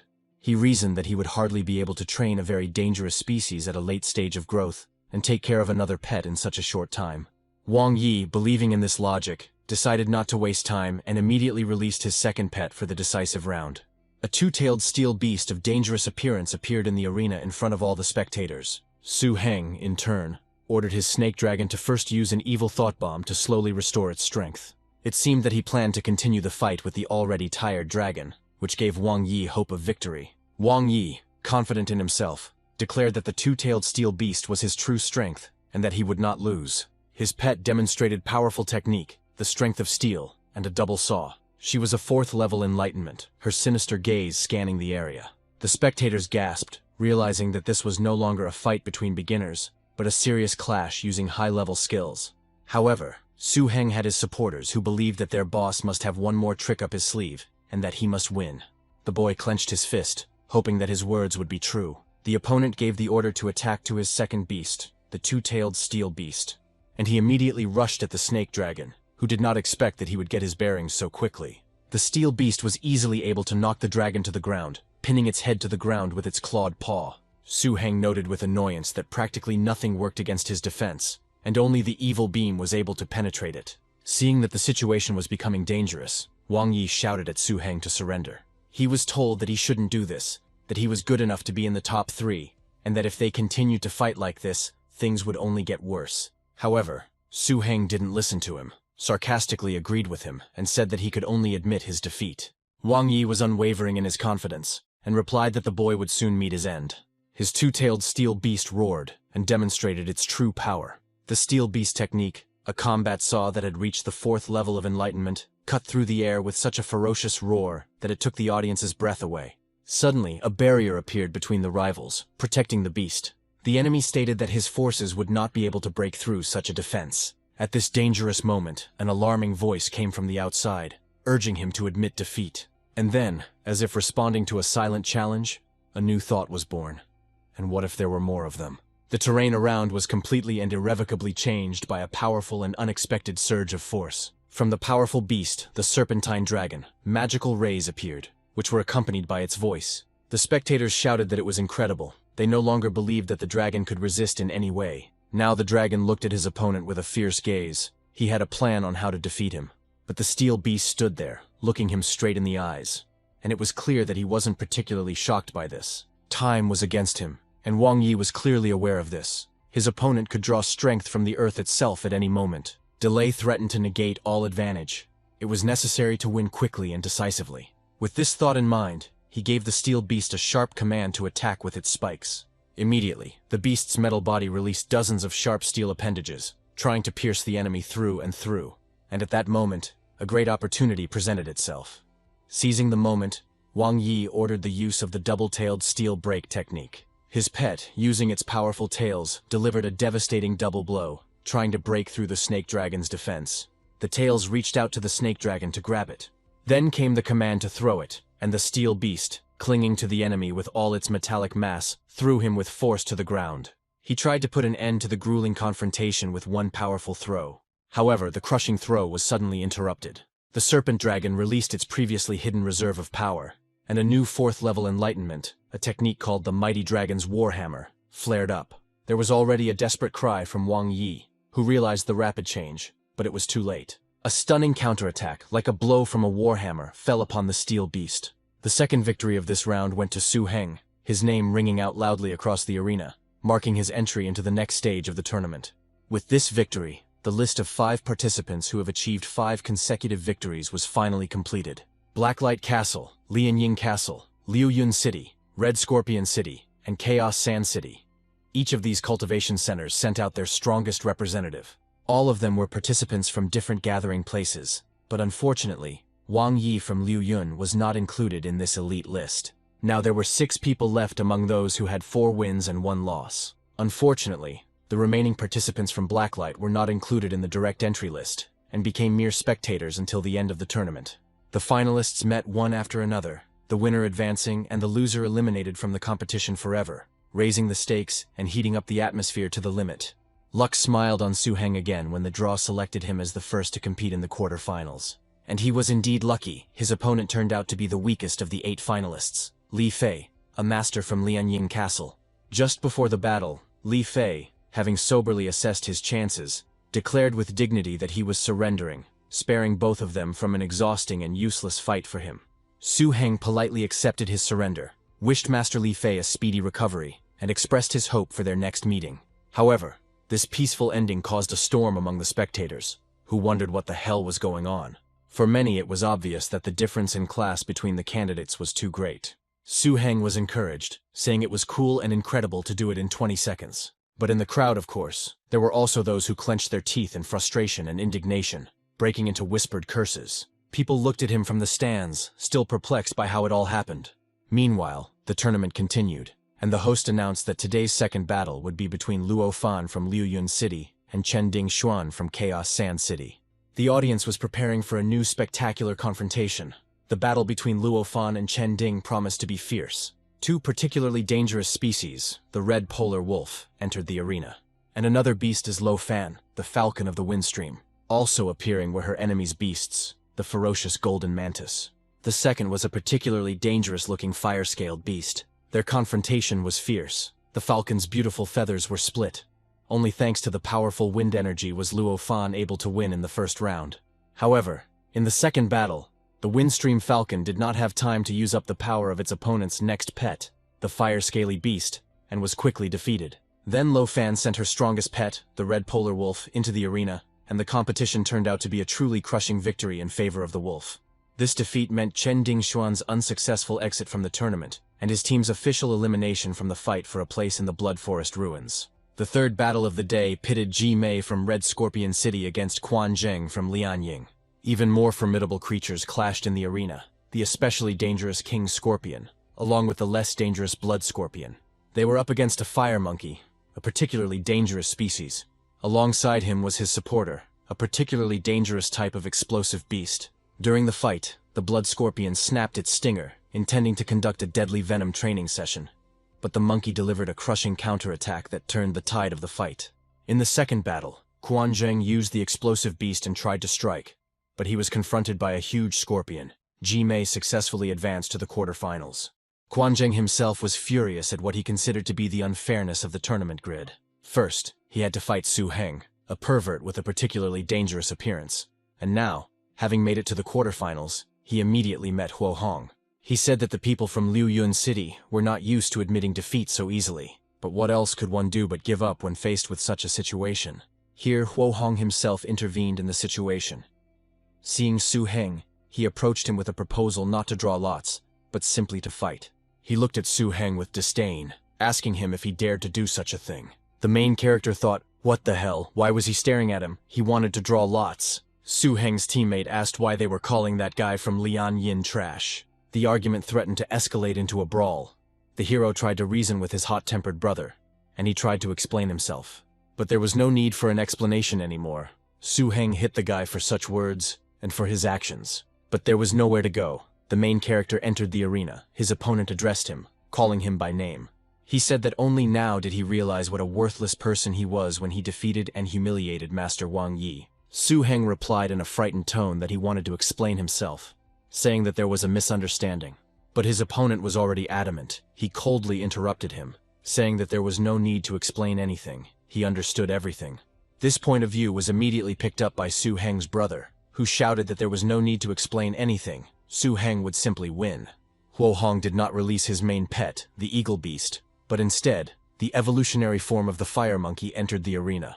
The move was calculated and cunning, removing his main power and replacing it with a monkey, clearly trying to drain the snake dragon's stamina. For Su Heng, whose pet relied on its connection to the earth to recover, this tactic was especially dangerous. Everyone understood that this battle, permeated with personal animosity and strategic calculations, would be incredibly difficult. The battle began with cold calculation, Huo Hong giving commands with icy calm, satisfied with the chosen tactics. He simply used the fire monkey's agility and speed to wear down the heavier snake dragon. He had another pet in reserve, and he looked ahead with confidence, wondering how his opponent would win today. Huo Hong read his opponent's intentions. He watched the fight in Su Heng's beast. He understood that he wanted to use the 4th level ability, Dragon Hammer, and was trying to sneak up for the finishing blow. The snake dragon tried to act cautiously, as he understood that the enemy was not stupid. The protagonist's opponent was still considering his next decisions. Huo Hong wasn't going to just wait.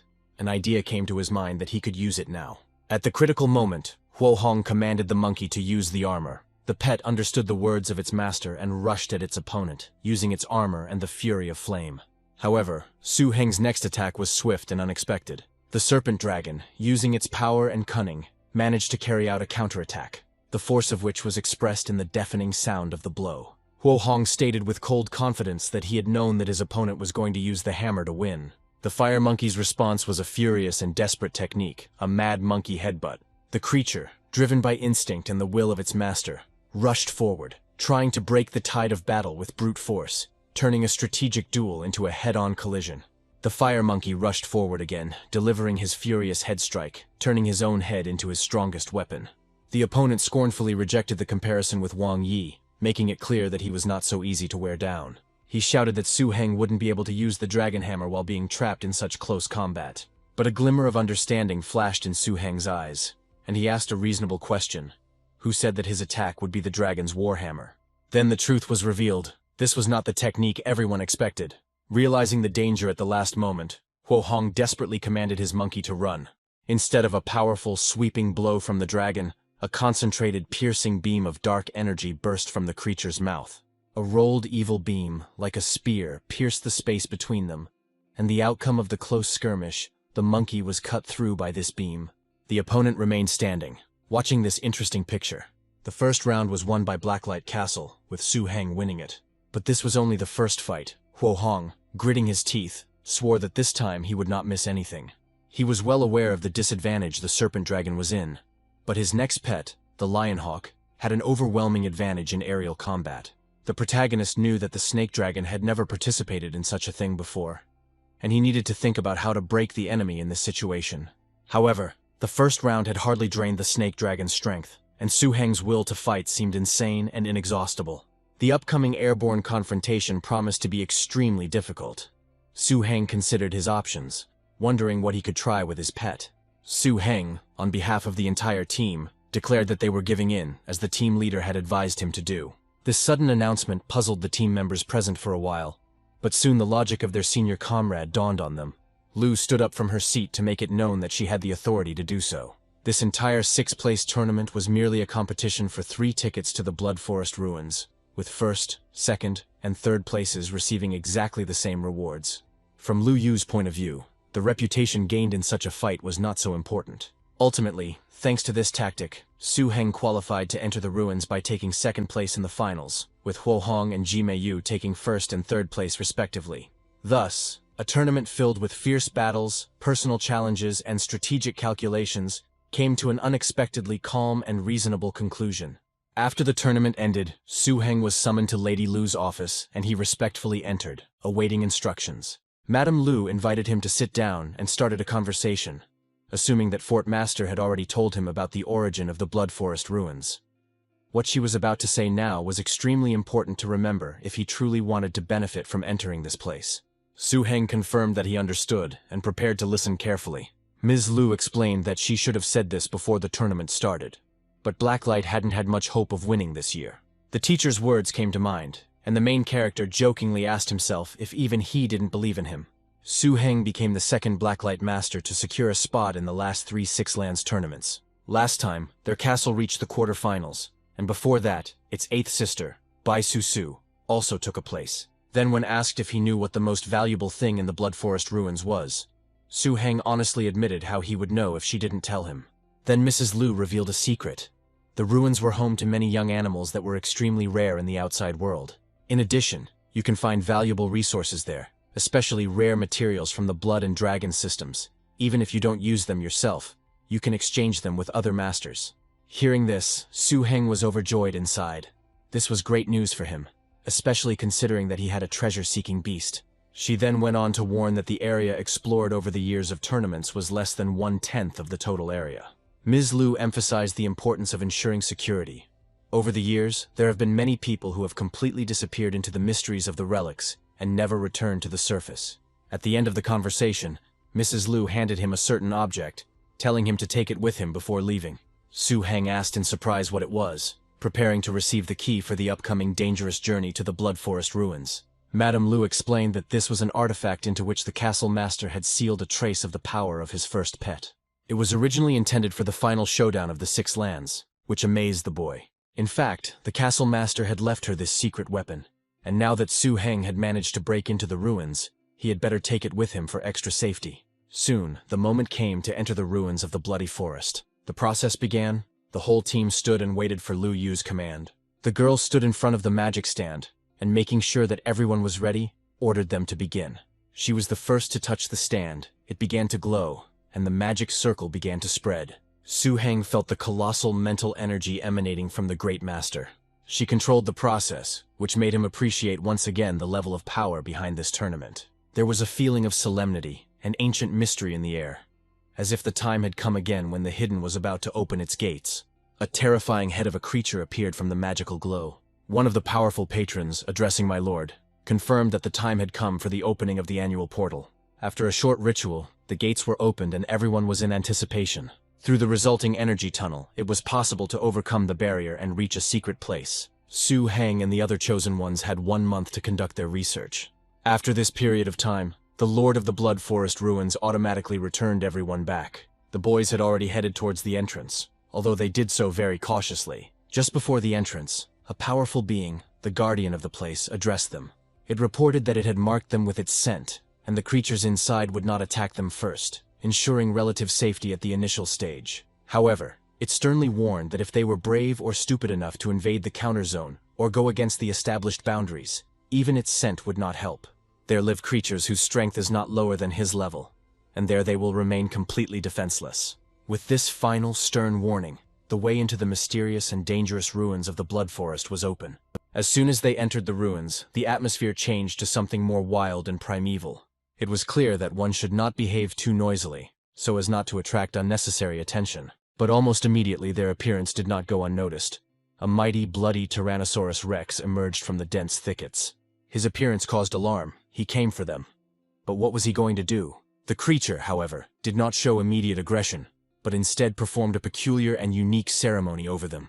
The boys understood that this was connected with the mark that the keeper had spoken about. After that, it announced that everything was done, the scent had been successfully applied, and now they could begin their research. The Tyrannosaurus also reminded that in a month it would take them back along with their findings. Having found herself free to explore, Ji Meiyu made a practical proposal, the sight of which made Huo Hong's eyes widen in admiration. She said, wiping herself from the creature's drool, that each of the gathering places should have its own signs. And why don't they split up? This idea was supported by the others. Huo Huang, still not taking his eyes off the girl, replied that it was a good idea. For Su Heng, this proposal was just what he needed. Since yesterday evening, after meeting Lu Yu, he had been thinking about how to hide his second beast. As soon as he was alone, he immediately released his special pet. Turning to him, he asked if he was sure that the plant they needed grew in this particular place. The pet responded with a dissatisfied grumble, to which Su Heng hastened to assure him that, of course, he believed him, and asked him to lead the way further. Referring to the information he had received from Lu Yu, Su Heng recalled the note that these plants liked shade but needed dry conditions. Armed with this knowledge and guided by his unique pet, he delved into the mysterious ruins of the Blood Forest, beginning his own personal treasure hunt. Su Heng looked around in confusion. The description from the old records spoke of dry conditions, but this place did not match that description at all. Meanwhile, his flying pet, the treasure hunter, who, ever since he learned to fly, clearly preferred soaring on his own to that. It was not easy to hold him, considering his weight was over 50 kilograms. The main character thought about this and did not understand how he could grow up so quickly. Suddenly the pet made an excited sound and pointed in the direction. Su Heng followed him and gasped in surprise. A completely different terrain opened up before them, dry, rocky, in sharp contrast to the surrounding damp thicket. Led by his guide, Su Heng soon found what he was looking for. The treasure hunter did not let his master down again, despite all the mistrust and doubts from those around him.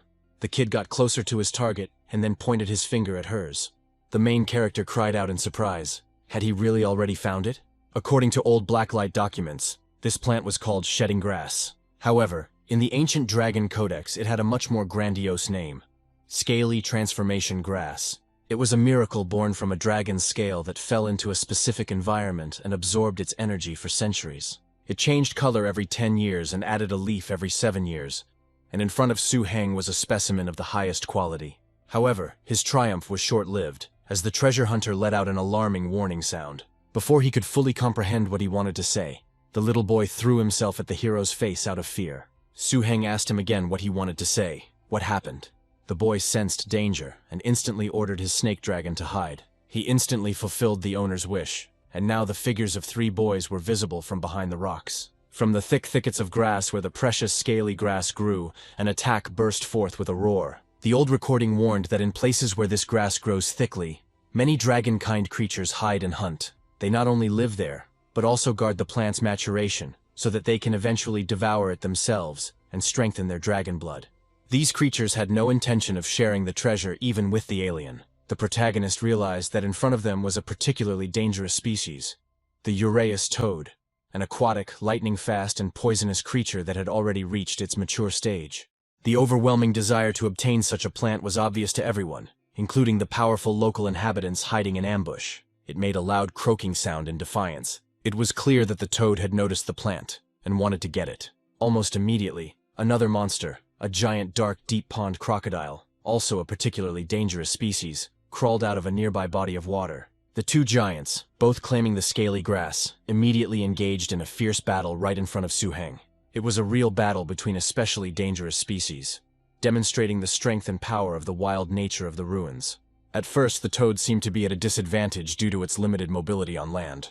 Su Heng even thought that she wouldn't be able to come out of this situation victorious. The giant dark crocodile looked at her incomprehensibly, as if she dared to fight him. However, the toad was preparing a surprise. She would not have taken such a step without having an ace up her sleeve. The protagonist looked at this, but he still had the feeling that the toad would lose, because it did not show its power. Watching this, it felt like the Uræus toad would not be able to get out of this situation. But suddenly, a terrifying electrical voltage began to emanate from her, filling the air with the crackle of energy. Su Heng realized with astonishment that she was about to use her lightning attack. The resulting discharge was of devastating force. The toad seemed about to explode from the tension. A powerful electric shock struck the crocodile, causing its body to shudder and loosen its grip. The battle was brutal and impressive. The main character even had to cover himself, hoping that the electrical energy would not touch him. In the end, the toad emerged victorious, having proven its superiority. Su Heng watched the denouement with awe, realizing how many dangers the bloody forest hid within. He realized that he wouldn't be able to simply get the grass while this powerful toad was guarding it. While the crocodile lay on the ground, the toad realized that there was no danger of her enjoying her find. She didn't pick it right away, but slowly approached the plant, drooling. But suddenly the crocodile woke up and decided to play a trick by pretending to be dead. Here it is, a true battle between especially dangerous species, the outcome of which could change at any moment. The crocodile crawled out of the water and quickly ran towards the toad. In a moment he was able to comprehend her, and he clicked his teeth on her. The protagonist, seeing their fight, was thinking about how to get close to the plant and remain unnoticed. At this time, the toad was running away in panic from the enraged crocodile. As a result, both powerful creatures disappeared from sight and ran on. For Su Heng, this was an incredible stroke of luck, as he had just been dreaming of getting the plant. Now, while no one is there, he must take it. Without wasting a second, he rushed towards the precious scaly grass and plucked it. He addressed his pets, saying that they were indeed very lucky. Then, still talking about luck, he ran away as fast as he could. Meanwhile, the crocodile managed to catch up with the toad and was already feasting on it. He gnawed at every part of her body, still enjoying his quick victory over this creature. A kind of smoke began to sweep through the forest, and it was clearly visible to the eye. It also had a characteristic aroma, which the crocodile immediately smelled, and this distracted him from his meal. Su Heng was already racing at full speed on his dragon with his little pet, unaware that the troubles were not over yet. The treasure hunter noticed that this magical haze was emanating from the very same plant he had picked. Then he noticed a powerful explosion and began to wail, sensing imminent danger. They raced for several dozen kilometers, and the pursuit did not stop. The treasure hunter expressed bewilderment and alarm as to why anyone would pursue them so far. And then it dawned on Su Heng that he had underestimated the attractive scent of this plant to dragon creatures. The aroma of the scaly transformation grass, like a magnet, attracted all the inhabitants of the forest with a drop of dragon blood. It was necessary to get rid of this smell urgently. The solution came instantly. Without further ado, the dragon creature swallowed the precious herb. The plant's effects began to manifest almost instantly, with an accelerating effect that surprised Su Heng himself. And then it dawned on him. He had forgotten one important detail. His treasure hunter, after a certain metamorphosis, was also a creature with a dragon ancestry. The hero thought that he watched with envy and resentment as his relative received all the benefits from the precious herb. The pet was indeed clearly displeased, and Su Heng hastened to calm him down. He warmly thanked the hunter for his excellent work on this treasure hunt, calling him the strongest beast of his kind. He promised that if they found anything else valuable, it would go to him first. To seal his promise, he offered to make a deal, vowing not to go back on his word. This seemed to calm the envious pet a little, and they linked their fingers in agreement. Meanwhile, the process of transformation of the snake dragon was gaining momentum. Powerful energy waves emanated from it, accompanied by a roar and glow. Su Heng realized with alarm that the process that had begun would attract the attention of other beings. The dragon rushed forward at a very high speed, unable to control it. The only thing left for the protagonist to do was to hold on tightly to his beast. It continued to emit a glow and aroma, which could attract unwanted attention. The snake dragon's scales suddenly began to fly off, along with his own blood. Then the guy decided to somehow help his pet and tried to use his energy. The dragon clearly felt better. He noticeably gained strength, trying to control himself. He flew high into the sky because it was already dangerous to move on the ground. But the flight was not a success. After a second of flight, it crashed to the ground along with its passengers. Su Heng didn't know how long it would take for his pet to complete the transformation and come to his senses. He understood that the plant's energy had begun to act, and now it was unknown what other animals would come to this scent. They had to do something to protect themselves, but nothing came to mind. And the little animal was also without ideas. But suddenly the hero had an idea. He shouldn't move the dragon into the storage ring, as this could interrupt the process.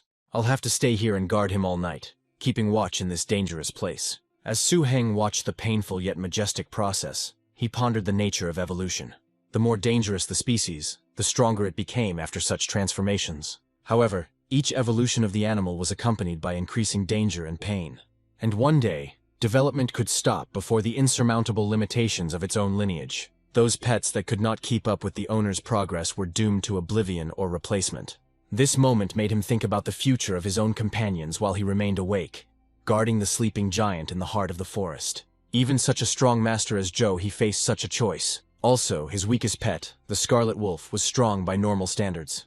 This decision was usually made based on emotions or through a voluntary severing of the mental connection, which caused great mental and spiritual trauma. Therefore, most of the masters did not abandon their lagging companions to their fate. Instead, they were placed in specific locations where they lived out their lives in artificial conditions. Looking at his transforming snake dragon, Su Heng mentally vowed that he would do his best to help it evolve. He didn't want to part with him and promised to do everything possible. It was their deal, a one-time unbreakable deal between owner and pet. To pass the time and distract the treasure hunter who was still sulking, Su Heng suggested that he play a simple game. It was rock, paper, scissors, and the pet enthusiastically, though not without cheating, joined in the game. The baby naturally chose a stone, clenched his fist, and hit his owner hard in the face. The protagonist threatened the hunter for daring to use such force, and offered to play again. But then another paw joined them, and the snake dragon came to life. The transformation was complete, the snake dragon awakened, and its new appearance amazed Su Heng. The owner began to hug his dragon with joy. The hunter did not distinguish himself either. He was also glad to see the beast healthy. Suddenly the dragon's eyes changed color, and its gaze became ominous. The snake dragon itself became an order of magnitude taller, and to show itself, it stood up to its full height. His scales were shining immediately after the transformation. He was completely transformed. A length of 6 meters was a clear sign of reaching maturity. Thanks to the power of the scaly grass, the snake dragon was now very close to its most perfect form, and had even mastered a new skill. It was called Dragon Sleep, and this skill helped other beasts and even its owner Su Heng quickly recover from injuries and strength while sleeping. Seeing that Su Heng had not slept all night, the dragon wanted him to rest, but both of them were so mentally exhausted that sleep did not come. Moreover, after the transformation, the information in the dragon code was radically updated. Previously, the limitation of the serpent dragon's bloodline was an issue that Su Heng tried not to think about, but new information opened up incredible prospects for him. If the lizard line is chosen as the main one, then there were 23 evolutionary paths along which the serpent dragon could move towards higher species of snake. Among them were the intermediate horror species, the hammer-tailed dragon lizard, and the electric-horned dragon lizard. The protagonist opened his book, which Lu Yu had given him. He reread the lines he hadn't read so thoughtfully before, about the different types of dragon. They stood on the same level as the bloody Tyrannosaurus Rex, the lord of these ruins. The hammer-tailed dragon lizard was famous for its enormous hammer-shaped tail, the destructive power of which was comparable to the main gun of a heavy tank. The electric-horned dragon lizard was born with the power of lightning and had a sharp horn capable of firing lightning bolts. Besides the intermediate horror types, there were also high-level types such as the hill dragon lizard and the magma dragon lizard. Among them, the battle lizard dragon, a race of dragons that follow the path of power and fiery force, stood out in particular. The combat system, the dragon lizard, the high-level, terrifying steel fire system could be called a mobile military fortress. His signature steel fire fusion technique, Metal Flame Storm, could make an enemy fear to live. Su Heng was overwhelmed by the wealth of choice, and didn't even know which of all of this would be the best decision. However, an alternative path has opened up, and perhaps the protagonist won't have to puzzle over the choice. Inside the ruins of the bloody forest, the serpentine dragon ran towards new targets. If he chooses the snake dragon as his main bloodline, he will have 37 evolutionary paths. Among them were such intermediate species as the mist dragon, storm dragon, ice dragon, frost dragon, and others. The mist dragon snake, for example, was a fearsome species with a system of mist and water, capable of flying in the clouds and being invisible there. However, Su Heng considered this ability too flashy and the value not very high, and continued searching. There were a total of 11 ways to transform into a high-level dragon snake lineage terror, but he would lack the talent of the evil system, which would weaken his core strength. Then his gaze fell on the ideal version, the Wind and Thunder Snake Dragon, which combined the power of wind, dragon, evil, and lightning, and belonged to the high-level horror species. Although the battle dragon was strong, it was very bulky. The Wind and Thunder Snake Dragon seemed to be the ideal choice. He sacrificed the Earth system's defenses in favor of more powerful flight abilities and attacks. Next to the description, a list of ritual materials for metamorphosis appeared. A complete dragon snake lizard, an advanced wind and thunder dragon blood crystal. With renewed determination, Su Heng exclaimed that now that they had a direction, they could push on. However, luck seemed to have turned against them. On the Tonkin Plain, where they had entered, they had not encountered anything of value in the last 3 days. According to the map that Madame Lu gave, they were already on the border of unexplored danger zones. Su Heng ordered the treasure hunter to combine his thoughts. After he became a dragon, he gained a new ability. With her mind energy, he could share the images he saw directly into Su Heng's mind, and the image he conveyed caused Su Heng to exclaim in amazement. In the distance, 2 dragon beasts, harbingers of flame, judging by their state, raised in a magical aura, were chasing a tree. The tree that could walk. There was something wrong with this tree, and Su Heng felt like he had seen it somewhere before. A mysterious running tree and a chase between 2 fire dragons promised new dangers and perhaps new opportunities in this unexplored zone. Su Heng immediately remembered where he knew this tree from. It was an energy-absorbing tree, and according to the old dragon code, it was considered rare and almost extinct. This spoke of its incredible uniqueness. These creatures were not originally from this world, but came from the outer void. They spent most of their lives in endless darkness, absorbing various energy surges. Their lives were incredibly long, starting as seeds drifting in the void until they absorbed enough energy, until they were completely destroyed. The trees that appeared in this world were seeds from the void, brought here through cracks in the secret lands. Another reason for their rarity was their inability to reproduce. But what excited Su Heng the most was that the tree's ability could absorb energy. She could speed up the transformation of his snake dragon into the wind and thunder snake dragon. Although the tree itself had no combat power, making it easy prey for the harbingers of flame, its strength was great. It belonged to 4 extremely dangerous systems: emptiness, magical, devouring, and plastic, which made it rarer. So rare, even more so than secret systems like his treasure hunter. The possibilities it opened up were staggering. The tree could consume a huge amount of energy and accumulate it in its body. When it came to growing fruits from this energy, it was incredibly helpful to the animals, quenching their thirst for resources. But what was even more amazing was that the tree could produce fruits with the same properties by consuming samples, whether it was a fruit or a higher-order ingredient. This turned it into a real combat laboratory for the master. Any master who possessed such a tree could easily create an entire army of high-quality pets. The question was rhetorical. What was he thinking? Su Heng's thoughts were already racing ahead, assessing the risks and rewards. He decided it was time to move forward. The goal was clear: to save this incredibly valuable tree from 2 fire dragons and take possession of it. Without wasting any time, Su Heng and his pets rushed towards the chase, preparing to engage in a fight for one of the rarest creatures. His snake dragon, now strengthened after its transformation, prepared for battle. He flew up to make himself harder to see. Then the boys hid, assessing the risks, and it seemed that only the tree itself noticed them. Suddenly, a small stone hit one of the dinosaurs on the head, which surprised it greatly. This was done by a small animal, a treasure hunter, who was making faces at the dinosaur. Then he covered them with even more stones. This way he wanted to show that he too could be important in battle. This maneuver made the dinosaur very angry. He switched to the animal and chased after it. But another dinosaur remained with the tree. It was already crying from panic. However, something surprised him. He turned to the heroes, seeking protection and help from them.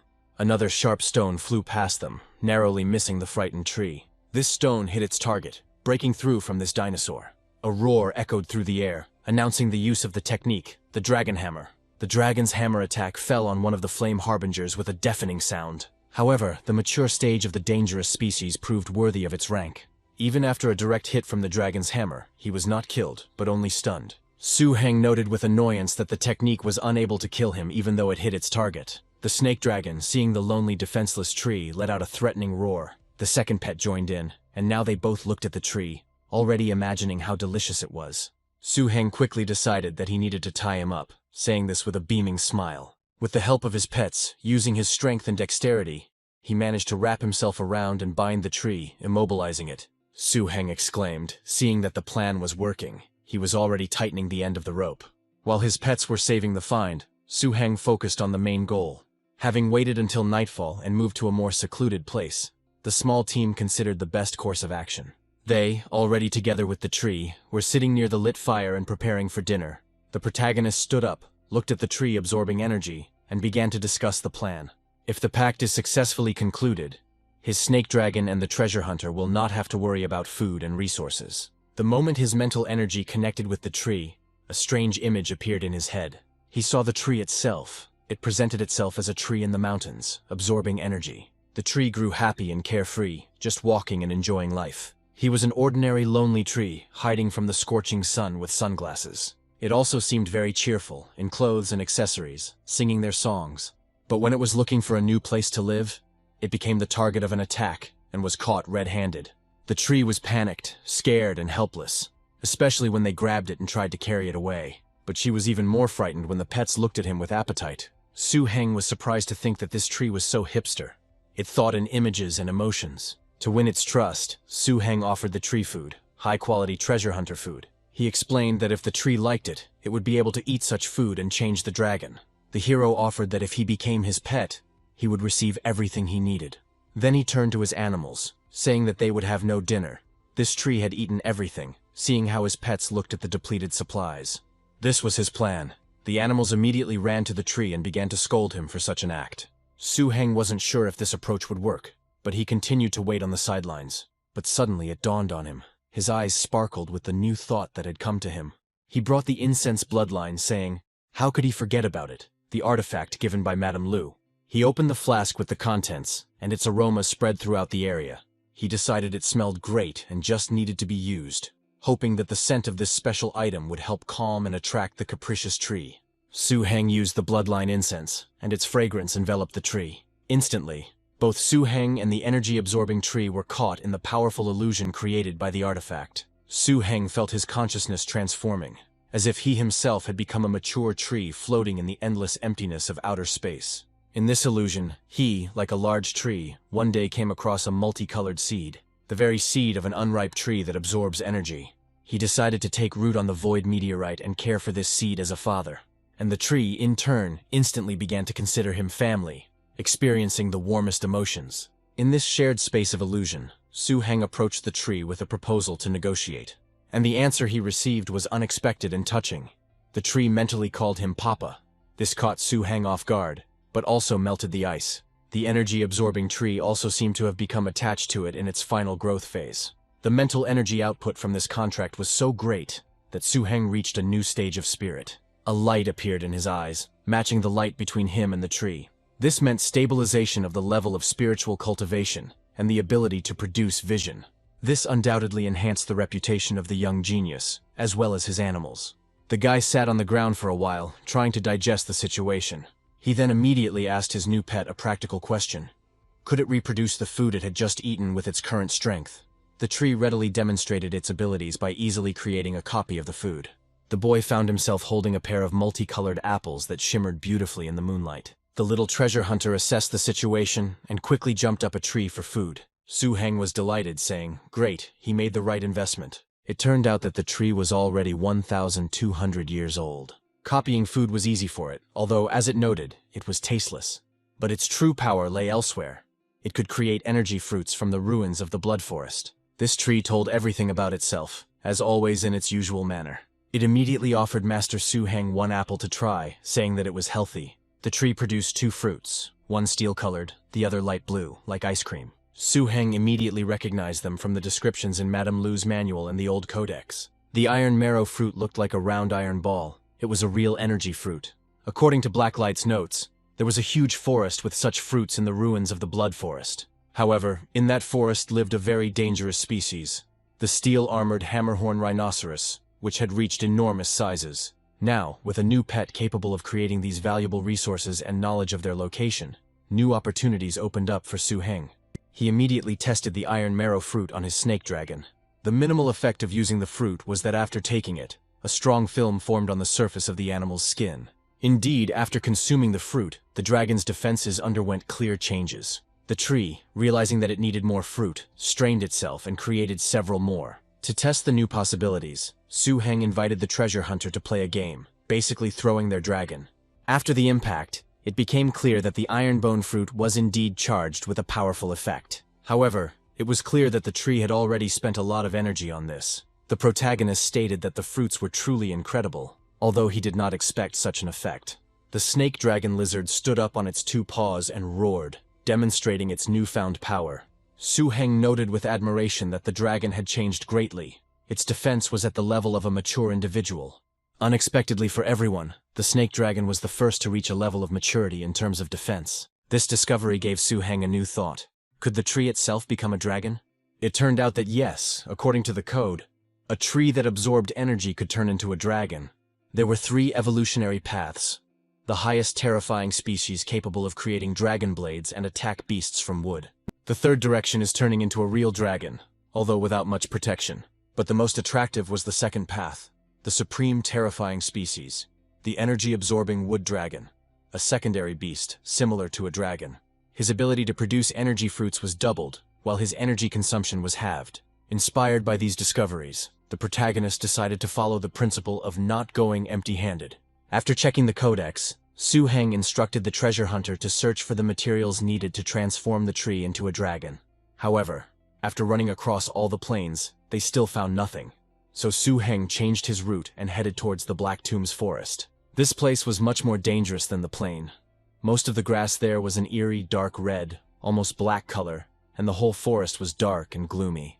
The danger came from the large and complex insect population, but it was a place he had to visit, because according to Blacklight's predecessors, quite a few terrifying-looking beasts were buried there. Some people even collected a treasure there, the dragon crash flower, which could only grow on the corpse of a terrifying-looking dragon.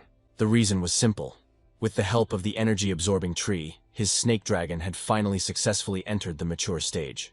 Now he possessed the 4th-level skill, Dragon Force Compressed Ranged Attack and Dragon Spirit Roar. Therefore, the main character, the young master, believed that they had the right to go deeper. However, as soon as they entered the forest, the first strange thing awaited them, which horrified the guy. According to the documents Ms. Liu provided, there should have been a shallow stream here, but instead they found only a dry riverbed.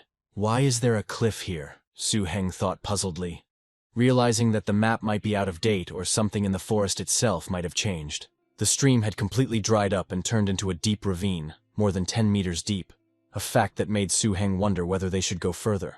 Half of the time given for research has already passed, and the search has been fruitless. In the end, he decided that they would go, but they would be more careful. The road ahead was dangerous, but the protagonist was not going to stop, commanding his dragon to continue on. Having listened to its master, the dragon began its flight into the terrible territory. But they didn't notice the warning sign, Inner Territory of the Blood Forest, Entry Prohibited. When they met Su Heng's first enemies, it made them very wary. It should have been less than half a day's journey to this zone, but they had already encountered more high-level dangerous species here than they had in the entire previous week they had spent together. Moreover, the terrain did not correspond at all to the map, which indicated that serious changes had occurred. Having just noticed the evolved green boa constrictor, the boy, very frightened, quickly grabbed his hunter. The main character shouted to another of his pets, a snake dragon, to quickly go to them, worrying about him. It was a mature individual using powerful technology. It was called the Wave Evil Attack, the Flying Slash, and it was very risky to go against. Su Heng quickly commanded his snake dragon that it might be a mature specimen, knowing that he needed to be careful. The green boa constrictor looked at the protagonist and his pets with brightly glowing eyes, sticking out its long tongue and hissing demonstratively. Seeing that a direct fight could be risky, he ordered his pet to go deeper into the forest, into the thicket, to where a larger and perhaps less maneuverable enemy would not be able to easily penetrate. The plan worked. The boa constrictor tried to break through a small crack in the rock, but due to its size, nothing worked. He became very angry at this situation and hissed, unable to do anything else. The green boa did not pursue them and seemed to retreat. Now Su Heng understood that such a concentration of dangerous creatures indicated the proximity of something important. The hero thought with bitter irony that now they could be sure that they were on the right path. He understood that if they returned the same way, they would surely encounter that python again. But then the little pet's behavior changed dramatically, and he began to point forward excitedly. Su Heng realized with astonishment that this meant that the treasure they had been searching for over half a month and could not find was right in front of them. With the help of the energy-absorbing tree, the treasure hunter finally entered the mid-growth phase. After all the dangers and detours, the goal seemed to be just around the next bend in the gloomy Black Tombs forest. Su Heng felt as if a ferocious beast was constantly roaring in his ears, growing into a heavy rumble in the silence of the gloomy forest. The oppressive silence around them was deceptive, because it was precisely because of this terrible pressure that they did not encounter other dangerous species along the way. He asked his treasure hunter companion how close they were to their destination as they began to take off on the dragon.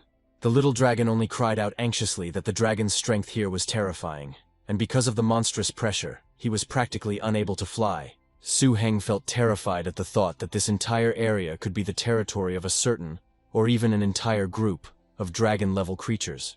They were approaching a cave hidden within the forest of black tombs, and facing a possible higher species of being. Death could await them. The reason why Su Heng decided to move forward was not out of recklessness. He chose to trust in the rich capacity of his guide's repeated successes. Soon, under his guidance, the snake dragon led him to the source of the frightening aura. The place was empty, as the hunter had said, and held no obvious threats. They found themselves in front of a nest located in a huge cave. The height of the entrance was more than 10 meters. The vaults inside exceeded 20, resembling the lair of a giant dragon. The entire space was strewn with piles of bones. The nest was truly enormous, which the protagonist immediately noticed. And in the midst of this nightmare they saw him, what they had been looking for so long. The dragon's blood pool. For a few seconds the three of them just stood and looked at it. Su Heng rejoiced, confirming that the transition from myth to reality really did exist. He explained that although the dangerous creatures were less intelligent than people, they had created their own wild civilization. This pool was part of it, a special tool for feeding offspring, created by powerful dragon-like creatures. The method of its creation was barbaric and bloody, requiring the essence and life force of many draconic creatures. Without wasting a second, Su Heng ordered his beasts not to stand still, but to drink quickly. After all, it was that very treasure of the dragon. Not understanding why the animals did not listen to him. But soon the pets were joyfully rejoicing and licking their lips, realizing that this would give them strength. They quickly perked up and rushed closer to their owner. Then they landed and started drinking from this bloody lake. But the process of absorbing the powerful blood seemed too slow. Then the tree came to the rescue again, absorbing energy, coming to the forefront. Suddenly the tree wondered why he had been called here, but he quickly understood everything. Under the influence of the lake, it began to develop rapidly, its power growing before our eyes right at the edge of the ancient and terrifying source of power. It began to absorb the dragon's blood lake, and the tree began to look ferocious. Instantly, green leaves began to grow on its branches, and a large number of bunches of fruits appeared between them. It seemed that the tree itself did not expect such an effect from itself. Stunned by what he saw, Su Heng froze for a moment, smiling nervously. Such a huge amount of bone marrow could be nothing other than the result of a raider seizure of someone else's lair. Seeing such a quantity, the little treasure hunter stared at him with burning eyes.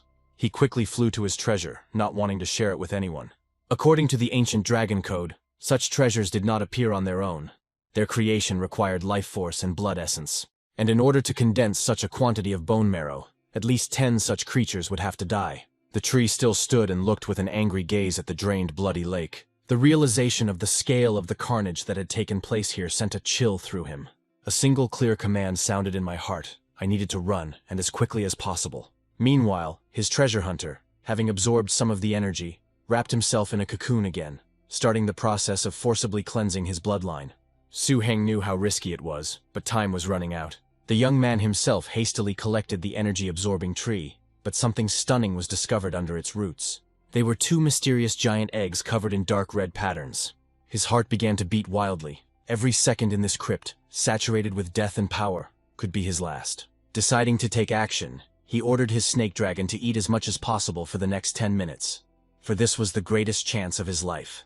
Mentally calling for luck and the blessings of the teachers from Blacklight Castle, Su Heng firmly promised himself that this time he would definitely return alive.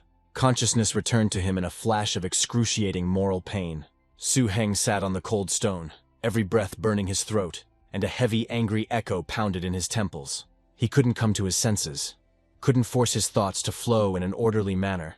The remnants of horror still fettered his body like invisible chains. Why did he eat so little? The thought hissed, full of despair. There is more, but the scream remained in his throat. Instead, he saw something that made him forget everything. The protagonist forced himself to stand up and picked up his already packed briefcase. Having put it on himself, he made a decision that he needed to move on. Suddenly, at the edge of the lake, where the blood-golden liquid had receded, a fragment of something solid and incredible was revealed. Could this really be the armor of one of the best types of horrors? Such an artifact was priceless, legendary. His heart, which had just been pounding wildly with fear, now froze in silent awe. The crypt, full of death, which had just about become his grave, now again beckoned him with a whisper of incomprehensible possibilities. His inner beast, the treasure hunter, roared with greed, demanding to seize the prey, but the boy sounded the alarm. Panic washed over him like a new wave. He shouted to the little animal, It was better to fail in the cleansing than to lose his life. Greed could have blinded me, but the instinct for self-preservation screamed louder. I had to run. But then his gaze darted to the hunter's cocoon. It was swaying. Thin threads of energy were beginning to burst one after another. However, it dawned on the guy that it was better to wait for him. The treasure hunter was about to break out of his cocoon. This rabid creature will be the perfect distraction to try and disappear into. Pressed against the cold wall, Su Heng and his dragon held their breath, blending into the shadows. In the pitch darkness of the cave, Su Heng stirred, and the question of whether the dragon had just felt the same thing hung between them. Before them stood a giant creature, seemingly peaceful. Then Su Heng said that they could wait behind him until the treasure-seeking beast completed its purification. But suddenly something caught the attention of the protagonist, and a question arose in his thoughts about what to expect. The guy's eyes gleamed with the approaching creature. He was about to meet it. The next moment, the entire space shook from a monstrous roar. A harmless creature that had recently been simply chewing on leaves was cut into pieces, and everything around it burst into flames from the explosion. A terrifying sight materialized, a bloody vein Rex of enormous size and incredible power. His attention was drawn to the main character's briefcase, and that was all that could be read in his eyes. Su Heng sat on the ground, trying to catch his breath from the dust. The dragon sat meekly next to him. The guy understood that the Rex was at least 2,000 meters away, but his rage felt as if it was right there. The hunter's cocoon burst open and the renewed creature stood up straight, its cleansing seemingly complete. There was nothing to worry about now. Su Heng's confidence was heard. He asked the hunter again if he had finished everything. He didn't answer him, because everything was clear anyway, and there was no time for sorting things out. Su Heng had already shouted only one thing. It was time to leave here immediately. For some time the boys flew calmly, only looking around, expecting an attack. They waited for a reason. The bloody Rex began to launch a powerful attack from its mouth at them. It flashed through the guy's head. Damn it, they're going to get caught in this attack and die on the spot. Then he saw the blood Rex trying to close the hole and save the eggs. In the blink of an eye, the hero announced that he would take them and was about to rush forward. But suddenly his hand was covered by the small woolen paw of his hunter. Su Heng turned around and saw his already renewed pet. He asked what he wanted to do. Instead of an answer, there was only one terrifying growl from the Rex, who was trying to attack again. The beam of the most powerful attack flew straight towards its target, the main character, Su Heng. His fiery and bloody balls were already rushing at incredible speed towards the main character. A few more seconds and there would have been no trace left of him, but his little animal helped the guy. Now he took off on his second pet, a highly dangerous type of treasure-seeking dragon beast. Su Heng shouted at him not to exceed a height of 40 meters, but no one listened to him. The beast understood what he was doing and flew on, despite the danger. He rushed on at great speed. The hero told him to fly slowly, because he had very valuable eggs. Suddenly, a magical shimmering circle appeared around him and Su Heng, and the beast only continued to moo incomprehensibly. At one point, the hunter displayed an innate concealment technique, which was the benefit of cleansing the bloodline. Su Heng wondered if this was the benefit of that hunter's purification. Now, with his current speed, he should be able to outrun the two-legged tyrant's attack. The protagonist understood that it was a dangerous time, but it was good that the pet cleaned itself in time. Despite all the boys' hopes that the little animal would be able to move very quickly, the roar could still be heard. Bloody Rex heard them by the smell of those very eggs, so he followed them, no matter what. More and more frightening sounds came from his mouth. He was very angry that his balls were being tormented and he hoped to get them back. Then he decided to launch a beam of his power again in the direction where he sensed his enemies. It was so powerful and clear that it almost hit them, but the beast managed to dodge in time. The distance was already more than 2,000 meters, and the creature was still approaching.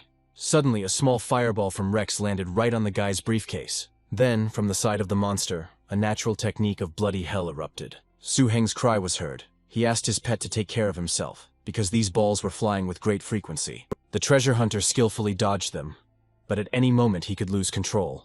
In response, another innate ability, Godspeed, was activated. Now the hunter, together with his passenger, rushed at an even higher speed, straight away from their pursuer. He himself was apparently shocked at how quickly they disappeared from his sight. He let out a last desperate roar, not knowing what to do now. Meanwhile, the pet had already calmed down and was flying at a moderate pace. The treasure hunter would receive a reward for this escape, Su Heng promised him in his mind. But he added that next time they wouldn't dare to fly until it learned to break. Upon landing, he summoned his massive serpentine dragon while the hunter recovered. The hero asked the snake dragon to look after them while he took a break. Su Heng slept through the night, restoring his strength with the help of the tree's fruits. and now his hunter could rightfully be called a treasure-seeking dragon.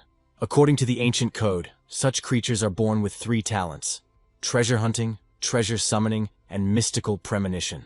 It is significantly superior to the others, making the dragon excellent at petty theft. Treasure summoning, on the other hand, can awaken certain special treasures to come out of their hidden state. As for the mystical presence, it initially surpasses the previous ability. Furthermore, after cleansing his bloodline, he gained the mystical skill of dragon soul transformation, allowing him to collect the souls of dead dragons for his own purposes. It is similar to the ghosts from ancient texts, but it is a new way of using mental energy. Somewhere nearby, near a pond, a crocodile was devouring magical creatures. He swallowed them one after another, looking greedily at the rest. Suddenly he saw that the plant that had recently been growing next to him had disappeared from under his nose. He threatened the thieves with his fist, unable to contain his anger at the loss. Now with such a companion, Su Heng felt like a tiger with wings. The herb they were originally looking for seemed like just an appetizer after their adventures. It was time to leave the bloody ruins, but he remembered the rule that forbade carrying young pets without a spiritual connection with the tamer. He knew that if it was a terrifying species, then he couldn't just tame them with his powers and the incense of his bloodline. His thoughts on how to tame the horrific species were interrupted by the sight of his creatures simply absorbing energy. He turned to them reproachfully, asking if they could help him carry the eggs, since they were like energy fruits. The dragon naturally did not agree with him. He looked hungrily at the fruits that were tasty to him. But the main character didn't understand, so they just wanted to eat everything. Su Heng's thought was simple, he thought while looking at his magic tree. It was born from the experience of a past failure, and of course, it was based on the unique abilities of his snake dragon. These predators had a special digestive system, which was to absorb and process prey into pure energy, which became the key to smuggling huge eggs. Although his snake is the size of a small truck, it would be too easy to notice a full stomach. So Su Heng came up with the idea of placing the dragon in a storage ring. But the main problem was the destructive gastric juice, which could digest even steel. Here, a frozen jelly-like fruit that Su Heng had noticed long ago came to the rescue.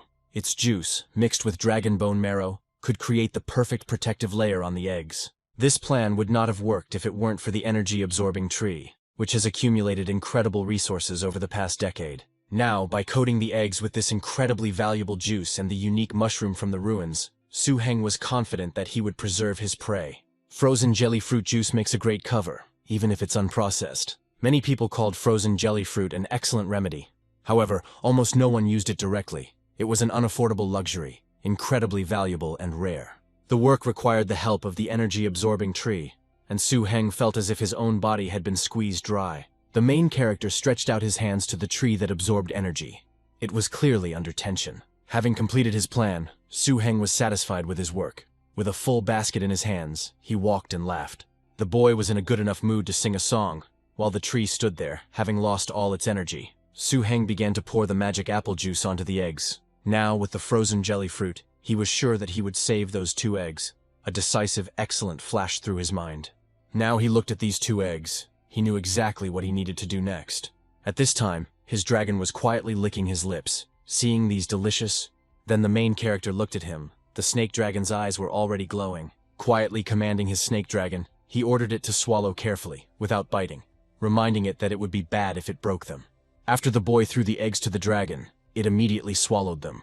But it seemed that this was not enough for the snake dragon. He licked his lips in anticipation. Han immediately warned him, saying that they were not for him and would still be needed. The next morning, time was up for the 3 little people. The guard ordered that everything they found be taken out to be checked for contraband. He also promised to take them out if everything was okay. The 3 guys stood meekly and listened to him.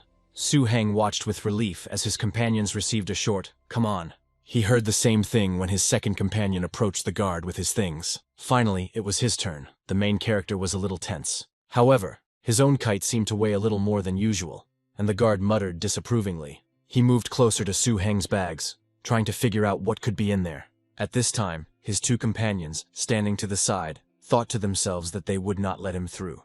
But the guard pronounced the verdict that, although he had collected a lot, he could still pass. Silent indignation at such injustice began to boil inside the other 2 boys. While the plan was working well, the protagonist reassured himself, laughing quietly. But then the guard demanded that all pets be summoned, including those tamed here. "Calm down," Su Heng commanded himself, preparing for the most dangerous part of the test. At first, the guard noted the bloody moon demon wolf with approval. He also approved of the bloodthirsty bat girls. But then everyone's gaze fell on Su Heng and his snake dragon lizard. The guy muttered with envy that he was strangely not up to the standards. The guard approached upon hearing this remark, looking at his animals with interest. Su Heng mentally sighed with relief. It was good that he had an energy-absorbing tree that would attract attention. The guard, glancing sideways at the ugly plant, reluctantly let it pass, and it passed by. The tree burst into tears because the guard himself insulted it so much, calling it ugly. But the main character didn't pay attention to this. He was glad that they didn't notice the eggs inside the dragon. However, as soon as they left the inspection area, the guard still noticed something strange about the dragon. His stomach felt very full, and as if there was something forbidden in it. Reality hit him with renewed vigor, and he shouted loudly, asking what was in his stomach. Su Heng, realizing that he could be exposed and now had nowhere to go, sighed in fear. The guard felt that inside the dragon beat a powerful living heart, a child of their race. This discovery made him very angry. He let out an ominous roar, full of rage. He thought about the talisman from the master, but immediately discarded the thought. Of course, he would be able to block the attack of the bloody Tyrannosaurus Rex. Holding the talisman in his hand behind his back, he was still pondering this thought. However, then there will still be no way to get out of the ruins. How dare these treacherous humans steal their cubs in such a way? Flashed through the Tyrannosaurus's mind with anger. Suddenly he felt something familiar and froze, listening to his inner instinct. His gut told him that this looked like that guy. The Tyrannosaurs themselves were very experienced, and the leader of the blood Tyrannosaurs had between 20 and 30 heads in the group. In the ruins of the Blood Forest, the Tyrannosaurus Rex clan is extremely powerful, and as a result of the evolution of the most dangerous of them, only 2 remain. Although their race had not yet transformed, their power had already broken through the racial shackles. One of them could even compare with the whole flock. Even visually it could be assessed. The second was the old patriarch of the tribe, fair and kind. But not long ago, the bloody Tyrannosaurus Rex, the most powerful warrior, dissatisfied with his position, challenged the patriarch. He used underhanded tricks in the battle and seriously wounded the old leader. As a result, he was driven out of the territory, occupying a remote area of the forest. Then he was driven out of the pack even by cattle, and hunting dragons like a madman, built a blood pool to raise offspring. Moreover, the method itself had long been prohibited by the demon lord, but this did not frighten the Tyrannosaurus. The guard's mind continued to work. Each bloody Tyrannosaurus could only claim the post of patriarch once in a lifetime.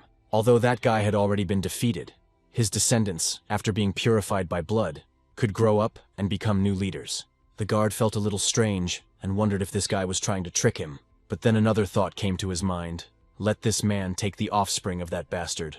Then perhaps the offspring will turn against their creator. He once again went over this in his head and made a decision.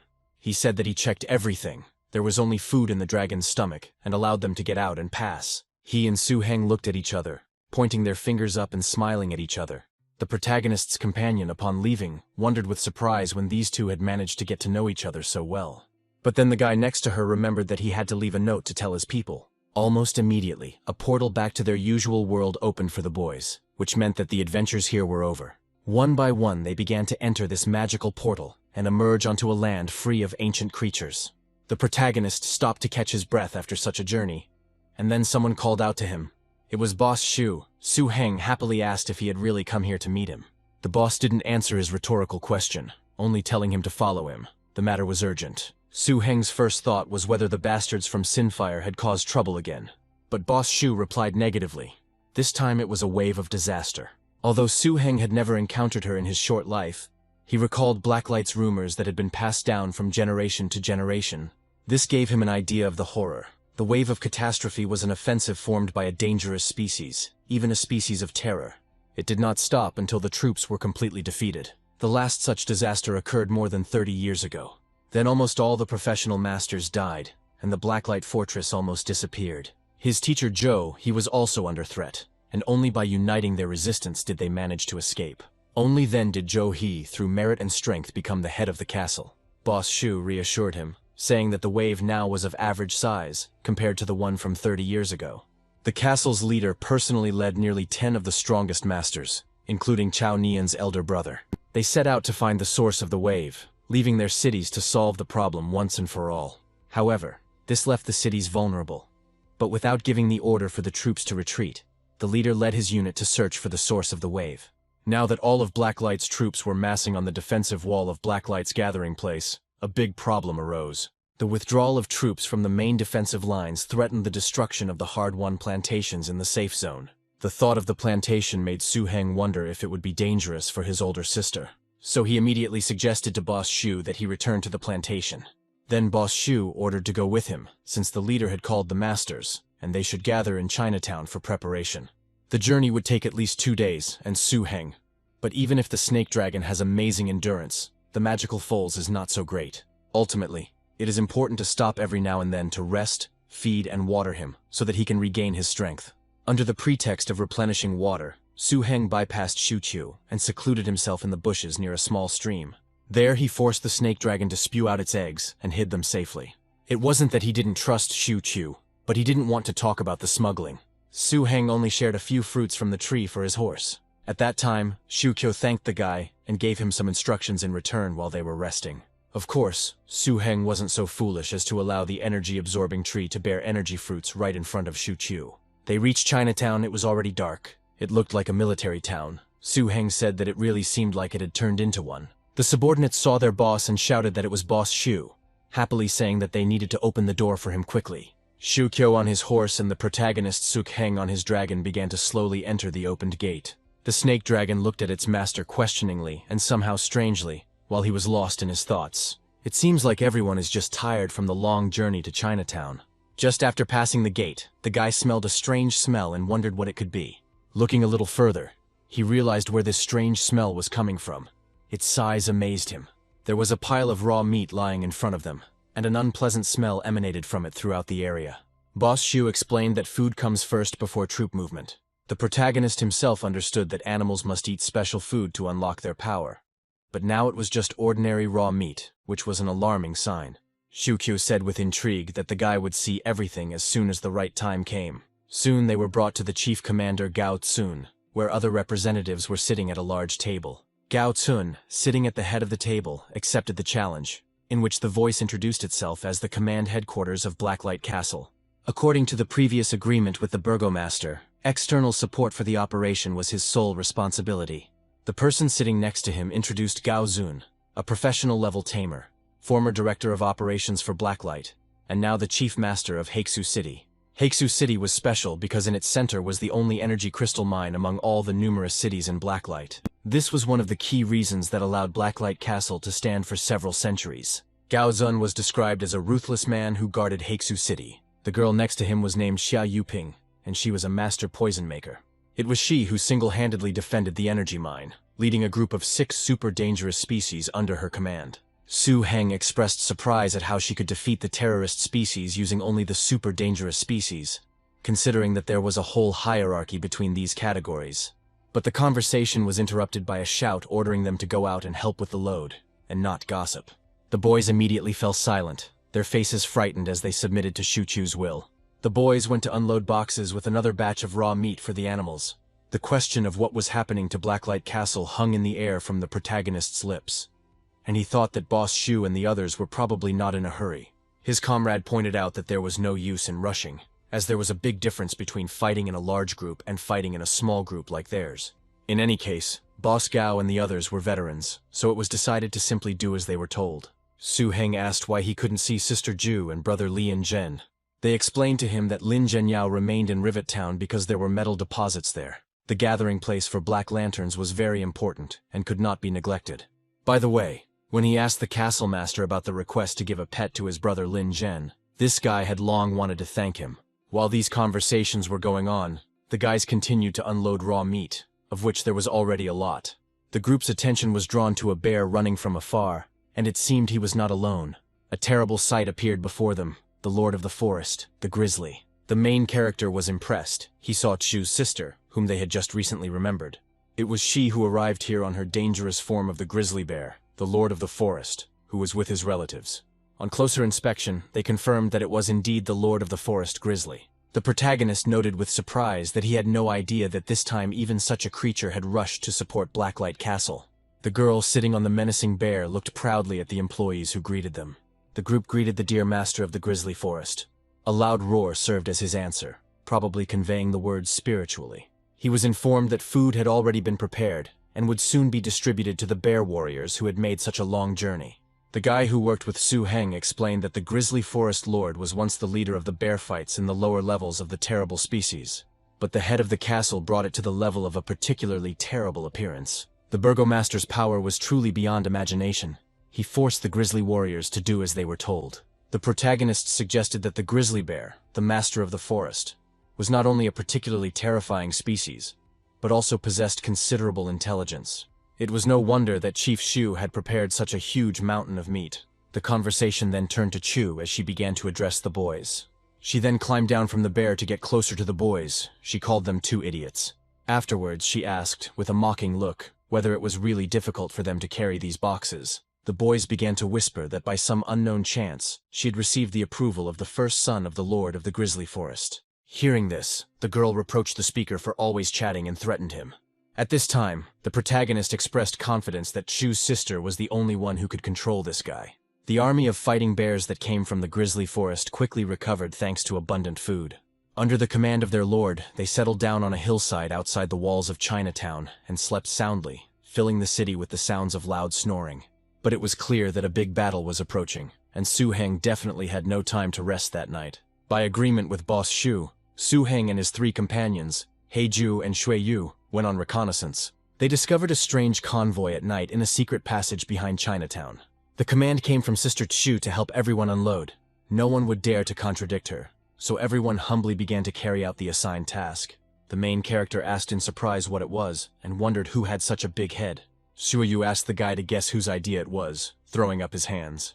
Right before Su Heng's shocked eyes, the army of forest grizzly war bears obediently walked towards the center of the caravan. The bears were dressed in custom-made combat armor made of special steel. The armor was incredible. Its shine was visible all over the surface, and it also had an iron unicorn horn on it. Su Heng had every reason to believe that this group of ordinary war bears who had not yet mastered the use of energies had become much more powerful. While the bears were busy with the armor, the people did not sit idle.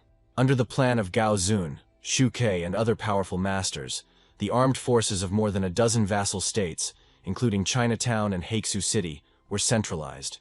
70 to 80 armored vehicles arrived in Chinatown, along with thousands of regular troops. 70 to 80 armored vehicles, each with a full combat team of 5 men, constituted a force of about 400 men.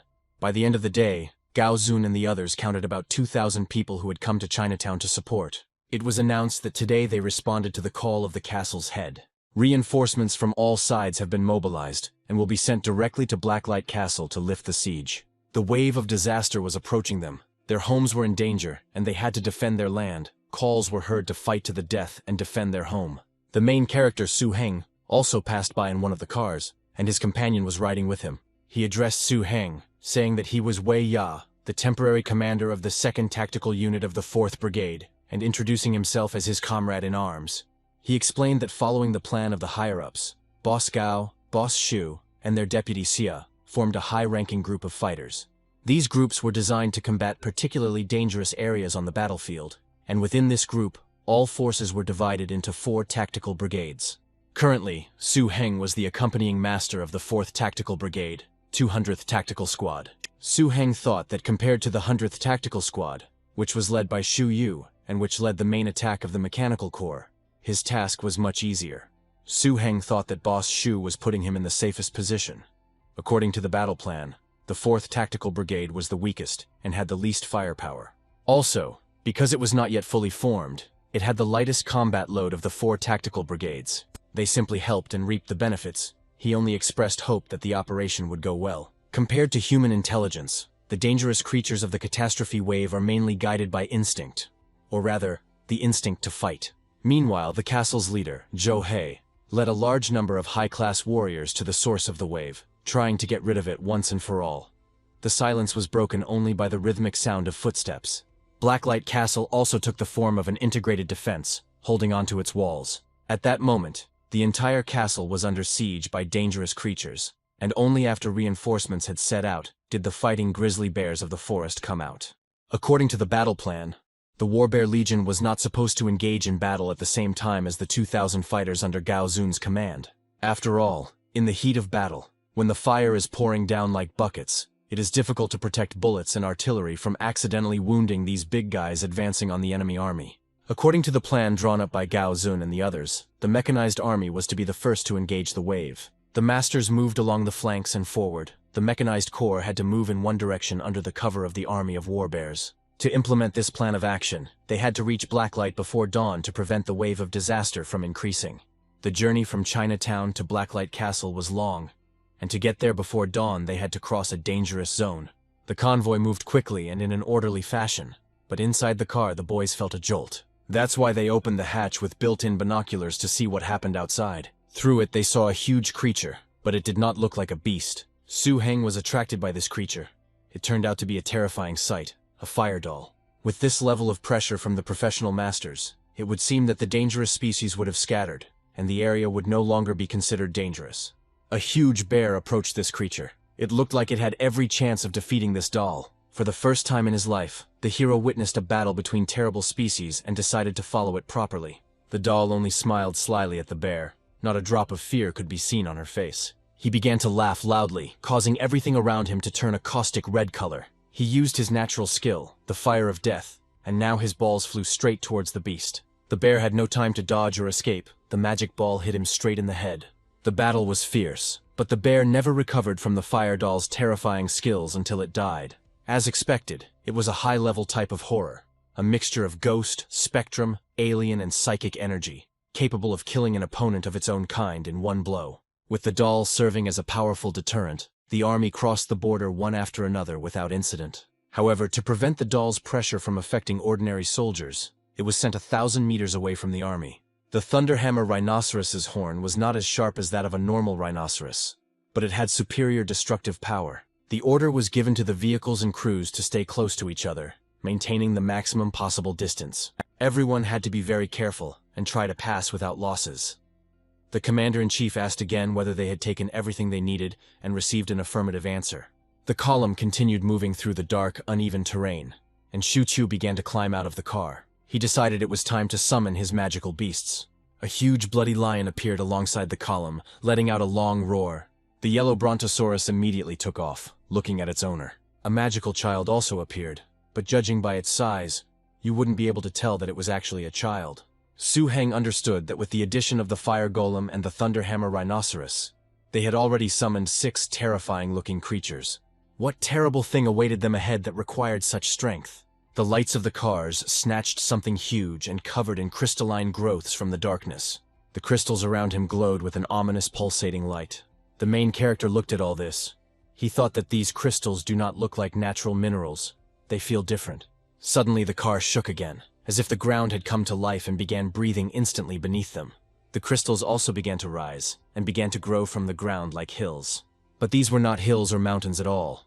Another ominous creature appeared out of nowhere. Unfortunately, it was not alone. Its size was terrifying. How would we have to fight it now? The protagonist, already stone-faced, did not understand how such a thing could have ended up in the danger zone near Blacklight Castle. Su Heng never thought that such a beast could exist near the gathering place of Blacklight Castle. He found out about this when he asked Chu Yu through the communication channel.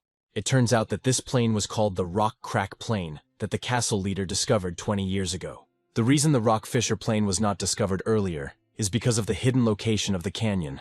This monster, which fed on energy crystals and was the ruler of the entire Rock Crevice Plain, was called the Rock Spider Dragon. At that time, even the castle's leader didn't know that Blacklight Castle was only 120 kilometers away from the gathering place of such creatures. It was surprising that such a group of terrible beasts existed. Of course, the Burgomaster was the first to escape alive and completely conquered the top of the pack.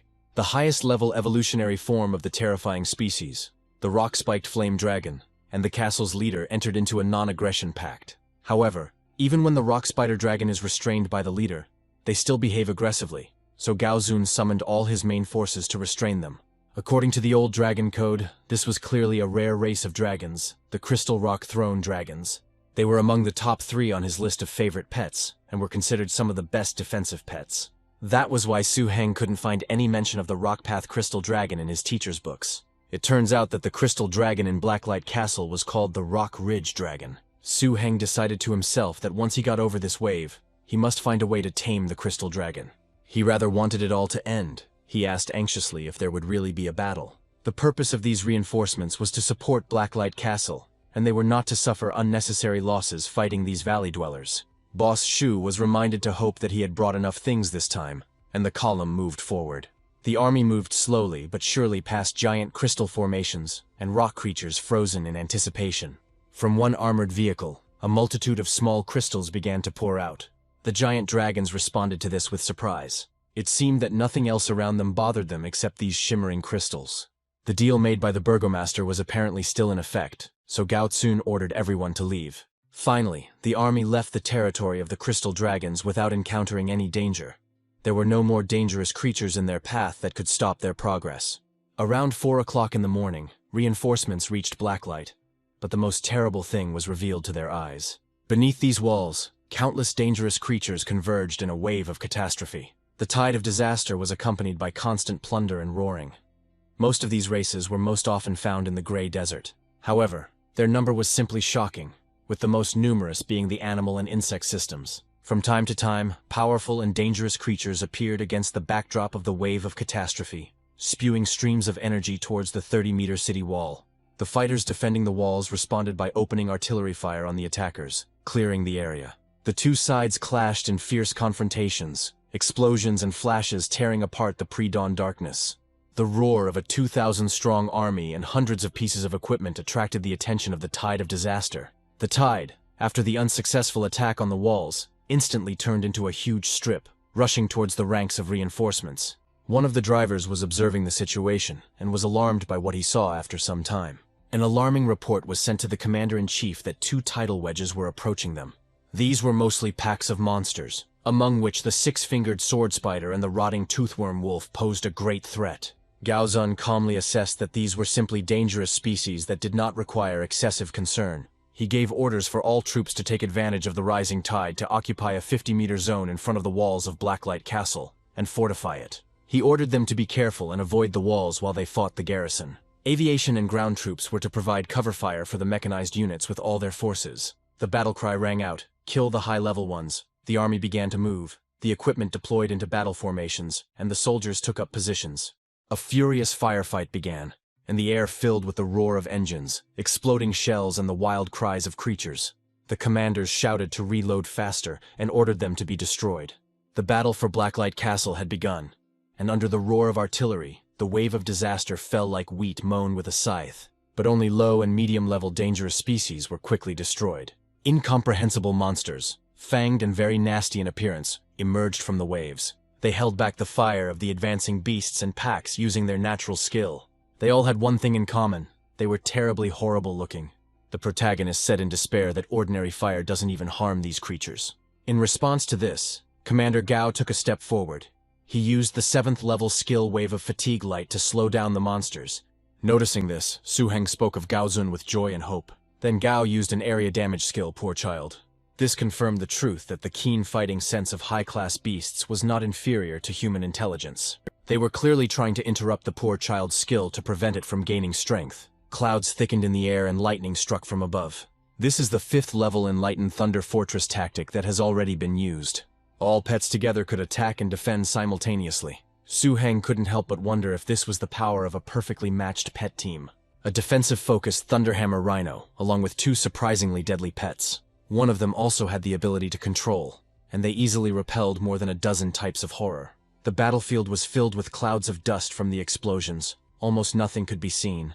The order was given to all masters to call their pets and join the battle. The underground worms were especially good at underground warfare, so it was important not to forget to protect your mobile units.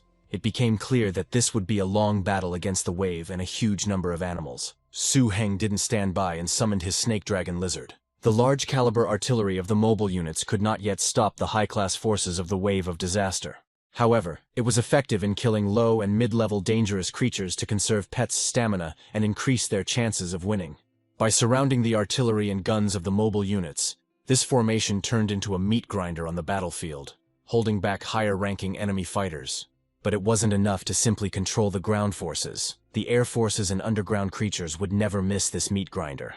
A new order was given. They were to become accompanying masters in the next battle. Gao Zun added that they should maintain mobile positions and destroy enemies in the air and underground.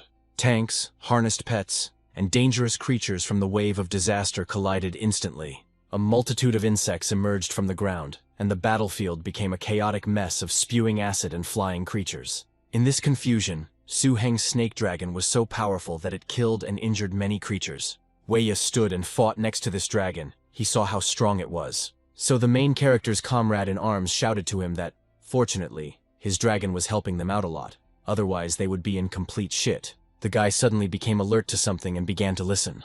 Then he saw something that surprised and frightened him so much that his eyes almost fell out. The hero found himself a couple of centimeters away from a powerful beam that almost hit him. But that wasn't the main thing. Su Heng noticed that the snake dragon was too busy right now, and didn't notice that he was being watched. It was good that Gaozun asked him to come here. A very dangerous species, a bloodthirsty tiger, jumped out of the shadows. The hero thought as he helped his comrade. He was a mature, bloodthirsty tiger, a second-level fighter, naturally thin, but monstrously strong. The guy knew the defense was a bit low, but he could be dealt with. Su Heng shouted at his dragon to retreat and use bad thoughts, not to fight him directly. He prepared to intervene himself, realizing that his pet now needed help against such a clever and deadly opponent. But the dragon himself decisively entered the battle, a wave of enormous energy breaking through the beasts. Seeing that this was not particularly effective, he paused for a second, considering his next steps. Then he decided to take off and used his speed skill. But soon the bloodthirsty tiger caught up with him, striking him with force. The snake dragon, having received such a powerful charge, combined with its speed, flew back several meters and hit the rocks. An even larger pack of these tigers was approaching the team, already devouring everyone with their terrifying eyes. Su Heng cursed to himself as he watched more and more enemies appear.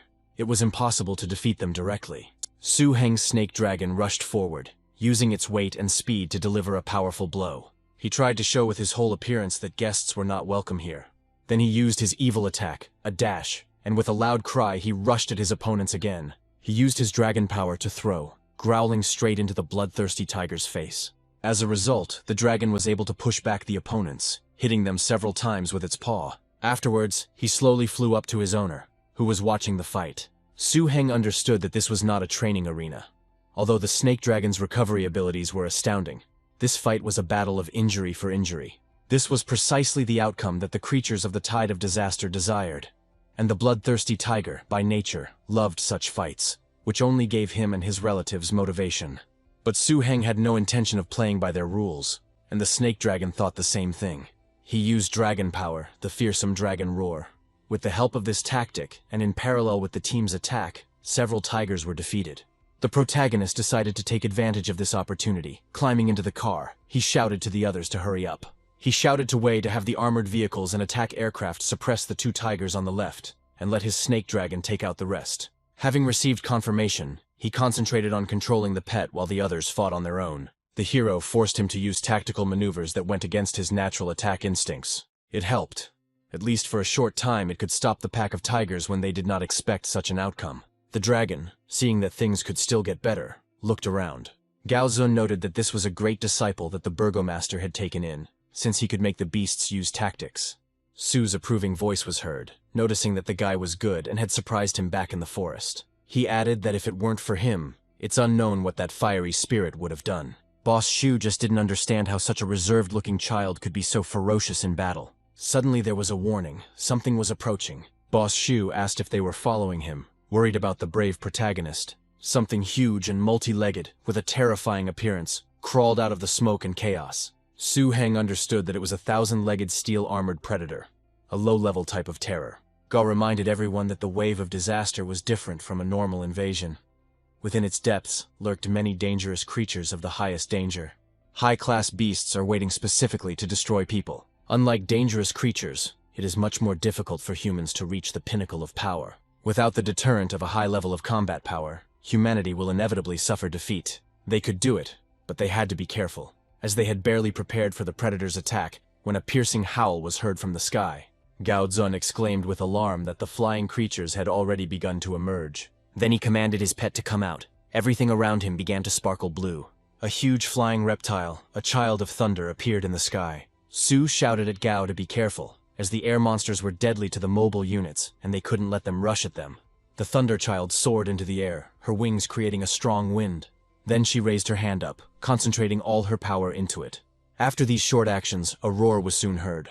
The creature used its technique and lightning sparked at the flying creatures. The protagonist was relieved to recognize her as Commander Gao's pet. But their relief was short-lived, as suddenly the ground beneath their feet began to shake. The rocks and the ground itself began to crack, and it seemed that everything could go wrong. Su Heng realized with horror that the Air Force was just a cover.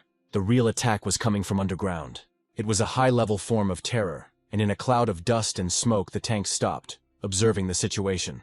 A very dangerous creature of rather impressive size emerged from underground, raising clouds of dust. An earth sandworm, and he immediately began his furious attack on the people. Using the 7th level skill Acid Plasma, he effortlessly killed one of the protagonist's comrades. The threat was great. The creature looked straight into the soul with its blood-red burning eyes, making disgusting and terrible sounds. Su Heng shouted in panic that if they continued like this, the Mobile Legion would be finished. He understood that unlike the Masters, if the Mobile Legion was captured, all the generals gathered here today would have only one outcome: defeat. The hero was already cursing out loud.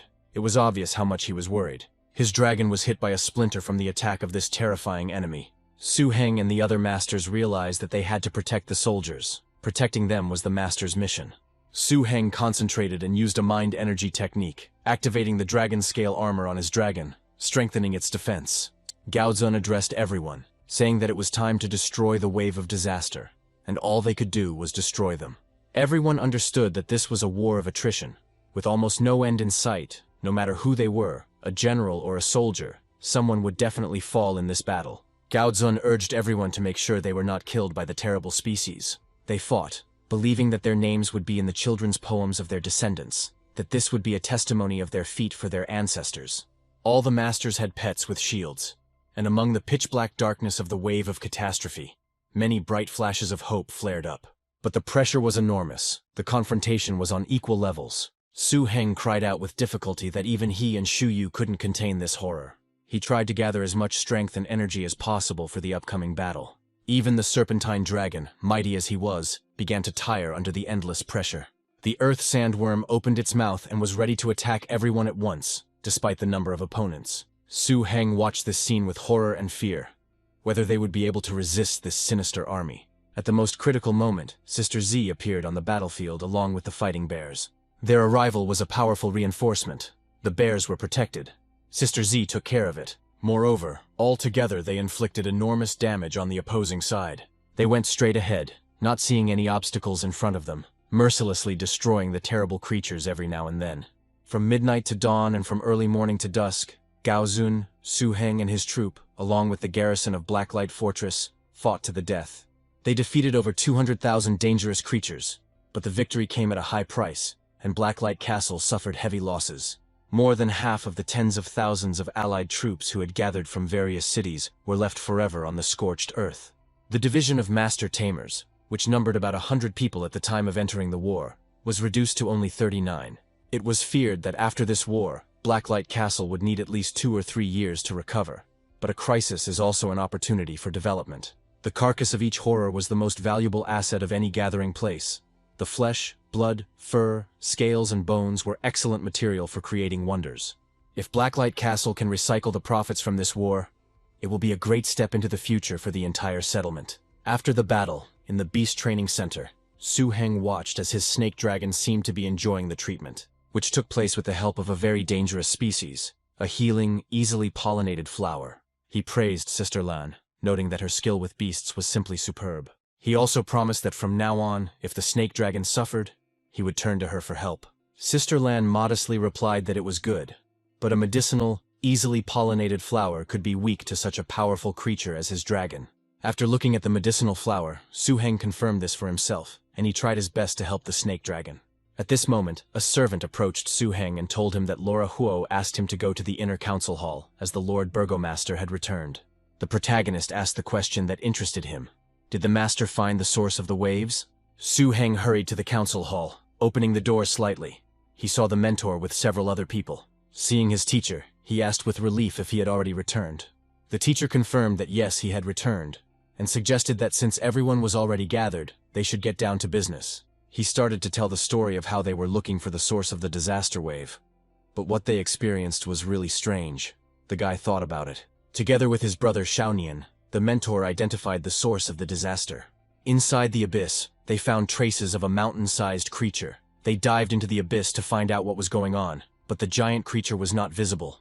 At the moment when they felt relieved, they realized that a vibration of spiritual energy was coming from the bottom of the abyss. Together they descended down to the very bottom, where dozens of types of horror and a sea of dangerous species awaited them, guarded by dozens of writhing, creepy larvae. These larvae were black, their bodies covered with densely spaced holes. Each of the holes could release thin threads of spiritual energy, manipulating the sea of catastrophic waves like a puppet.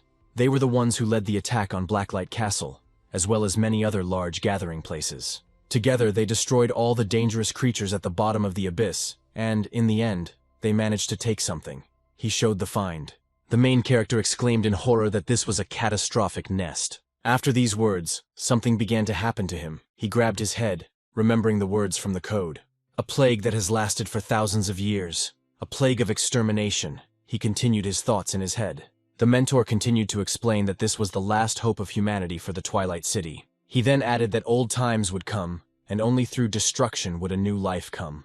At this moment, everyone noticed that something was wrong with Su-heng. He stood there pale and shocked, not answering questions. The teacher asked him with concern what had happened to him. Su-heng came to his senses and hastened to assure him that he was fine. He explained that when he learned of the teacher's return, he was so happy that he could not contain himself. The teacher seemed to accept this explanation and said that the student had had a difficult time this time. He added that if there was anything else, he would ask his older brother or sister to tell him. But in his heart, Su-heng was in turmoil. He couldn't believe that the old dragon code was from the future, from the final battle of the end of humanity, and that these monster eggs were not the real source of the plague. He understood that this was the beginning of a new, terrible era. These eggs, whose real name is Nest, never hatch singly. They open the doors to the darkest age of the nest, as he knew from the Codex, a terrible weapon of war, created by those creatures taboo to name. After hatching, a giant creature emerged from the nest, which the teacher was never able to find. They could create a standing army of dangerous creatures using vast amounts of matter and energy. Unlike mating and natural reproduction, a nest is a creation. The nest creates armies that do not need to grow. They are born fully formed and obey the will of the nest, without fear of death. More importantly, the time required for this production is extremely short. The larvae that the teacher and the others destroyed were just a variety of a creature called a split brain. Nothing more than a tool used to control the dangerous creatures under his command. Su-heng realized with horror that Blacklight's future had been destroyed by the nest. He cursed inwardly. How could he tell his master about this? And how could he explain to him that he was a newbie who knew all this? Suddenly it dawned on him. The wound on the teacher's hand, there was something wrong with it. The cause of this damage was the nesting chamber, which contained the animal's egg. The attack power of the nest chamber is actually very weak, and the special energy it uses to incubate the nest's eggs is an excellent tonic for the nests themselves. According to the old dragon code, an ordinary person would die 2 months after she entered his body. A novice master tamer can live for a year, a professional, 2 or 3. Su-heng quickly began to think, if he sold all the bloodline incense, along with his savings and contribution points, he would be able to obtain the material for the antidote. He firmly decided to start by saving the master and change the future, and 2 whole weeks passed while Su-heng developed his plan to save the master. Every day he felt a special anxiety, because if he was late even for a day, the poison would continue to corrode the teacher's life, and he would live much less. The first thing Su-heng did was sell all 68 bottles of bloodline incense at a discounted price, leaving none for himself. He then sold some of the rare materials he brought from the ruins of the Blood Forest. In total, he received 23.5 million steel coins, a huge amount of money. However, this was still not enough, and Su-heng ended up borrowing a lot of money from everyone, a total of 30 million steel coins. He bought enough materials for 2 antidotes, but some of the materials were spoiled during the experiments, so he only had 1 full portion left. He thought with annoyance that he had lost his money on 2 antidotes. He also understood that if he messed everything up, it would be pure injustice. The most difficult thing about this strange energy was that it was mixed with both the energy of life and the energy of death, which are mutually exclusive. The solution to this problem was to turn mutually exclusive into mutually beneficial cooperation. Decades of trial and error were spent in the future to develop the optimal ratio of components. Su-heng worked hard, and when the potion began to bubble, he cried out that everything worked. The next step is to have the potion draw energy from the life source stones and the necromancer's nails, creating a balance. He began to add more ingredients, or rather an ingredient. He was essentially alone. The stone fell into the test tube with a sound, and immediately acquired the same color as the liquid. Then there was an explosion from the test tube, which caused a small puff of air. The main character tensed up. He did not expect such an outcome. Then he took out the stone. It was already sparkling and shimmering beautifully in the light. Suddenly he was distracted by a strange sound and also smelled the pleasant aroma of food. It was a dangerous-looking goblin spoon maker, standing in the kitchen with a serious look and busily cooking something. The master's daily meals were prepared in the castle's private kitchen, where his pet served as chef. Spoon goblins did not have much combat power, but they were rare pets with excellent culinary skills. To put it mildly, the goblin spoonmaker's food was superior in taste to that of any cook in all the cities under Blacklight's command. But besides the master, few outsiders could try it. In the entire Blacklight collection, there was only one goblin spoonmaker. However, according to the old dragon code, this beast had a weak spot. Su Heng took advantage of this and called the treasure hunter over to him. He pointed at the goblin, ordering the little animal to help its master. The hunter seemed to understand everything and winked at Su Heng, giving him a thumbs up. The pet used its power and became invisible, with the help of which it was able to easily make its way into the kitchen. The goblin spoon maker heard a sound and thought that someone had entered the kitchen, but he saw no one. Therefore, the main character's pet could do its business in peace, but he tried to be as quiet as possible. Su Heng thought with satisfaction that the goblin spoon maker was, as he thought, an obsessive person. The master should recover quickly by drinking his spiced soup. The teacher probably never dreamed that his student would save him from an incurable disease. Meanwhile, in his chambers, the master felt pain again. He thought with bitterness that he would not last that long, and this was madness. He couldn't tell anyone the truth, and had to keep peace in people's minds after the war. The mentor sighed, wondering how much time he had left. He consoled himself with the thought that his children and grandchildren would be blessed, and when one generation of burgomasters fell, a new generation would naturally rise. The teacher thought, looking at the soup placed before him, that he himself had probably been like that in his time. And then the moment came. He took the saucer in his hands and brought it to his lips. After tasting it, a smile immediately appeared on his face, throwing aside the depressing thoughts. He stood up, unable to contain so many new emotions. Then he drank the entire soup from the vessel to the bottom while standing. The teacher laughed loudly, not believing that the soup had such an effect. He asked if the cook had added anything new today. Suddenly he felt a strange sensation and asked if there was anyone else in the kitchen. A very dangerous look appeared in the room. An evil eye observer, which showed that they really looked into the kitchen. It was Su Heng, and the teacher addressed him by name in surprise. The mentor, left alone with his thoughts, reflected on what was happening. If this was Su Heng's doing, then everything became clear. He remembered how the disciple had invented the beneficial bloodline incense to strengthen the connection with the beast. At first he thought that he was simply using his name to make money. Knowing that Su Heng had gotten into debt, he was even about to scold him. But the liquid he secretly took had a miraculous effect. It was a great achievement for the post-war reconstruction. He learned that Su Heng had exchanged all the points he had earned in the battle to defend the city. He took money from his brothers and sisters, and secretly sold the materials he had brought from the ruins of the Bloody Forest. In total, tens of millions of steel coins were accumulated, but within 2 or 3 days they were all dumped on the market. He bought strange and wonderful things. Now the teacher realized that Su Heng apparently knew about his injury, and began to work on healing it, investing all his money into it. He even snuck into the kitchen and added drugs to the food. The teacher thought with warmth that he was a stupid boy. How could you hide anything from him, the head of Blacklight Castle? But then his thoughts took a more serious turn. There was definitely something wrong with Su Heng. The bloodline incense was already an incredible invention, but it also healed his wound, something even professional healers couldn't do. How many more secrets does this guy keep within himself? But he quickly pushed these suspicions aside. What was the point in thinking so much? Even if something is wrong, he is still his student. Even if he loses everything, even if his secrets are revealed, he still saved his unworthy master. Meanwhile, Teacher Lu Yu was checking Su Heng's loot from the Blood Forest ruins. In front of her lay the fire whisker root, red ore, vine, and other pollen items. She told Su Heng that she should have come to him earlier to check what he had collected. But in the end, they had to deal with the aftermath of the battle first. She thought that he had collected little, and Su Heng was surprised, and said that this was only the first bag, and the rest of the bags were with the snake dragon. When all the bags were unloaded, Lu Yu was shocked. She exclaimed that he had laid waste to the ruins of the Blood Forest, more than the 6 participants who had preceded him combined.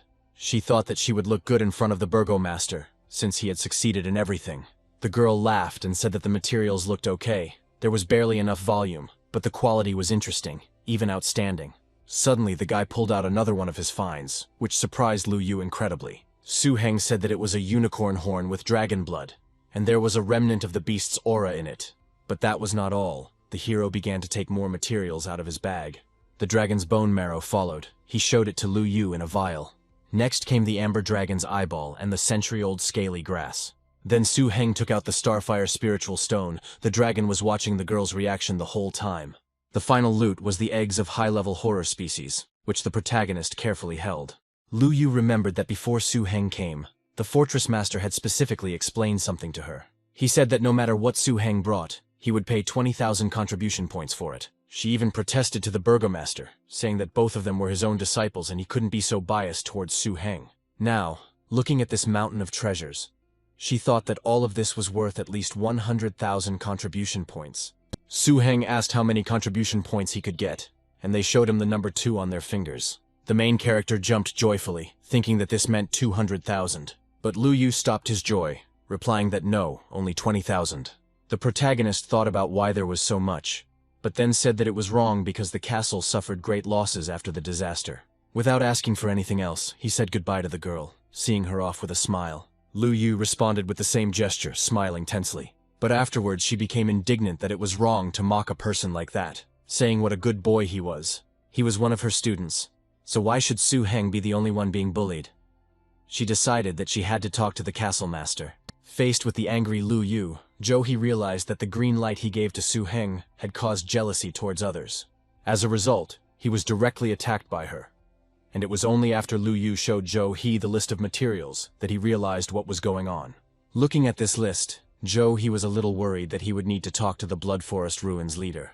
He confirmed that Su Heng was indeed not someone who came for fame and loot using the castle master's name.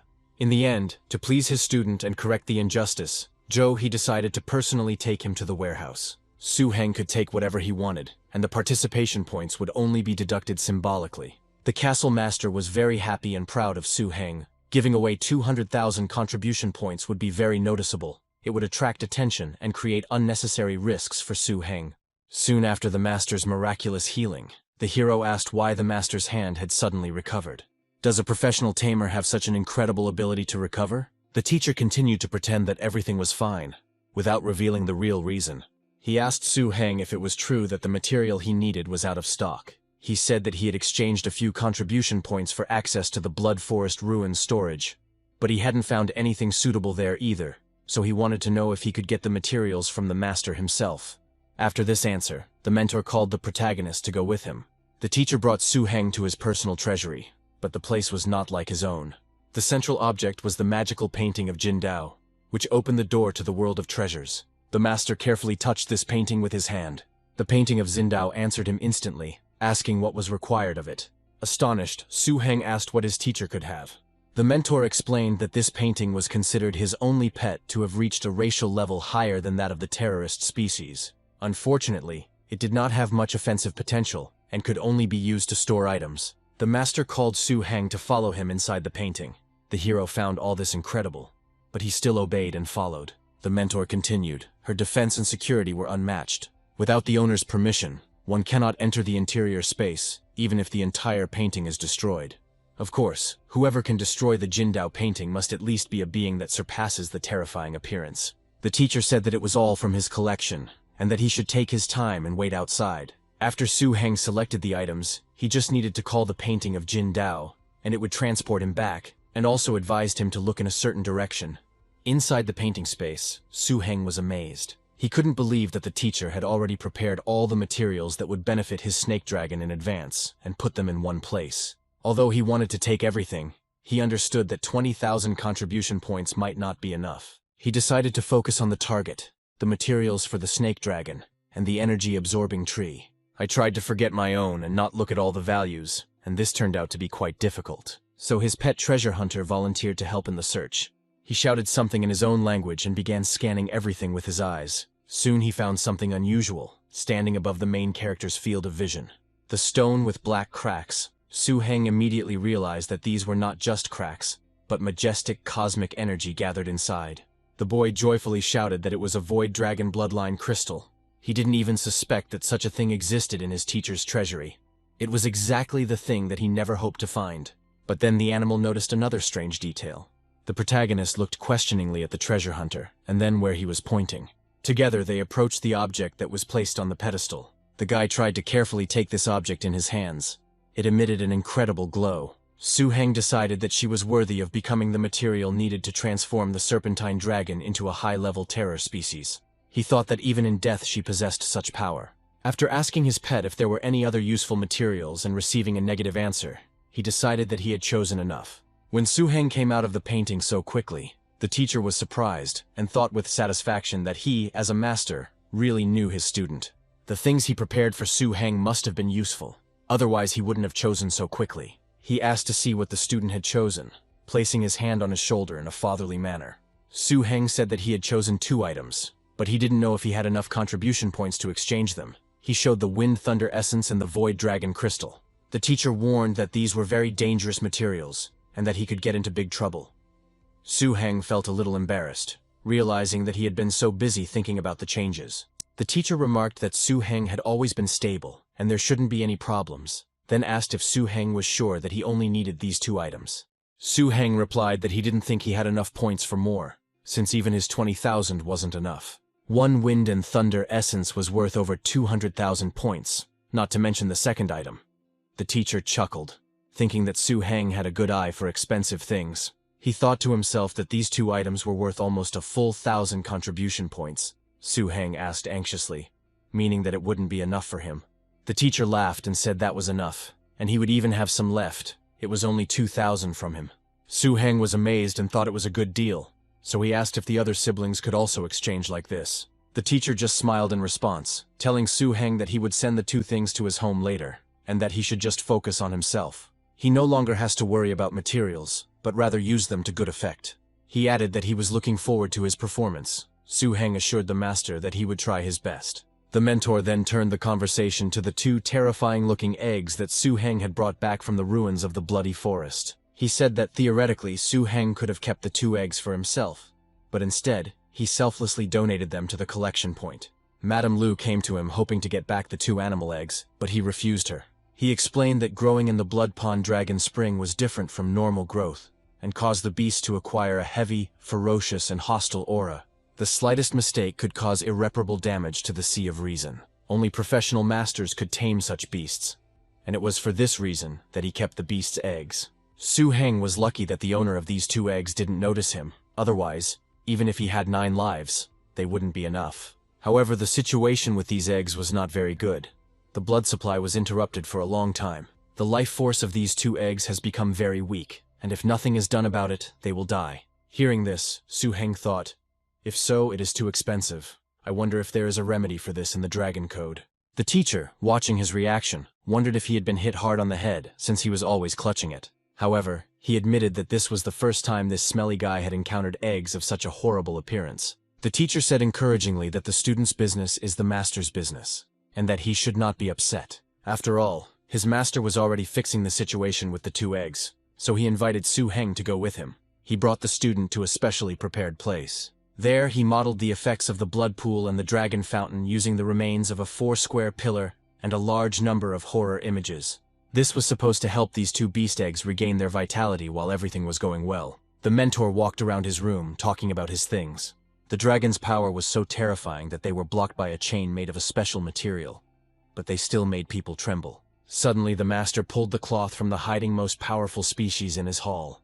This creature was declared to be a heart beast, a terrible sight. Su-heng immediately decided to protect himself and used his energy. The teacher praised the decision to use a mental barrier while looking at his student. He explained that masters can control harnessed animals either by using their spiritual power. This is to suppress them, or to force them to voluntarily enter into a contract through a higher level of communication.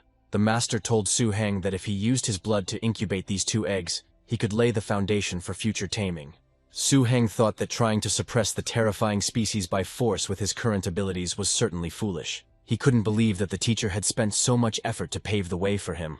The teacher said that these 2 eggs would be ready to hatch only in 2 or 3 years. He will come from time to replenish their energy, and then pass them on to Su-heng when they hatch. Su-heng said that if these 2 eggs hatched, he only needed 1 young beast, and the master could take the other one for himself. The guy asked if the eggs of the bloody Tyrannosaurus Rex could hatch into something else. The mentor replied, even if it is a first-class terrifying sight, it is still limited to improving his strength. He asked who told him that he could not use 2 offspring. At that moment, 2 of the teacher's pets appeared, and he asked the boy to look at them. The hero asked in surprise, is this a fiery, poisonous man like Brother Zhen's? But these were fire-poisonous spirits, a secondary evolutionary race of fire-poisonous people, a terrible species. They had long since overcome the racial shackles, and now their strength was at the highest level among the best types of horrors. The teacher called them to show Su Heng that 2 harnessed pets of the same race could be trained to fight together. When properly cultivated, the 2 harnessed pets will combine into a single unit, attacking and defending, and their strength will be much greater than either one alone. Su Heng admitted that he didn't think the master had such a situation. The teacher encouraged him, telling him not to rush, and that one day he would become a truly strong master. Su Heng promised to remember the master's advice. He then asked the teacher if he knew about the Rift Dominion, Zhou. He looked closely at Su Heng, assessing the strength of his mental barrier. By this parameter, the student undoubtedly reached the level of a high-class adept. His talent was truly rare, one of those that is seen once in a lifetime. The spider rock dragon was too big a step, too much of a challenge. It was unwise. Taming such a creature was still an impossible task for him. The teacher understood Su Heng's ambition, his desire to have a dangerous species as his first pet. Su Heng admitted that he had bloodline incense. The mentor thought for a moment. It seemed that there was a small chance of success, albeit a very small one. He began to explain that the Valley of the Rocky Rift was much more dangerous than one might have expected. He dissuaded Su Heng not only because of the risk, but also because he himself had long cherished the idea of taming the local inhabitants. Currently, only Su Heng's 5th elder sister and the late 6th elder brother from the entire Blacklight Assembly have managed to subdue the Rock Dragon, and all because the guardians of the Rock Dragon clan established strict rules. The abundance of crystals in the valley is not so much caused by the dragons themselves, but by the many terrible species that inhabit it. They are incredibly strong, and if it weren't for their docile nature, the castle would be in trouble. There were only 2 ways to take a cub from the valley. 1, to defeat its parents. The other, like the 6th brother, to develop 3 skills in the cub within 10 days. Now Su Heng understood why the teacher had not advised him to do this, but he asked if there weren't many masters in the castle who could tame this race. The teacher confirmed that this was indeed the case, and that was what he wanted to say. Su Heng asked for 3 days to try, jumping up from the table. He was confident that he had enough strength. The teacher asked if he planned to use potions, such as the very same bloodline incense. Seeing the student's determination, he relented and agreed to accompany him. For these 3 days, Su Heng could use any materials from the storage and equipment of the castle. Su Heng wanted to say something, but the teacher stopped him, telling him to return to his preparations while he took care of the castle's affairs. Later, late at night, Su Heng reflected on the teacher's trust. He guessed about the upcoming meeting, but did not ask questions, but only made his task easier, which was worth a lot. This time, regardless of the outcome of the expedition to the valley, Su Heng decided that upon his return, he would reveal to his teacher the main secrets from the old dragon code. For the next 3 days, Su Heng was absorbed in work without rest. The rock dragon, possessing 3 types of systems, mastered 8 innate techniques. With only 3 days to spare, Su Heng chose what he knew best for potion training, the 2 key techniques of dragon energy. Luckily, the skills were relatively basic, and the potion ingredients were inexpensive, which eased some of the guilt over the teacher's generosity. After solving a number of minor problems, Su Heng finally prepared a set of training potions. He also didn't forget to make a couple of copies for the teacher. When it was time to leave, the teacher noted that Su Heng's snake dragon had excellent endurance. He added that even an animal does not need skills for a long journey. Su Heng agreed with a smile that endurance was his main asset. Having gone halfway, they decided to stop and rest. The teacher's beast needed some food, so he gave him some meat on the bone and ordered him to eat. Su Heng wondered how the dragon would recover its strength without supplies. Su Heng only grinned mysteriously, stating that the Highlander had his own cunning plan. Later, he decided to show the teacher the fruits of the energy tree, which was capable of absorbing energy. Snapping his fingers, the guy asked his tree to start acting. It instantly grew a pair of fruits on its leafy branches. One such fruit, specially created for snake dragons, was quite enough for his pet. Zhou He asked if the protagonist could give one of the fruits to his teacher. Su Heng commanded the tree to make the E13 fruit, food for the wolf beasts.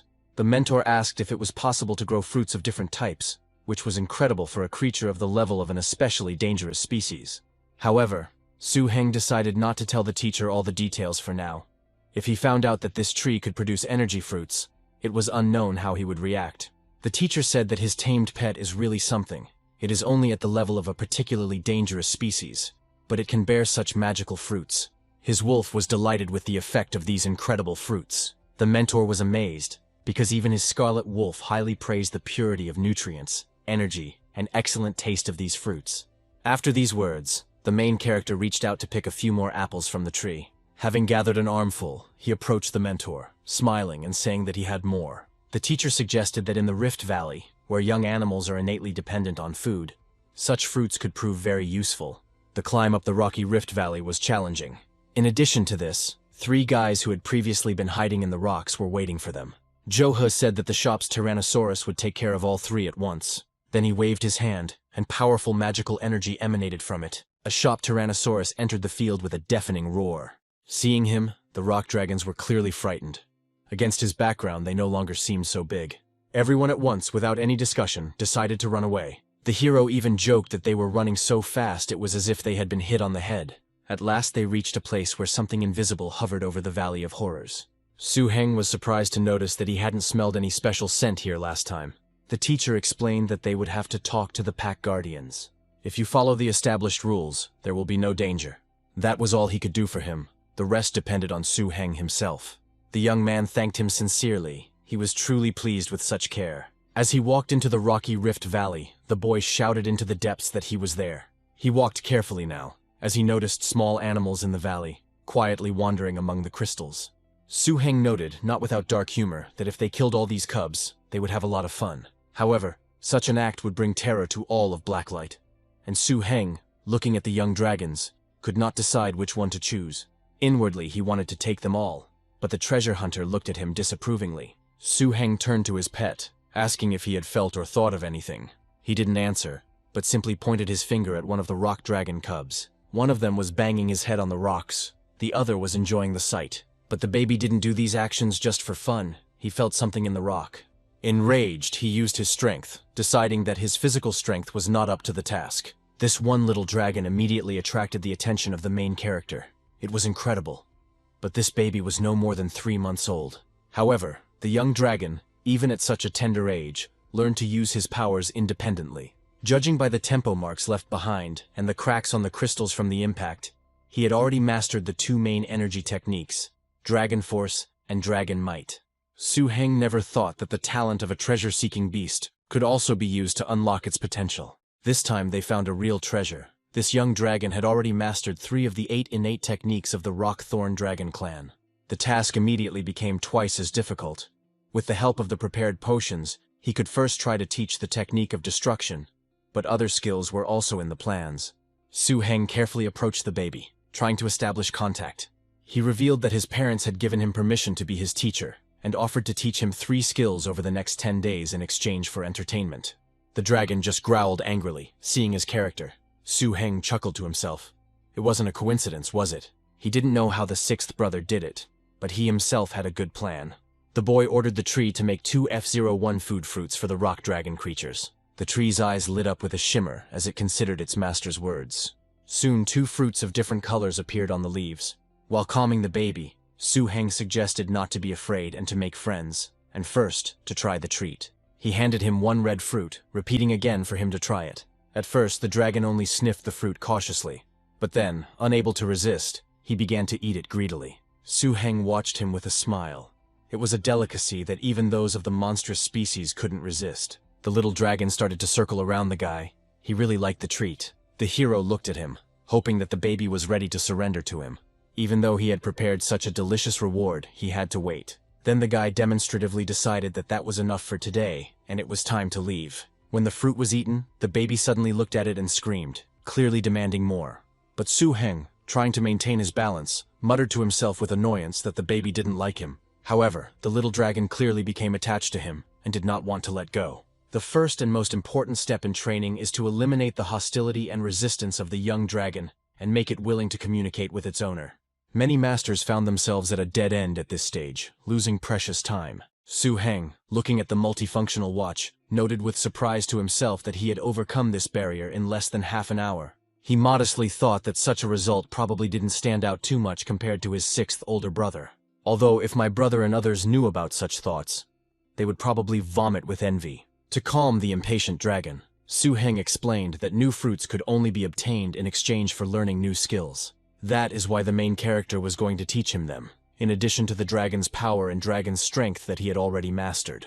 The dragon was obviously a little angry at Su-heng's words, and suddenly its small paw began to glow. His eyes blazed with rage as he slammed his glowing paw hard against the rocky ground. To the boy's amazement, he instinctively grasped the essence of the destruction skill after a simple demonstration. Su-heng even exclaimed to himself, "What a terrible talent this is. You can just throw a tantrum and get a destructive skill." This meant that there were still 2 more skills to master to succeed, and the kid clearly deserved a reward. Su-heng originally thought that controlling the energy of the destructive system and the Earth system would be easy for the rock dragon. But the reality turned out to be the opposite of expectations, since the rock dragon is a dangerous creature. 6 days passed, and there was no progress in mastering the defensive skill of transformation. Despite all the tricks and even a specially prepared potion to open skills, Su-heng was at a loss as to why this was happening. The boy watched the little animal, seeing how it ran and frolicked. He remembered the theory that transformation training requires forcing the pet to constantly hit hard rocks to strengthen the body. Pain activates an instinctive defense mechanism, which leads to the acquisition of a skill. But hasn't this little one been in pain for 6 days? The little dragon didn't seem to be suffering at all. He cheerfully demanded the fruits, clearly enjoying the process. Su-heng thought with annoyance that it seemed like he had wasted his time on this. They agreed on 50 blows per fruit, and he fed and watered it for 6 days. The boy threw the fruit to the dragon for him to catch. He squealed happily as he watched his favorite treat fly to the ground. Suddenly, while playing and demanding another treat, the baby unexpectedly activated the skill. His body was covered with stone armor. This is the rock transformation skill. The baby didn't even understand how he managed to activate this skill. He simply ate the fruit with gusto. With a sudden insight, Su-heng understood how to approach speed training. He decided to explain the new rule to the dragon by tying the magic apple with a rope. The hero said that if he could catch the thrown fruit, he would get as much of it as he wanted. The boy asked the little dragon again if he understood everything while unwinding the fruit. The baby growled enthusiastically in response, seeing only a treat in front of him. The main character was fired up by the idea. It seemed excellent to him. The distance was about 4.5 meters, and judging by the dragon's normal pace, it was impossible for him to keep up without special skill. But as soon as the fruit flew, the young dragon instinctively made a powerful and swift dragon leap. He was able to catch up with his prey easily, and again he didn't feel like he had used much of his energy. Su-heng was amazed, saying to himself that this guy was truly special. He shouted that everything was ready, that it was finally starting to work out. Suddenly the master appeared and congratulated the little boy on passing the test. He stood high on the cliff but soon came down to his student. The teacher appeared so quickly and unexpectedly that Su-heng was surprised how he managed to get there so quickly. The teacher praised the student, saying that he had done an excellent job and exceeded all his expectations. Now that the combat rock dragon that served as the examiner has confirmed that he has passed the test, this young dragon officially belongs to Su-heng. Seeing Su-heng's achievements, Master Zhou he felt even more satisfaction than acquiring a rare pet, seeing his student as his successor. On the morning of the 3rd day after returning from the valley, without even using the bloodline incense, Su-heng was able to establish a full mental connection with the young dragon. The feedback from the mind energy after this allowed him to advance in its cultivation. As a result, his old dragon codex began to be filled with a large amount of new information. He could hardly imagine that there were actually as many as 35 ways to transform a rock dragon into a true dragon. Among the many metamorphosis methods, Su-heng chose the one that targeted high-level defensive-type dread species. The reason was simple. The power of this method and the materials required for it were exactly what Su-heng could realistically obtain at the moment. It was a method of metamorphosing a crystalline bully, requiring a mountain monster's heart, a heavy stone, a levitating stone, and large amounts of blood essence. In the following pages, Su-heng discovered even more in-depth knowledge about the nightmare species. In Blacklight Castle, such knowledge was the rarest of treasures, and here about 11 types of it were described. According to the castle's records, the 2 described types of horror could be tamed relatively easily by the teacher, and the ritual of their metamorphosis also seemed to be not the most difficult. Already with the teacher, Su-heng decided to start with this, and sow the seed that would lead to a nightmarish appearance. The teacher was hesitant, asking if the student was sure of his words, although he himself strongly desired to acquire a nightmarish appearance. He recalled that the evolution of any race of dangerous creatures is the result of natural selection. Although the energy of special materials can enhance them, the described metamorphosis seemed something frightening and artificial. Su Heng responded by asking if the teacher had heard of a beast seeking treasure. The teacher confirmed that mystical beings endowed with such an instinct are extremely rare. Then Su Heng showed off his little dragon, declaring that this little one was just such a treasure hunter. However, it has undergone changes, and the method of metamorphosis works with the help of such creatures. He even offered to take the teacher into the world of treasures to check, assuring him that he was not lying. He said that not only this beast, but also his snake dragon, originally belonged to different species, having evolved in this very way. The teacher guessed that it was with the help of such a beast that Su Heng obtained the treasures in the ruins of the Blood Forest. Then he asked his student how he healed his hand by studying the metamorphoses. Su Heng, ardently persuading the teacher, spoke about the waves of disasters that would come more and more often. He also expressed his desire to see the teacher stronger in order to confront them. The guy apologized for not being able to tell him the whole truth, but asked him to go with him, at least this once. The teacher chuckled, calling him a fool, because waves of disasters do not happen for decades and are unlikely to happen again soon. Otherwise, the gathering place would have been destroyed long ago. He added that he might not even encounter a third wave in his lifetime. But then his tone softened, and he said that from the very beginning he had not refused to help, touched by the filial piety of the disciple. So he was ready to set out on this journey, telling him to first make proper preparations. A delighted Su Heng hastened to agree, determined to help his mentor, who, like every master, had his own secrets. The teacher, in his thoughts, noted to himself that the more powerful a thing is, the more difficult it is to comprehend its essence. It was still unknown whether this method of metamorphosis would become a blessing or a curse, but he was confident in Su Heng's sincerity and considered it his duty as a master to be his support and protection. Later, while preparing for the journey, Su Heng asked if the teacher's demands were too strict, looking at the powerful beings. The hero had to defeat a mature, terrifying-looking moon demon bear, and a mature, extra-terrifying-looking ice crystal lion dragon. The teacher reminded that dangerous creatures honor only strength, and respect comes from fear. These two are in for a rough ride as he has something special in store for them, and his pet will be unlucky enough to fight against them. He will be beaten so hard that he will have to heal his wounds, but the teacher will do everything possible. If Su Heng meets the requirements, he will receive special materials to enhance his powers. Su Heng thought that despite the teacher's gluttony, he was truly scary. He made this conclusion based on the fact that he could completely subjugate such dangerous creatures. His mentor ate little, but the protagonist still understood that despite this, he was very strong. It had been 2 weeks since they left Castle Blacklight. Of the 6 materials needed for metamorphosis, they collected only half. The teacher noted that the gray desert was vast, and they had collected only what the teacher knew, and for the rest, they might have to go beyond its borders. Zhou He explained that their homeland was actually just a vast territory. It is located on the edge of the Starfall Plate, surrounded by 4 great danger spots. To get out into the big world, you have to go through them. He said that in his youth he traveled to the outside world, which turned out to be unimaginably vast. It made him feel like a weed and he ended up going back home. However, that experience was not in vain, as it was then that he acquired several pets and obtained materials similar to the heart used for Su Heng's eggs. This time, in order to find all the materials, the teacher was ready to go to the outside world again. He showed Su Heng a map of the outside world, compiled over years of wandering in the outside world.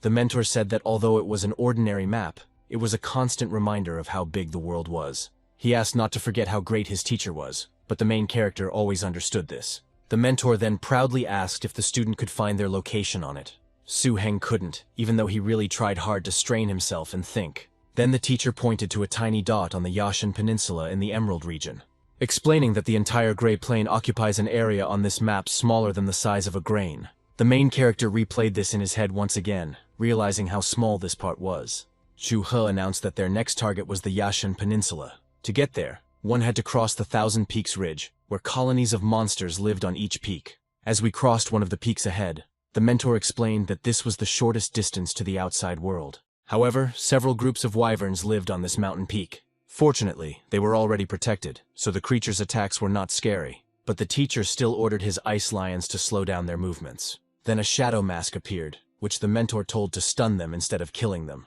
He explained to Su Heng that killing a few wyverns was not difficult, but if the colony learned of the death of their kin, they would pursue the killer to the end, and this was an important lesson for the future.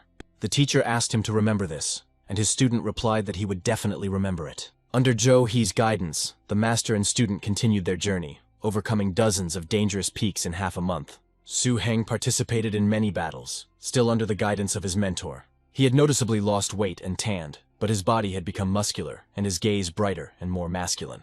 The strength of his 4 pets increased significantly, which made the protagonist very happy. Even the treasure-seeking dragon beast received instructions from the teacher. But the most successful of all was the snake dragon, who developed the first ability of the 6th level, Dragon Power, Death, a powerful attack that destroys the enemy's brain. They also created a good attack scheme, along with their snake dragon. Now, Su Heng's beast could use a skill like Sacrifice, Explosive Strike. Another feature was the dragon's power, Drowning Pain. In addition, they worked out an effective combination of attacks from 5th level abilities. The rock dragon, feeding on fruits and participating in battles, grew at an incredible speed. Joe. He admitted that he had never seen such a fast-growing pet. But what surprised Su Heng most was the evolution of the energy-absorbing tree. The richness of the ridge's plant resources allowed him to improve his energy management techniques, extending the properties of the fruits to the roots and achieving new types of control. Although spiritual abilities could protect against the cold, in the face of constant danger, Su Heng noted that allowing himself to relax was an unaffordable luxury. The teacher just laughed, saying that he still needed to practice. He reported that they seemed to have almost crossed the Thousand Peaks Ridge, pointing into the distance. However, they may have to linger at Zueli Peak to complete an old order the teacher took on 2 years ago, he said, which could help them. The main character looked at his teacher with surprise and questioningly. The two of them were already at the snowy summit of 1,000 peaks. The mission Joe who spoke of was issued by the Golden City Association.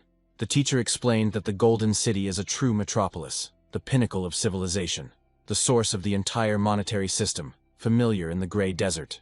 Unlike their homelands, the Yashan Peninsula is not divided by danger zones.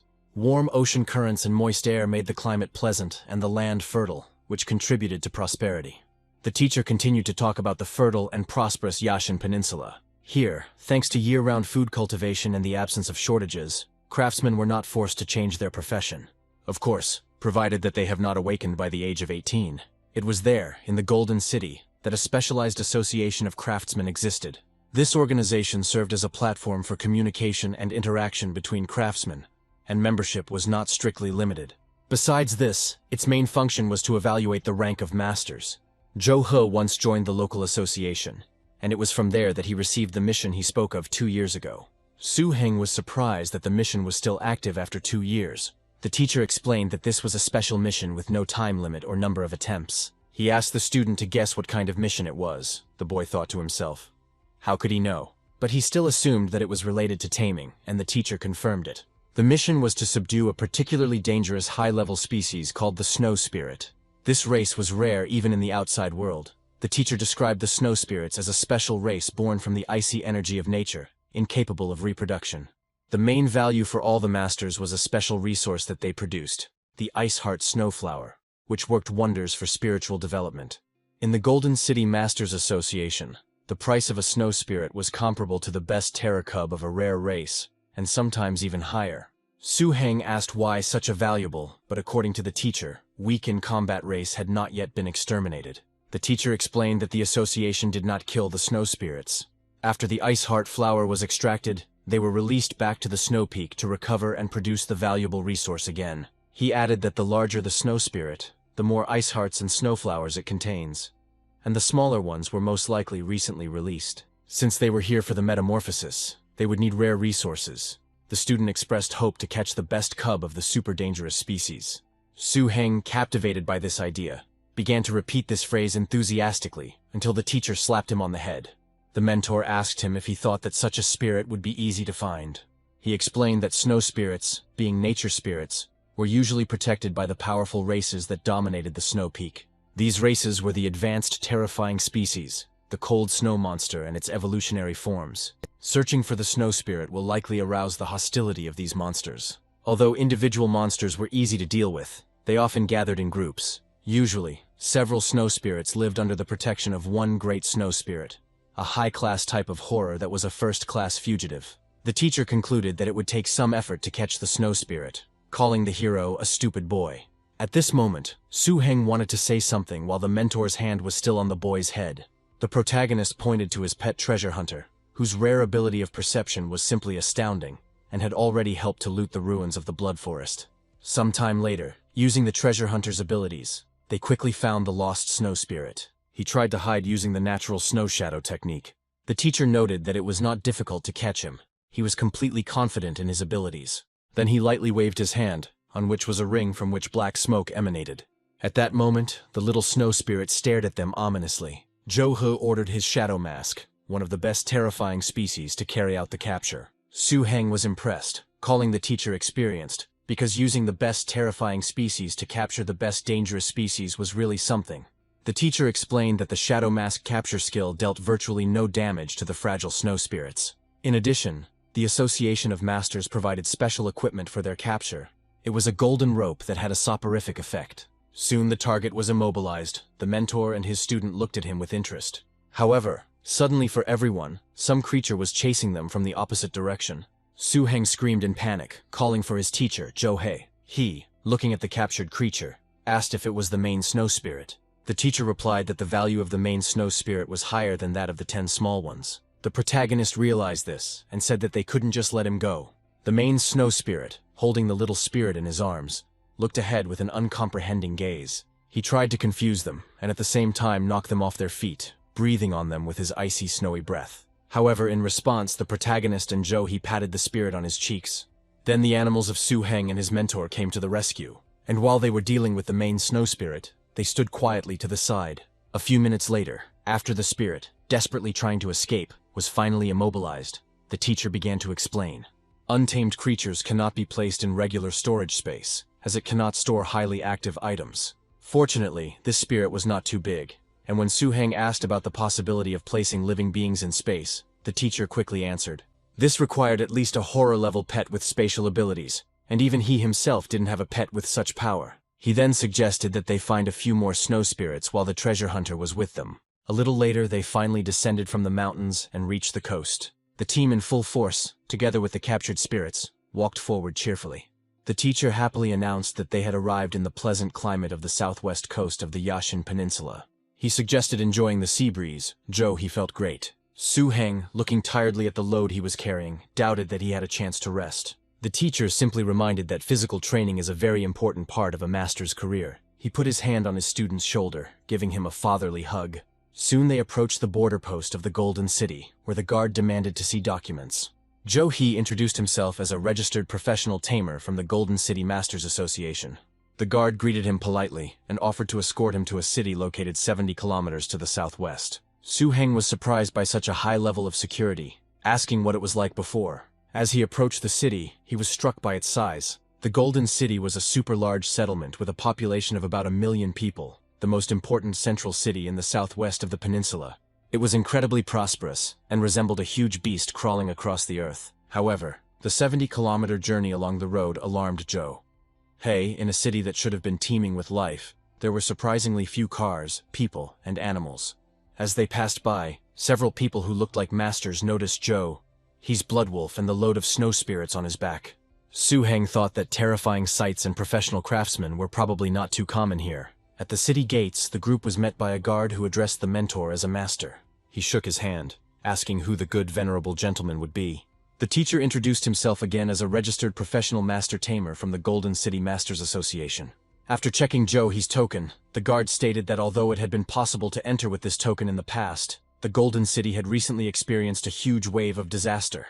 Zhou He was shocked by this news. He asked ominously if he had understood everything correctly. Now, entry requires a guarantee from one of the city's professional craftsmen. At that moment, a voice was heard declaring that she would become his guarantor. Everyone first saw the creature, a green king hawk with fierce eyes. A woman approached, riding on a pet hawk, the most terrifying of all. A security guard started running quickly towards the girl. He was very excited, but she didn't pay attention to him at first, addressing the mentor by name. The girl stopped briefly and said with a smile that they hadn't seen each other for a long time. Zhou He confirmed her words. He recognized her, Lin Hong. In response, she confirmed that she would be his guarantor, ordering him to be let through while she did not waste time. The guard, making a gesture with his hand, said that he understood everything, adding that everything would be done. Zhou He inquired why she, who was Commander Yu and worked in the Masters Association, was now in the ranks of the Golden City's armed forces. Lin Hong replied that it wasn't just her. Almost all the professional craftsmen from the association had been temporarily mobilized into the armed forces. About 2 months ago, A sudden wave of disaster of a magnitude unseen in centuries swept across the Yashan Peninsula, and the city bore the brunt of it. Lin Hong continued her story, describing a terrifying scene. Millions of creatures spawned by the disaster surrounded the entire Golden City. She admitted that if it weren't for luck, he wouldn't be seeing her now. Zhou He, shocked, asked again about the time. It had already been 2 months since the wave had swept across the entire peninsula. He remembered that the same wave of catastrophe had passed through the isolated gray desert at about the same time, and wondered if it was a coincidence or something more sinister.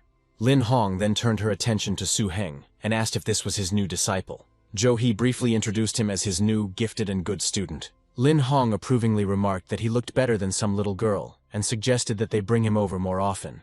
She promised that the association would take over the sale of the snow essence and provide an internal price in her name, but on the condition that after this he will not be able to slip away and will have to repay her debt. When Su Heng asked what he owed her, the teacher simply waved his hand. He said angrily that the little rascal didn't need to ask about that. After saying goodbye, Lin Hong flew away, wishing everyone to take care of themselves. The boys watched Lin Hong's retreating figure for a while. A slowly falling blue feather from a hawk caught their thoughtful gaze. Su Heng, watching the scene, couldn't help but ask if this was his woman. The boy noticed that the teacher was acting too seriously with her, and differently than with others. The teacher didn't answer, hastening to stop the protagonist from talking too much. However, Su Heng even joked that the teacher didn't see the hints and could have gone after her, leaving him alone. Zhou He responded by threatening to teach him what it means to be a good son. After a short, playful scuffle, where Su Heng cried out that he was giving up and would complain to his mother, they continued on their way. Zhu He took the student to the Masters Association, whose magnificence amazed Su Heng, and there the master cleverly sold all the snow essence.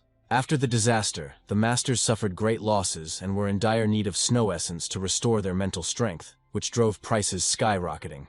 Thanks to Madame Huang's help and the price increase, they got an incredibly good deal. Su Heng again exclaimed that she was a good person, and received another spanking from the teacher. After receiving the contribution points from the association, Zhou He led Su Heng to exchange the remaining materials for everything needed for the serpent-dragon metamorphosis ritual. Now, only one ingredient was missing to transform into a dragon snake, which made Su Heng delighted. However, the surprises did not end there. Su Heng was shocked to learn that his teacher owned a huge estate in the Golden City itself. For a moment I even envied his wealth, but quickly threw it aside. At the estate they were managed by Li Bo, who showed them the laboratory. She was abandoned by her 6th elder brother, Chen Qing, when he stayed in the city for a long time. Manager Li Bo asked the boss whether he was satisfied with these conditions. Su Heng was delighted with the perfectly equipped laboratory. Li Bo then handed him the keys, saying that he would return to work, entrusting the laboratory to him from now on. Su Heng thanked the manager very joyfully and from the bottom of his heart. Left alone, the hero pondered the difference between the rituals of metamorphosis of terrible species and transformation into a dragon. In fact, the serpentine dragon only needed 2 basic elements, wind and thunder, to have a chance of transforming. But the chances were extremely slim this way. Other materials recorded in the old dragon code were for the preparation of what was called a preliminary pill. It prepared the dragon's body to absorb the main medicine, significantly increasing the success rate. Of course, the difficulty of making it was great. But with such an excellent laboratory, Su Heng felt that he had a 20% chance of winning. Manager Li Bo reported to the teacher that he had carried out his instructions. Li Bo also observed the guy and thought that he seemed to be as talented in experiments as Xiao Liu. He has a bright future ahead of him, and his mentor decided that this would be the best use of the laboratory. He also added that Xiao Liu would also be happy to hear about this, opening the door and inviting the manager to follow him.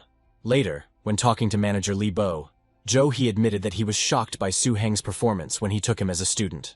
But he had no simple idea about him, and was even skeptical about his unusual talent. However, he still took it because Su Heng reminded him of Xiao Qing. They were both equally talented and hard-working. He also added that he saw himself in Su Heng when he was young.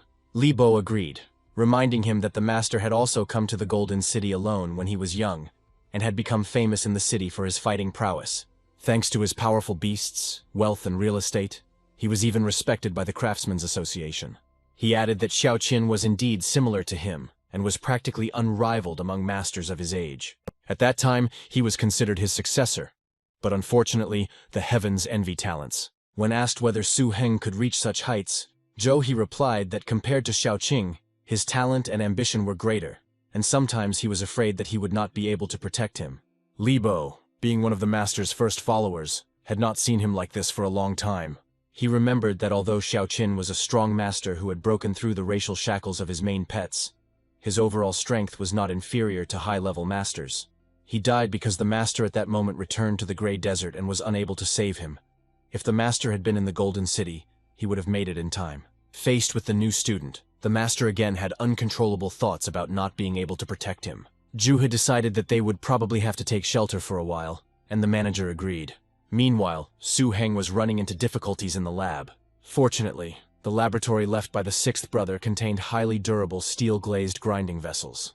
Otherwise, he would not have been able to cope with the essence of wind and lightning that created miniature wind blades and lightning. The dragon blood was extremely active and emitted powerful pressure even after being purified. If it weren't for the association of craftsmen, it would be difficult to find such material. He had to use his spiritual energy to restrain the dragon's power. If he didn't do this, the reagent would break, so he tried to use everything correctly. When everything was ready, Su Heng began the process, pouring the liquid from one container to another. Having mixed everything correctly, the main character got the expected result. Teacher and Li Bai, watching him, could not believe their eyes. The mentor looked at his student in surprise, so they decided to wait and see what would happen. Su Heng addressed his snake dragon, warning that it was time to begin the process soon. His powerful beast listened to his master and was ready to do anything for him. The protagonist said that the transformation process can be painful, but if he wants to follow him to the top of the world, this step is necessary. Su Heng carefully hugged his beast, asking if it wanted to accept the flask that was in his hands. The snake dragon, without answering, opened his mouth, sticking out his tongue. The hero put the flask in front of him. Almost immediately, the dragon's eyes began to glow a different color, and the pupil itself also changed. The beast roared loudly from the wave of energy and uncontrollable power that washed over it. Then he fell to the floor with a crash, and electric lines appeared around him. Under the influence of the first medicine, the energy of wind and thunder penetrated every cell of the snake dragon. This process was like the crushing of bones and the sucking out of bone marrow. Such was the price of metamorphosis. Su Heng, seeing his pets suffering, exclaimed that he would take all the pain upon himself. He began to distribute the pain among himself, opening the sea of his mind. The teacher, watching this, could not believe that he was taking such a risk by deciding to share the pain with his protege. After all, Zhou understood that if he lost control of the beast, he would be in great trouble. Li Bo suggested breaking the psychic connection, but the teacher stopped him, saying that ever since he met this child, he had not given him any reason to doubt him. He added that nothing could force the snake dragon to undergo a metamorphosis while it was going through this. But the snake dragon trusted Su Heng, and Su Heng was trying his best for it. If they both endure this, they will be unmatched. Perhaps the young man will succeed. Suddenly, the medicine caused such a strong reaction of wind and thunder energy that it seemed to make it impossible to master this energy. The manager, shocked, asked if the dragon had really mastered the energy of wind and thunder. The teacher ordered everyone to be on guard, ready to take care of Su Heng even if the heavens were overthrown. Then something unexpected happened. The snake dragon itself severed the connection with Su Heng's mind. He didn't want his master to suffer even more. Then it was clear that the dragon was still in pain all over, but his eyes continued to glow fiercely in anticipation. The snake dragon screamed and growled, trying to cope with what was happening inside him. Su Heng exclaimed with approval that the snake dragon had done an excellent job. While he couldn't believe that he actually did it. Just think, a race that has nothing to do with wind and lightning systems was able to master the technique of electroshock and the skill of the wind blade. This was a huge achievement, capable of turning the world of masters upside down. Li Bo congratulated the master on such a wonderful student. Zhu asked if Li Bo now understood why he was worried that he couldn't protect this boy. If this leaked out, he was afraid of the consequences. Li Bo vowed to work together with the master to protect the child, even at the risk of his life. Helping the snake dragon absorb the medicine's energy, Su Heng rested for 2 days before fully recovering. On the one hand, he helped his pet learn new skills, and on the other, he included the crystal rock dragon in the training program. After the incident with the snake dragon, Zhou completely believed in Su Heng's metamorphosis method, and again strictly ordered him to keep it a secret. Su Heng understood that the teacher was doing this for his own good, and he had another idea to bring the teacher closer to elder sister Yu, but he was afraid of getting slapped. At Zhou's suggestion, Su Heng took the Masters Association's written examination to join it. After all, in those years when the snake dragon had not yet hatched, Su Heng could only study. The exam was very easy for him. He soon left the classroom and waited for them to come and pick him up. He didn't have to wait long before Li Bo respectfully stepped out of the car and opened the back door for the young master. When the manager asked how he did, Su Heng replied that he thought he got a perfect score since he had seen it all before. As Liu Bei picked up speed, another black car caught up with them. The rear window rolled down and a guy appeared, who enthusiastically thanked the main character, offering to treat him to dinner. Su Heng agreed to meet at the examination center with a smile. The driver asked if he had made a friend, inadvertently becoming a witness to a short dialogue. Su Heng replied that not yet, but he hoped that everything was still ahead, to which Liu Bo remarked with a smile that he had an excellent eye for his friends. When the manager had already pulled ahead, the car's license plates became visible. So the guy who was riding in the passenger seat looked at them and concluded that 5 years ago, the Gilded Automobile Company made a model of this sedan. He also mentioned that the car Su Heng had arrived in was a limited edition, with only 20 copies in the city, and that this guy had answered questions faster than him. He ordered his driver to go to the center faster, and he naturally fulfilled his request. The second part of the entrance exam, the combat test, took place in the association's huge hall. The arena was divided into 5 sections by the Wind Banshee, a low-level type of horror. It is guaranteed that the effects of fighting in each examination room during the sparring test will not affect other examination rooms. Su Heng and the little fat man sat in the waiting room holding information cards. Su Heng finally learned that the little fat man's name was Ai Dong, and he was several years younger. It seemed to him that the guy was only interested in him, but had no ill intentions. So Su Heng behaved casually. The rules were announced. In addition to the battle itself, the pet's life status, cultivation, and skill development will be assessed. Each candidate is limited to 1 pet, and Su Heng was the first to be called. The examiners noted his age, 19 years old, the level of a high-level master, and a snake dragon of a particularly dangerous species in adulthood. They noticed an abnormal color of the scales, possibly due to some kind of energy fruit. Also, the dragon's length and bone mass exceeded the norm for its species. It looked like a lot of effort had been put into it. They noted to themselves that here was another stranger. The examination number for Su Heng and his snake dragon was announced. His opponent turned out to be a light-armored leopard. The opponents met each other's gazes, assessing each other only externally. Afterwards, the presenter confidently shouted that it was time to start the fight. Su Heng noted to himself that there were no light-armored leopards in Blacklight. They were a particularly dangerous species, unique to the outside world. On the same list as the snake dragon, it will be difficult to deal with. When the battle began, Su Heng gave the order to attack first. The dragon used its evil armor skill, growling at the leopard. The examiners were surprised that he dared to strike first at a species far more powerful than himself. This snake dragon was so brave, and the method of taming it reminded them of an old friend. The lightly armored leopard tried to attack its opponent, but it wasn't very successful. The examiners noticed something strange about the snake dragon's scales. The tail slash was the lightly armored leopard's most successful attack, but even with its heavy armor, it seemed it could not withstand the blow. They wondered how many iron energy fruits this dragon had eaten. Su Heng ordered the snake dragon to use a speed attack. He stood there, trying to predict the dragon's next moves. After this, the snake dragon rushed forward towards the leopard at an incredibly high speed. The examiners noted that it was a simple idea. The leopard has an armor system, so it is not easy to defeat it by brute force. However, the light leopard used network armor, protecting itself from the inevitable attack from the side. Then he decided not to hesitate and pounce on his opponent when he least expected it. He swung his clawed paw but missed, as the snake dragon managed to dodge in time.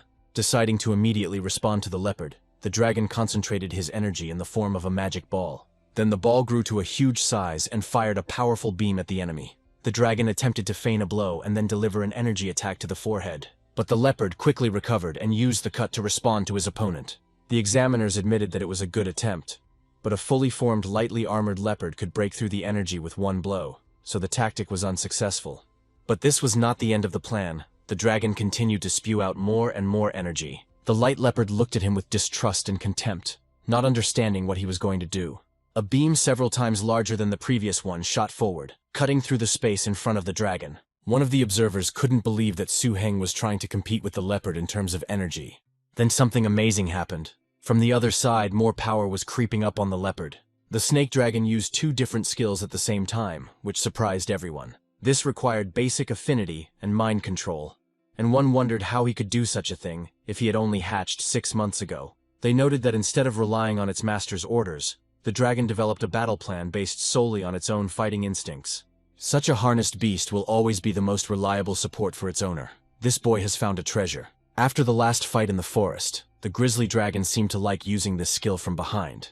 which the leopard didn't like at all. Then he decided to use his combined skills, sharp claws and tail strike. He, with absolutely no fear in his eyes, began to approach the snake dragon, making loud sounds. The dragon instantly found himself under this powerful attack, which left scratches and abrasions on him. But still, the snake dragon was able to stand firm, even though it was already bleeding. The onlookers were shocked. A normal snake dragon wouldn't be able to withstand this, and besides, it was slowly recovering from its wounds. The air was filled with the vague question of what kind of unique protection this snake dragon had. Then a dragon's roar was heard, and terrible forces appeared around the protagonist's beast. The leopard was already watching his rival with caution, and did not dare to come close. The examiner then decided it was time to end the test and stood up from his seat. The protagonist was declared to have passed the test and was sent to the treatment room.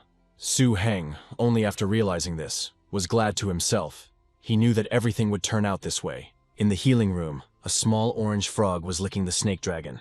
While Su Heng was thinking about the battle, the dragon watched the healing process with disbelief. If the lightly armored leopard used its attributes, it would be able to avoid the attack. But if they met it in the wild, they would not be able to defeat it. The snake dragon listened to him and smiled sweetly, realizing that he had done a great job. Then the notification sound came from the watch, and the results were announced. Full marks for cultivation status, skill development, and fighting spirit. The final battle test score is 99 points. Idong congratulated him on his high score, admitting that he was jealous. Su Heng modestly replied that it was an accident. He did not expect such a result. Moreover, the opponent was fully developed, and he attacked first. He wondered how Idong knew about his grade, since grades were confidential. The question remained in the protagonist's head, but the redneck could put it off for now. After taking Su Heng, Liu Bo laughed, saying that it was only 1 point less, and that passing the test was a foregone conclusion. Su Heng asked how the master was doing. The manager replied that not long ago his lordship informed him that he had returned from a mission. The guy thought that the master had finally completed his task. He had to get the bone tissue of the ice dragon. In the end, the master also hoped to collect the dragon transformation material. Already in the mentor's mansion, the two of them carefully examined the bones of the ice dragon that the master had brought back from the mission. But the material was not what he expected, and Su Heng felt uneasy as he looked at the master's work. It was the Thunderstone he received as a reward for this quest. It was his personal dragon material. Su Heng, deeply moved, warmly thanked the teacher. However, his mentor impatiently urged him not to give in to unnecessary emotions. He just wanted to get down to business as quickly as possible, because he was burning with desire to see the snake dragon transform into a true dragon. Su Heng asked why he couldn't just buy a Thunderstone from the Golden City. In response, they explained to him that Thunderstone was a city-level strategic material that contained a stable flow of electricity as a source of energy. It's not sold for Master's Association points, which is why it's so hard to get. The guy asked if the stone could be used to power their base, but it turned out that this required an entire industrial system, which they did not have. Therefore, the most sensible thing is to use the stone to transform the snake dragon as soon as possible. It seemed that they only had to wait a little while. The hero understood this perfectly well. Juha wondered if they hadn't collected everything they needed, including the Thunderstones. But he forgot about another important event. Su Heng reminded him that he did not allow him to participate in the certification of registered master tamers. There was one last thing left, which had to be completed the day after tomorrow. The mentor praised his memory, joking that the years were taking their toll. Su Heng reported that he scored 91 points on the written test and 99 on the combat test, and if everything went well, he would be guaranteed an A rating.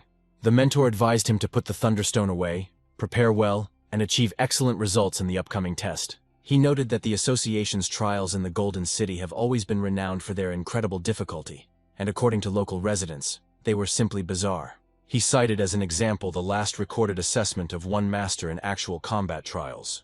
Then a group of 5 people on the dangerous Dead Shadow Island captured a high-level dangerous species called the Shadowless Bird. This species was not known for its powerful attack, but had phenomenal speed, which made it incredibly difficult to catch and resulted in a high failure rate in examinations. Su Heng looked through the information and archived records of tests over the past 30 years, deciding that extra preparation never hurt. However, he was still somewhat confused when the day of his own test arrived. The testing site was the Green Soul Mountain, and the task was to track down and kill in a group any of the mature, especially dangerous species roaming in its depths. The test involved less than 30 masters under the supervision of 10 examiners. Typically, these were group tests, trial groups, to develop synergy, and each group was accompanied by an examiner and an observer from the Evil Eye Society. Su-heng was surprised when the examiner, reading out the names, stopped at him without assigning him partners. He asked sheepishly if he was the only one on the team this time.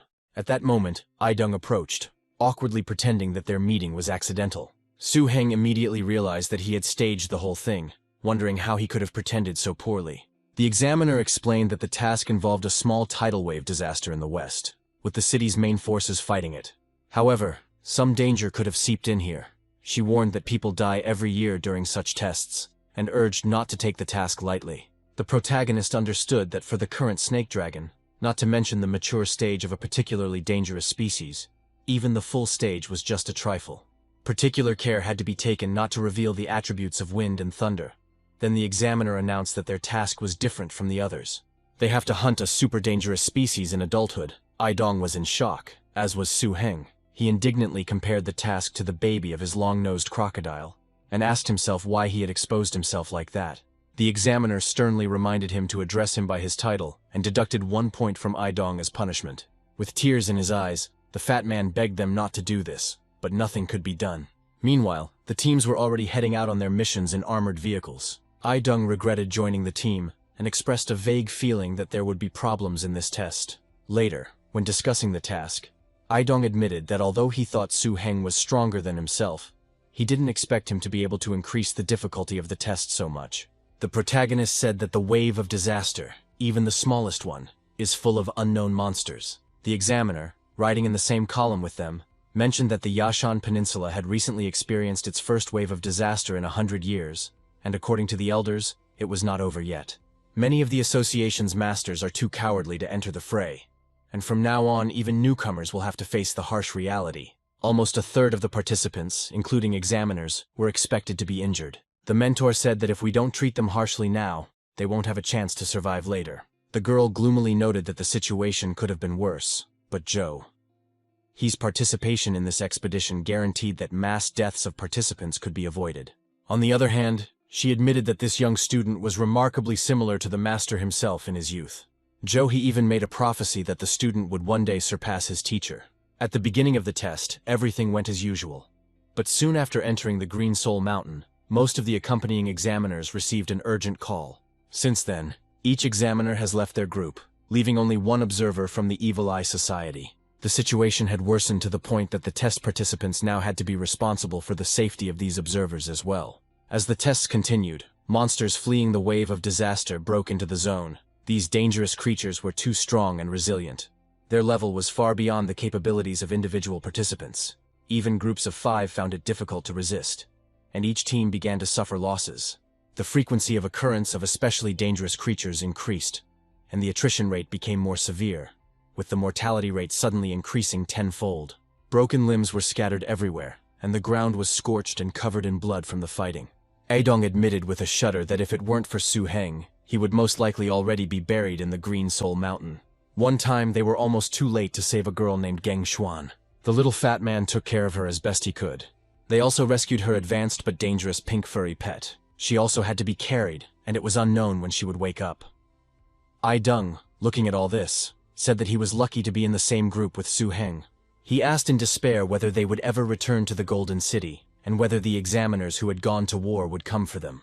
This really worried him. He took another bottle of water. The main character patted the pink fluffy pet, looking at it affectionately. It clearly liked it. It let out a contented purr. Su-heng answered simply and firmly, "If no one comes for them, they will return on their own."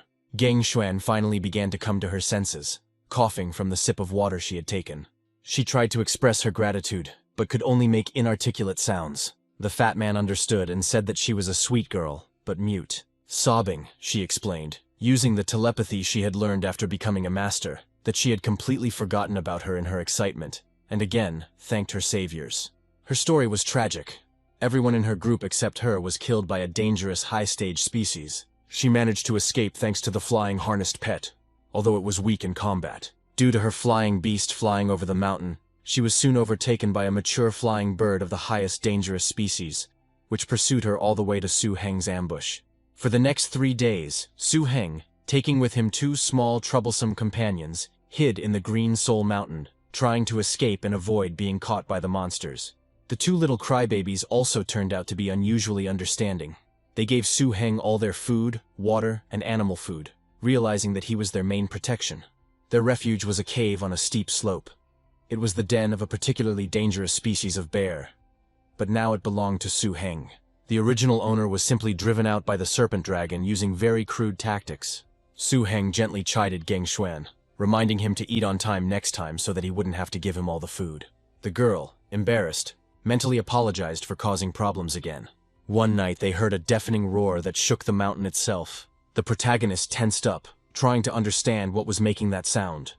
Dong whispered in horror, "This cannot be a kind of horror." Suddenly Su Heng jumped up from his place. It seems he realized something. Two guys hid behind a small rock waiting for him. The protagonist recognized this sound. It was the roar of his master's lava Tyrannosaurus. The master was fighting somewhere nearby. Su Heng saw signs of battle in the distance. A terrifying level 10 lava explosion technique was visible as hot lava fell from the sky. Looking at the reflections of the battle coming from the distant sky, Su Heng couldn't help but feel uneasy. Although he knew that he could do nothing to help the master, he ordered Dong and Geng Xuan to remain in the cave, and he himself, riding his beast, rushed into the depths of the mountain. After passing through the dense forest, Su Heng finally picked up his binoculars and saw the battle scenes deep in the Green Soul Mountain. His master stood side by side with the chief examiner, who, graying at the temples, floated in the air. Below them, several enormous creatures fought in the very heart of the remnants of the cataclysmic wave. And among them, Su Heng recognized with horror a nightmarish appearance, an ice ring dragon. According to the records of the old dragon code, the bone marrow that allows the ice dragon to transform and the ice capsule are just what the master needs for his work. Only after realizing who his master was fighting did Su Heng scream in horror. Based on the records of the ancient dragon code, the bone marrow and capsule were exactly the auxiliary materials needed to transform into a true dragon. This battle was a chance for the master, and Su Heng held his breath, proudly looking at the terrible scene. Suddenly the master, raising his hand up, began to summon another of his pets. The master's assistant, the Monkey Lord, appeared on the battlefield. He rushed forward at the ice dragon only for his master to command him to fight. With a deafening roar, the Monkey Lord approached the dragon from behind.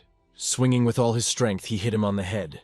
But suddenly, the ice dragon outwitted the monkey, wrapping itself around him, leaving him immobilized. The boy knew that it was an extremely terrifying species with a perfect combination of the 5 systems: earth, beast, strength, air, and attack, truly the pinnacle of the horror species. The Monkey Lord managed to escape the ice dragon's grip and tried to accumulate as much strength as possible for the next blow. He began to smash his fists together viciously, trying to frighten his opponent. He then pushed off the ground and jumped at the dragon, hoping to knock it down in one fell swoop.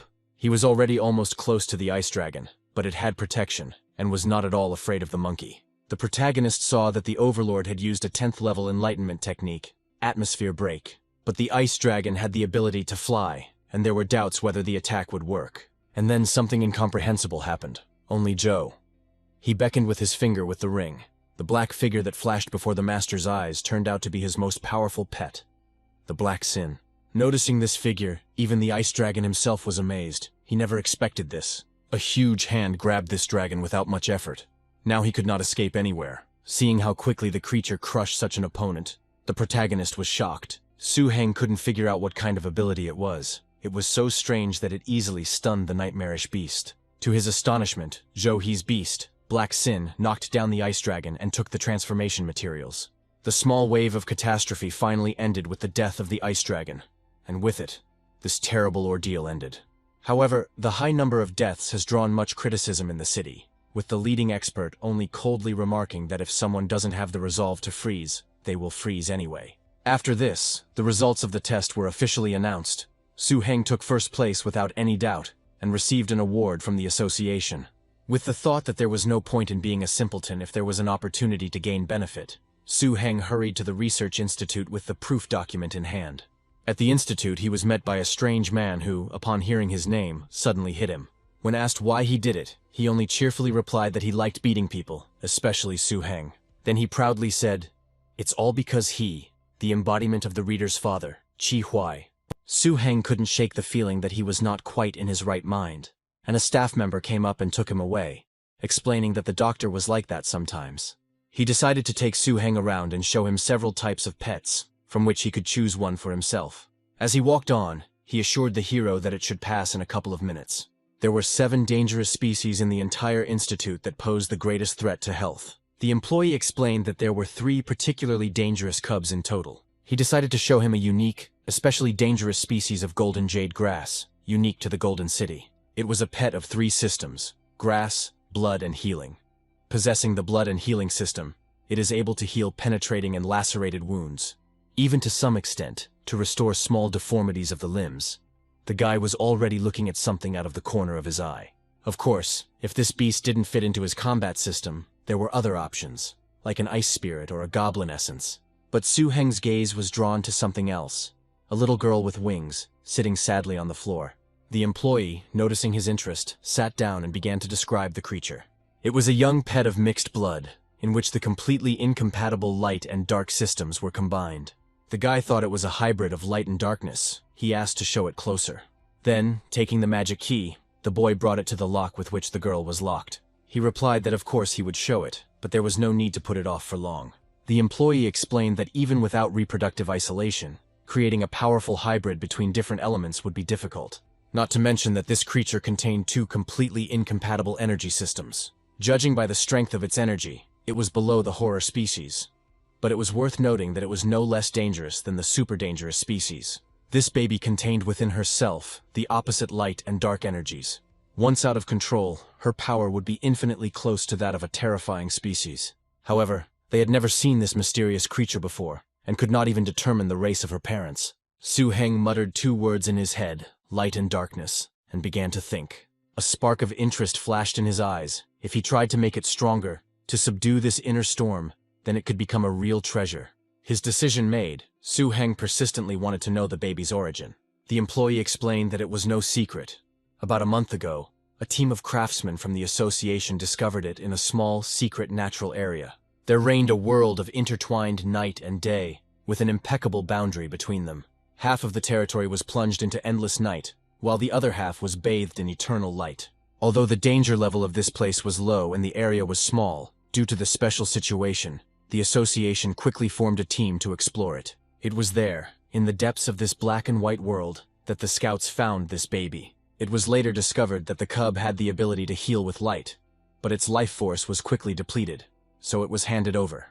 Then Su Heng remembered, it was she, the Lady of Light and Darkness. She was a combination of the highest kind of terror, the Light Lady and the Dark Lady. Children of mixed races often had greater racial potential than their parents, and at birth they were already a highly dangerous species. However, she was born with a fatal flaw, despite being a hybrid of the light and dark systems. They were mutually exclusive. The terrifying energies of both systems constantly raged in her body, rejecting her and using up her already insufficient vital forces. This led to the Ladies of Light and Darkness, a race with terrifying talents, becoming a super-terrorist species that did not last long. Luckily, there was a way to save her in the old Dragon Code. Su Heng firmly declared that he had decided to take this hybrid pet. The employee was stunned and reminded her that her life force was rapidly depleting. All because of the conflict between light and darkness. He suggested not to miss the precious opportunity that his first place offered. But Su Heng was adamant. He knew what the employee was thinking, but he still wanted to choose her. With a quiet sadness in his voice, he explained that he grew up without a mother and father, and was raised by his sister, so he knew very well what it was like to be alone. His sister taught him from childhood that if he wanted to become a true master, he had to love his beast as much as his family. He was a kind-hearted man, and could not bear to see his poor pet suffer as his life came to an end at such a young age. He wanted to take her in and do everything possible to ensure that she grew up, and could avoid the fate that her short life had in store for her. His words seemed to have touched the very core. The scientist now hugged him with tears in his eyes, admitting that the little girl really was so pathetic. He even offered to be his guarantor, using his career to help him trade his hard-won position. He explained that the light and dark energies in this beast were at risk of going mad, so it could not be taken outside the institute. But today the employee promised that he would be his guarantor. Late at night, the main character tried to quietly drag the girl's cage to himself. Finally reaching the right place, he looked around and opened the doors. Having finally received the baby, Su Heng immediately immersed himself in studying the ancient recipe. According to the code, in order to save the Lady of Light and Darkness, it was necessary to create a magic potion called the Black and White Vortex. The recipe required 5 fresh flowers, Linchen stone, and the blood of some light and dark beasts. The materials, fortunately, were not too expensive. However, the finished product had to naturally create a vortex, and adhesion depended on the radiance of alternating day and night. The chance of success was only 1 in 1,000. The main character cursed to himself that it would not be possible to simply realize his plan. The setup process was agonizing, with materials taking 3 hours to process, plus the subsequent tedious process of preparation, the probability of which was 1 in 1,000. It all promised to be incredibly tiring, but the guy didn't want to give up. Although he understood that his strength might also be running out, all these thoughts frightened him. But then a brilliant idea flashed through Su Heng's mind. He looked at the ingredients he had already prepared. One of them reminded him of his beast, the energy-absorbing tree. The materials for this potion were not scarce, and the price was not too high, meaning he could simply ask the tree to make a copy. He laughed, and his laughter seemed a little abnormal to the people watching him through the window. The manager asked his master if Su Heng's laughter was normal, and the master calmly replied that the boy was fine. But Liu Bo added that this child could have chosen the most dangerous kind of auxiliary beasts. But instead he chose the hybrid kind. His interlocutor asked skeptically whether he thought Lao Liu could make the snake dragon develop the attributes of wind and thunder. The question hung in the air, whether this boy had a cure for this hybrid, which even the best research institutes could not understand. The answer seemed to lie in Su Heng's own determination and unusual approach. Meanwhile, in the laboratory, he addressed the girl, showing her a potion that would help her recover from injuries. However, the little girl did not react to his words in any way. She just sat there frightened, hugging her knees with her hands. The boy realized that after preparing the potion, he had encountered an unexpected problem. The message from his heart seemed to sink like a stone in the sea, finding no response. Perhaps the long period of confinement in the cage deprived the Lady of Light and Darkness not only of her health, but also of her will to live. With the help of the energy-absorbing tree, the potion was no problem, but the little girl stubbornly refused to take it. She seemed to have withdrawn into herself, not reacting to anything. The guy watched as she wrapped herself in a cocoon and thought to himself, "Is she autistic?" Su Heng knew that if she didn't take the potion, his strength would begin to fade. Then, looking at the tree, he suggested a crude solution: pour the potion down her throat. The tree took out its roots and reached out to the little lady's cocoon. But even when they tried to force her mouth open, nothing worked. It seemed as if she had given up the fight entirely. Then Su Heng began to think about a different approach to the situation. He quietly placed the vial of potion next to her. Then he gently but firmly said that he had put the medicine there, and if she wanted to live, she had to drink it herself. He expressed hope that she would get better. Several agonizing minutes passed, filled only with a quiet hiss. All this time, the main character and his pets waited, looking at the cocoon. Afterwards, Su Heng said that it was very difficult. Shouldn't she drink with her mouth? And suddenly, weakly and tenderly, a child's voice squeaked out one word: "Dad." He asked again if he was her father. Su Heng, stunned, replied that no, he was not her father. He thought for a moment, but answered, raising his finger to his mouth, that he was her master. The little girl seemed to think about it, then asked the master, "He is her mother." Su Heng embarrassedly corrected her, explaining that this word has a different meaning. Not knowing how to cope with the situation, he called for help from his more experienced pet, ordering the hunter to help somehow. The telepathic transmission of the Lady of Light and Darkness clearly belonged to the voice of a little girl, and his own voice, apparently, was associated with her father's. It is not surprising that the attribute of friendliness was added to the description of the Old Dragon Codex. He thought about this meaning, but did not consider himself a particularly friendly person. Then the guy decided to call another pet for help. When the snake dragon appeared, the situation did not improve. The dragon only stared at the new inhabitant, clearly not understanding how to deal with her. Su Heng asked him what he was looking at, since he didn't know how to treat girls. He pointed his hand at the container filled with the potion and told the dragon to look there. Meanwhile, while the energy-absorbing tree was duplicating the potion, Su Heng took out the main potion for the metamorphosis of the snake dragon itself. He quickly stopped the dragon, who, sensing the powerful energy, was about to swallow the bottle. The main character calmly explained that he was asking not to eat him, but simply to look at him. The boy was about to start screaming when the dragon tried to get to the potion. It couldn't be drunk in the laboratory. But it was too late. The dragon's eyes lit up with desire and clinging power. The serpent dragon was unable to contain himself due to the excitement and the powerful energy impulse emanating from the transformation potion. He consumed the potion right in the laboratory, which was strictly forbidden. The explosion of energy that followed was devastating. A thunderous roar deafened everyone, and a wave of force swept away the equipment and part of the wall. When the dust settled, it became clear that the snake dragon had destroyed half of Su Heng's house, and the student himself was panicking and calling for help from the teacher. It was clear from the mentor's face that he was very angry with his student. Soon, Su-heng appeared on the deserted street, among the rubble of his mansion. The teacher calmly reminded him that a special prepared place was needed for the transformation. But the boy insisted that the dragon had only swallowed the main medicine. Su-heng looked at the destruction in his pet, whose form had already begun to change. She was twisted under the influence of powerful forces. The mentor reproachfully said that he was not yet a true dragon, but had already done it. Then he bitterly asked why he blew up his mansion. The protagonist only replied, embarrassed but determined, that he simply wanted to surprise him with the potion and his new level of strength. The noise made by the snake dragon exceeded Su-heng's expectations. Fortunately, Teacher Zhou he had a strong position in the city. Despite this, the magistrate of the Golden City came to investigate. However, for an experienced butler like Li Bo, this was a small matter. He simply said that Zhou, he was using the beasts to practice new skills. Meanwhile, the elements raged in the sky above the destroyed mansion, with the energies of wind and thunder pouring down from the heavens. The light was so bright that it was difficult to open your eyes, and amidst the riot of sparks, the soul-rending roar of a snake dragon was heard. It was obviously in pain.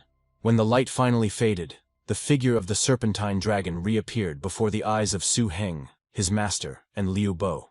By this time, his body size had exceeded 10 meters in length, and his initially strong physique had become even more massive and powerful. However, the suppression of the excess energy resulted in the dragon's body being riddled with numerous wounds and covered in blood, causing Su-heng mental pain. He anxiously asked his pet if he was okay. In response, the snake dragon demonstrated his newfound strength.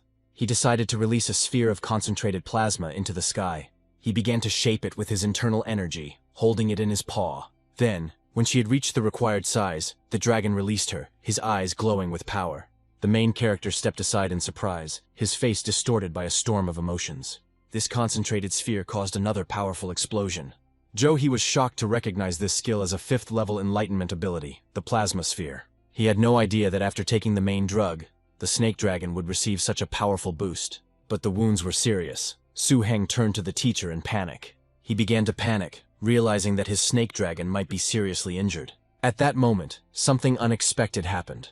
The wounds on his body began to heal instantly. The quiet lady of light and darkness, who had been watching what was happening, came closer. A soft but powerful glow emanated from her small body. It was a horror healing technique. Enlightenment-level light healing.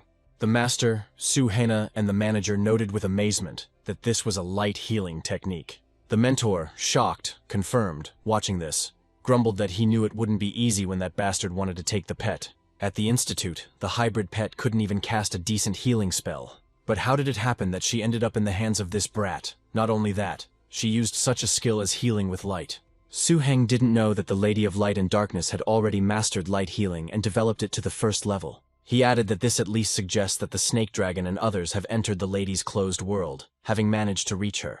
Noticing the smile on Su-heng's face, the master asked him if he thought the snake dragon had completed its metamorphosis. The answer was no. It's not that simple. There isn't enough wind and thunder energy here, and special conditions are needed for that. Liu Bo began to say that Su-heng should know that the master was very kind to him. Last time he said that he wanted to find a place where the energies of wind and thunder converged. Then his lordship went specifically to see Advisor Yu and got acquainted with the association database, which was a great service. Su-heng, surprised, asked again whether the teacher had visited his wife. In response, he received a slap on the head, with the words that he was a bastard. It was time to pack his things. They were leaving tomorrow. He wanted to see what this snake dragon could turn into. To transform into a serpentine dragon of wind and thunder, an environment is needed where these energies intertwine. Powerful squalls and lightning should calm the form of the serpentine dragon, allowing it to thoroughly digest the essence of the main medicine. With the help of Advisor Yu, Zhou he managed to find a terrifying race in the databank that combines wind, lightning, and the dragon system. It was the dragon hawk of wind and thunder. When the beast reaches the level of a terrifying species, it more or less interacts with its habitat. The habitat of the giant dragon eagle was the goal of Su-heng and Zhou. His expedition, the two of them needed to get to this place. The planned operation was carried out in haste after a snake dragon accidentally ingested the key drug in the lab. In order to get there quickly, Zhou he immediately took out his pet, the ice stream butterfly. It was Zhou his strongest super terrible flying pet and also one of his strongest pets in general. As a super terrible species that combined dream, insect, and spirit systems, it wasn't the best at flying, but it was very fast. At the same time, the butterfly's best skill is Ice Dream, which freezes the target's mind if they are in a sleep state. She can even freeze the target's soul, forcing them to remain in a frozen sleep forever until their body completely fails, or even dies. Jo-he pointed to an unremarkable patch of mountainous terrain, declaring that this must be the place. Su-heng was surprised to find that there was no strong wind or thunder energy felt in this area. The master explained that all naturally formed secret places have their own secret methods of entry. Luckily, his teacher found the information in the association, otherwise they would have had to look for it on their own. The symbol of this place was a special thunder pine. Then he commanded the Ice Dream butterfly to attack this place with a dream beam. Under the influence of the ghostly beam, the space before them trembled and opened up, revealing an entrance to a secret kingdom. Su-heng said that it was true. All of these naturally formed secret places had their own secret methods. Following the master inside, he realized how good it was that the mentor was with him. Inside this secret kingdom, a huge mountain towered, its peak reaching into the leaden clouds. Besides this mountain, the entire secret world was filled with the raging energy of wind and thunder. Dark clouds, roaring whirlwinds, and flashing lightning. The top of the mountain was immersed in clouds, and the black shadow hovering in them was the master of this secret kingdom. To be on the safe side, he summoned the Scarlet Wolf to carry the master and disciple, and began to climb up the mountainside, avoiding the open sky. Unlike the free energy of wind and thunder around, the ideal place for the transformation of the serpentine dragon is the fusion node of these energies. There are quite a lot of such nodes in the secret kingdom. It will be difficult to find anything. However, it seems that it is not too difficult for Su-heng. His pet, a treasure hunter, sensed something and indicated the direction with his babble. Su-heng, despite the hunter's incomprehensible babble, began to engage in dialogue with him. Chu-he noted with a slight smile that they understood each other so easily.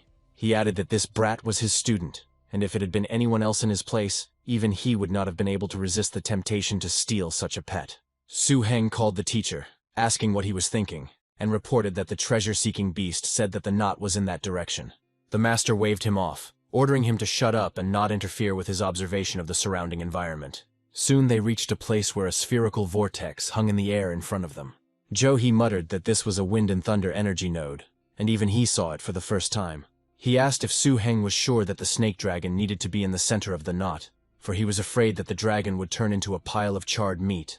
At this time, the dragon flew up, roaring loudly, showing its strength. The main character, as soon as the beast came down, patted him on the head and said that he needed to understand something. However, the dragon did not listen to the end. He began to fly in again, not looking at his master. Before Su-heng could continue, the snake dragon had already flown far ahead. Su-heng screamed at him in horror, thinking that he had gone crazy and was heading towards certain death. The master reassured him, saying that all animals have a much higher sense of danger than people, and they will not kill themselves in vain. The snake dragon entered the edge of the vortex. After taking the main medicine, the dragon seemed to have gained the ability to attract wind and thunder. The energy mass that was originally located at the center of the wind and thunder node began to slowly converge towards it. According to the records of the old dragon code, if a snake dragon wants to transform into a wind and thunder snake dragon, it needs to forge its body. This must be done with the help of the powerful energy of wind and thunder. At the same time, he must eliminate the attributes of the earth in his body. They, in turn, do not belong to the serpentine dragon of wind and thunder. Only Su-heng didn't think that a simple prescription in the dragon code would turn out to be so terrible and painful in reality. The so-called body forging was actually a direct bombardment of the serpent dragon's flesh with wind and thunder energy, until it was charred and fell off. The strange situation in front of him and the weakening breath of the snake dragon caused Su-heng to panic greatly, and he called out to his pet with anxiety. Jo-he, with a concentrated expression, intervened, saying that Su-heng's spiritual cultivation was insufficient, but he can say for sure that the body of the snake dragon rapidly absorbs the energy of wind and thunder, and the speed is simply amazing. And at that moment, a change occurred. He exclaimed that here it is, and this is the fragrance of the ancient dragon bloodline. Su-heng responded that he felt it too. He said that the snake dragon's life breath was recovering at a rapid speed. From the center of the vortex, now brighter and more powerful than ever, came a new roar, incredibly powerful and full of dignity. Ju-heng wondered if the transformation had been successful, noting that such an aura was not something even the most dangerous species could control. He exclaimed that he couldn't believe that they had managed to turn him into a dragon in such a short period of time. If this becomes known, there will never be peace on the entire continent again. He added with astonished pride, what a damn monster he had accepted as a student. Johua shouted that it was now the Wind and Thunder Snake Dragon. He hastened to add that they needed to go back and catch up, and that they shouldn't stay here after the commotion they had caused. After obeying, Su Heng hurriedly placed the Wind and Thunder Snake Dragon into the seal space. Just his appearance made the other pets in the press a little worried. For them, the aura of the Wind and Thunder Snake Dragon was too unfamiliar and overwhelming. It was as if a stranger had walked in on them, and the intensity of that aura was so striking that it frightened them greatly. Fortunately, Su Heng and the Snake Dragon had a special connection that did not separate them. So the treasure hunter and the energy-absorbing tree soon found out everything. It was also because this strange guy was none other than their older brother. They asked Su Heng and the Snake Dragon what happened. But just at that moment, a sharp headache hit his head. Su Heng's head almost cracked. Johua instantly assessed the situation and said that this was a psychic energy feedback. The transformation of the lizard dragon into the wind and thunder serpent dragon is equivalent to the transition from a dangerous species to a terrifying one. The psychic energy that comes from this increases exponentially. He muttered anxiously that he had always wondered whether the dragon transformation was real or not. Then, out of anger and despair, he punched the rocky wall. However, he did not take into account the chain reaction after the dragon's successful transformation. There was no need to rush the child, otherwise he could become disabled. Su Heng's inner sea of mind, raging like a storm, was already continuously raising terrifying waves. Su Heng was shocked. He was afraid that he would become a fool for the rest of his life. At this critical moment, Su Heng discovered that the old Dragon Codex appeared in his hand. The ancient tome strengthened his mind, and Su Heng found that the storm on the sea of his mind could no longer shake him. Instead, his own mind began to rapidly absorb energy, and soon he broke through to the mid and late stage early-level Supreme Master Tamer one after another. Along with the increase in energy, new content has appeared in the Codex. Su Heng noted that there are now far more unlockable items than in previous unlocks combined. What shocked Su Heng even more was the appearance of records of other creatures' transformations within it. Although just looking at the materials made Su Heng's insides go numb from their cost and rarity, it was also an excellent addition to everything, a kind of training. Of course, thanks to this training, Su Heng's understanding of the serpent dragon also increased. He knew before that the snake dragon had elements of evil and earth, but now everything was different. The 5 techniques received different enhancements. The Jiao Devouring and Jiao Fu were caused by the awakening of the Jiao Grass, and the enhancements were also inherited to perfection. What's more interesting is that this metamorphosis allowed him to directly grasp the powerful skills of both wind and thunder systems.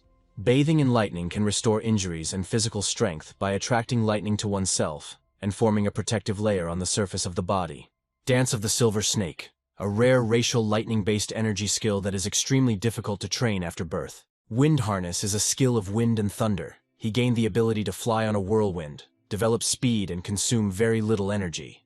What's even more frightening is that the skill has a wind attribute, and it will increase in power as the speed increases. As for the ability to combine wind and thunder, it will take time to master. When Su Heng finally opened his eyes, his master asked how he was doing and how much his abilities had grown. Su Heng replied that he was already at the late stage of a supreme disciple and should soon break through to the professional level. Johua commented that it was higher than expected, and it seemed that Su Heng had benefited greatly from this transformation of his dragon.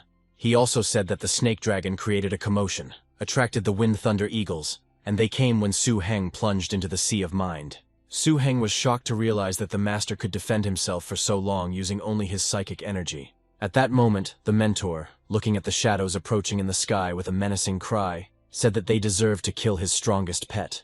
And then, for the first time, Su Heng saw the true appearance of the master's strongest pet, the Black Sin Beast. Su Heng thought that at first he only saw one of his skills, which caused the terrifying-looking monster to simply freeze. And now this skill has appeared again. The Black Sin Beast skill seems to not take into account the difference in racial classes. When facing the Wind Thunder Eagle and the Ice Dragon Jiao, there is virtually no difference in the effectiveness of this skill. Su Heng watched the battle in amazement, wondering if this was the 4-element pet that was rumored. But his attention was drawn to another threat. The dragon eagles in the sky began to form something menacing. This is the racial ability of the Wind and Thunder Dragon Eagle, Power Formation. They can unleash a powerful joint attack by connecting multiple eagles together through a special process. The skill's power is incredible. Su Heng understood that the master wanted to fight them, but this was a combined technique of more than 10 terror creatures, and it was as powerful as the power of the strongest pet. Su Heng couldn't help but blurt out, "What the hell is this skill?" when he saw the energy condensing in the sky. He thought with alarm that it was a very nightmarish sight. The black sin beast was also very strong and terrifying. But the eagles of the wind and thunder were not afraid of him at all. They rushed at him one after another. The intelligence of the lords of wind and thunder, the dragon hawks, is definitely not inferior to that of humans, and they can attack them too. But, to his surprise, the pack did not attack. He continued to watch, looking into the distance. Then he asked in surprise if they were really going to form a pack. Jo-He said no. The owner of this secret place gave him a message, and that the pack would no longer attack them, asking them to leave as quickly as possible. Su-Heng proudly thought that this was the authority of his master at the level of a great mentor. The mentor continued. He said that it was time for them to return. On the way back, Su-Heng finally remembered something from the code. He exclaimed to himself, dimness, and remembered that this was the product of sin, personifying the supreme sin. Su-Heng realized that the black sin beast had just resisted the attack of the dragon eagle. He thought that the fact that the teacher had made such a fortune in the Golden City must have something to do with this beast. But how did he get it? Jo-He called out to him, asking what he was doing there and telling him to go back, and the guy got hit on the head again. Apparently, Su-Heng didn't even understand why he was hit again, scratching his sore spot. Returning to the estate in the Golden City, Su-Heng once again began training his pets in the villa's training ground. This was especially true for the recently transformed dragon, who needed to master his new skills. It was difficult for the crystal dragon to become a good companion. Even the little fairy of light and darkness had already officially entered the late stage of growth under Su-Heng's guidance. He has turned into a huge creature, more than 4 meters long and more than 2 meters high. Even the wind and thunder snake dragon is a little harsh on him. However, this is unavoidable, because the treasure hunter, the energy tree, and the fairy are not very good at fighting. So the most common scene every day was the fairy of light and darkness, together with the treasure hunter, leaning against the shade of a tree, watching the beating. Yes, it's a tragedy, but the crystal dragon's power rapidly increases from resisting for 3 seconds to resisting for 10 seconds. Su-Heng's teacher was constantly on the move, carrying out individual assignments for the Golden City Masters Association. He was collecting materials to transform the crystal ice dragon. Su-Heng also followed Butler Lee and helped his teacher win part of the main ingredient at the auction in the Golden City. It cost a lot of money, but that's what his great master is for. One day, while training his pet's treasure-seeking skill, Su-Heng told the pet that it had already eaten 3 boxes, and that he suspected it was lying to him. Su-Heng was indignant, meaning that he couldn't use this skill without eating ice cream.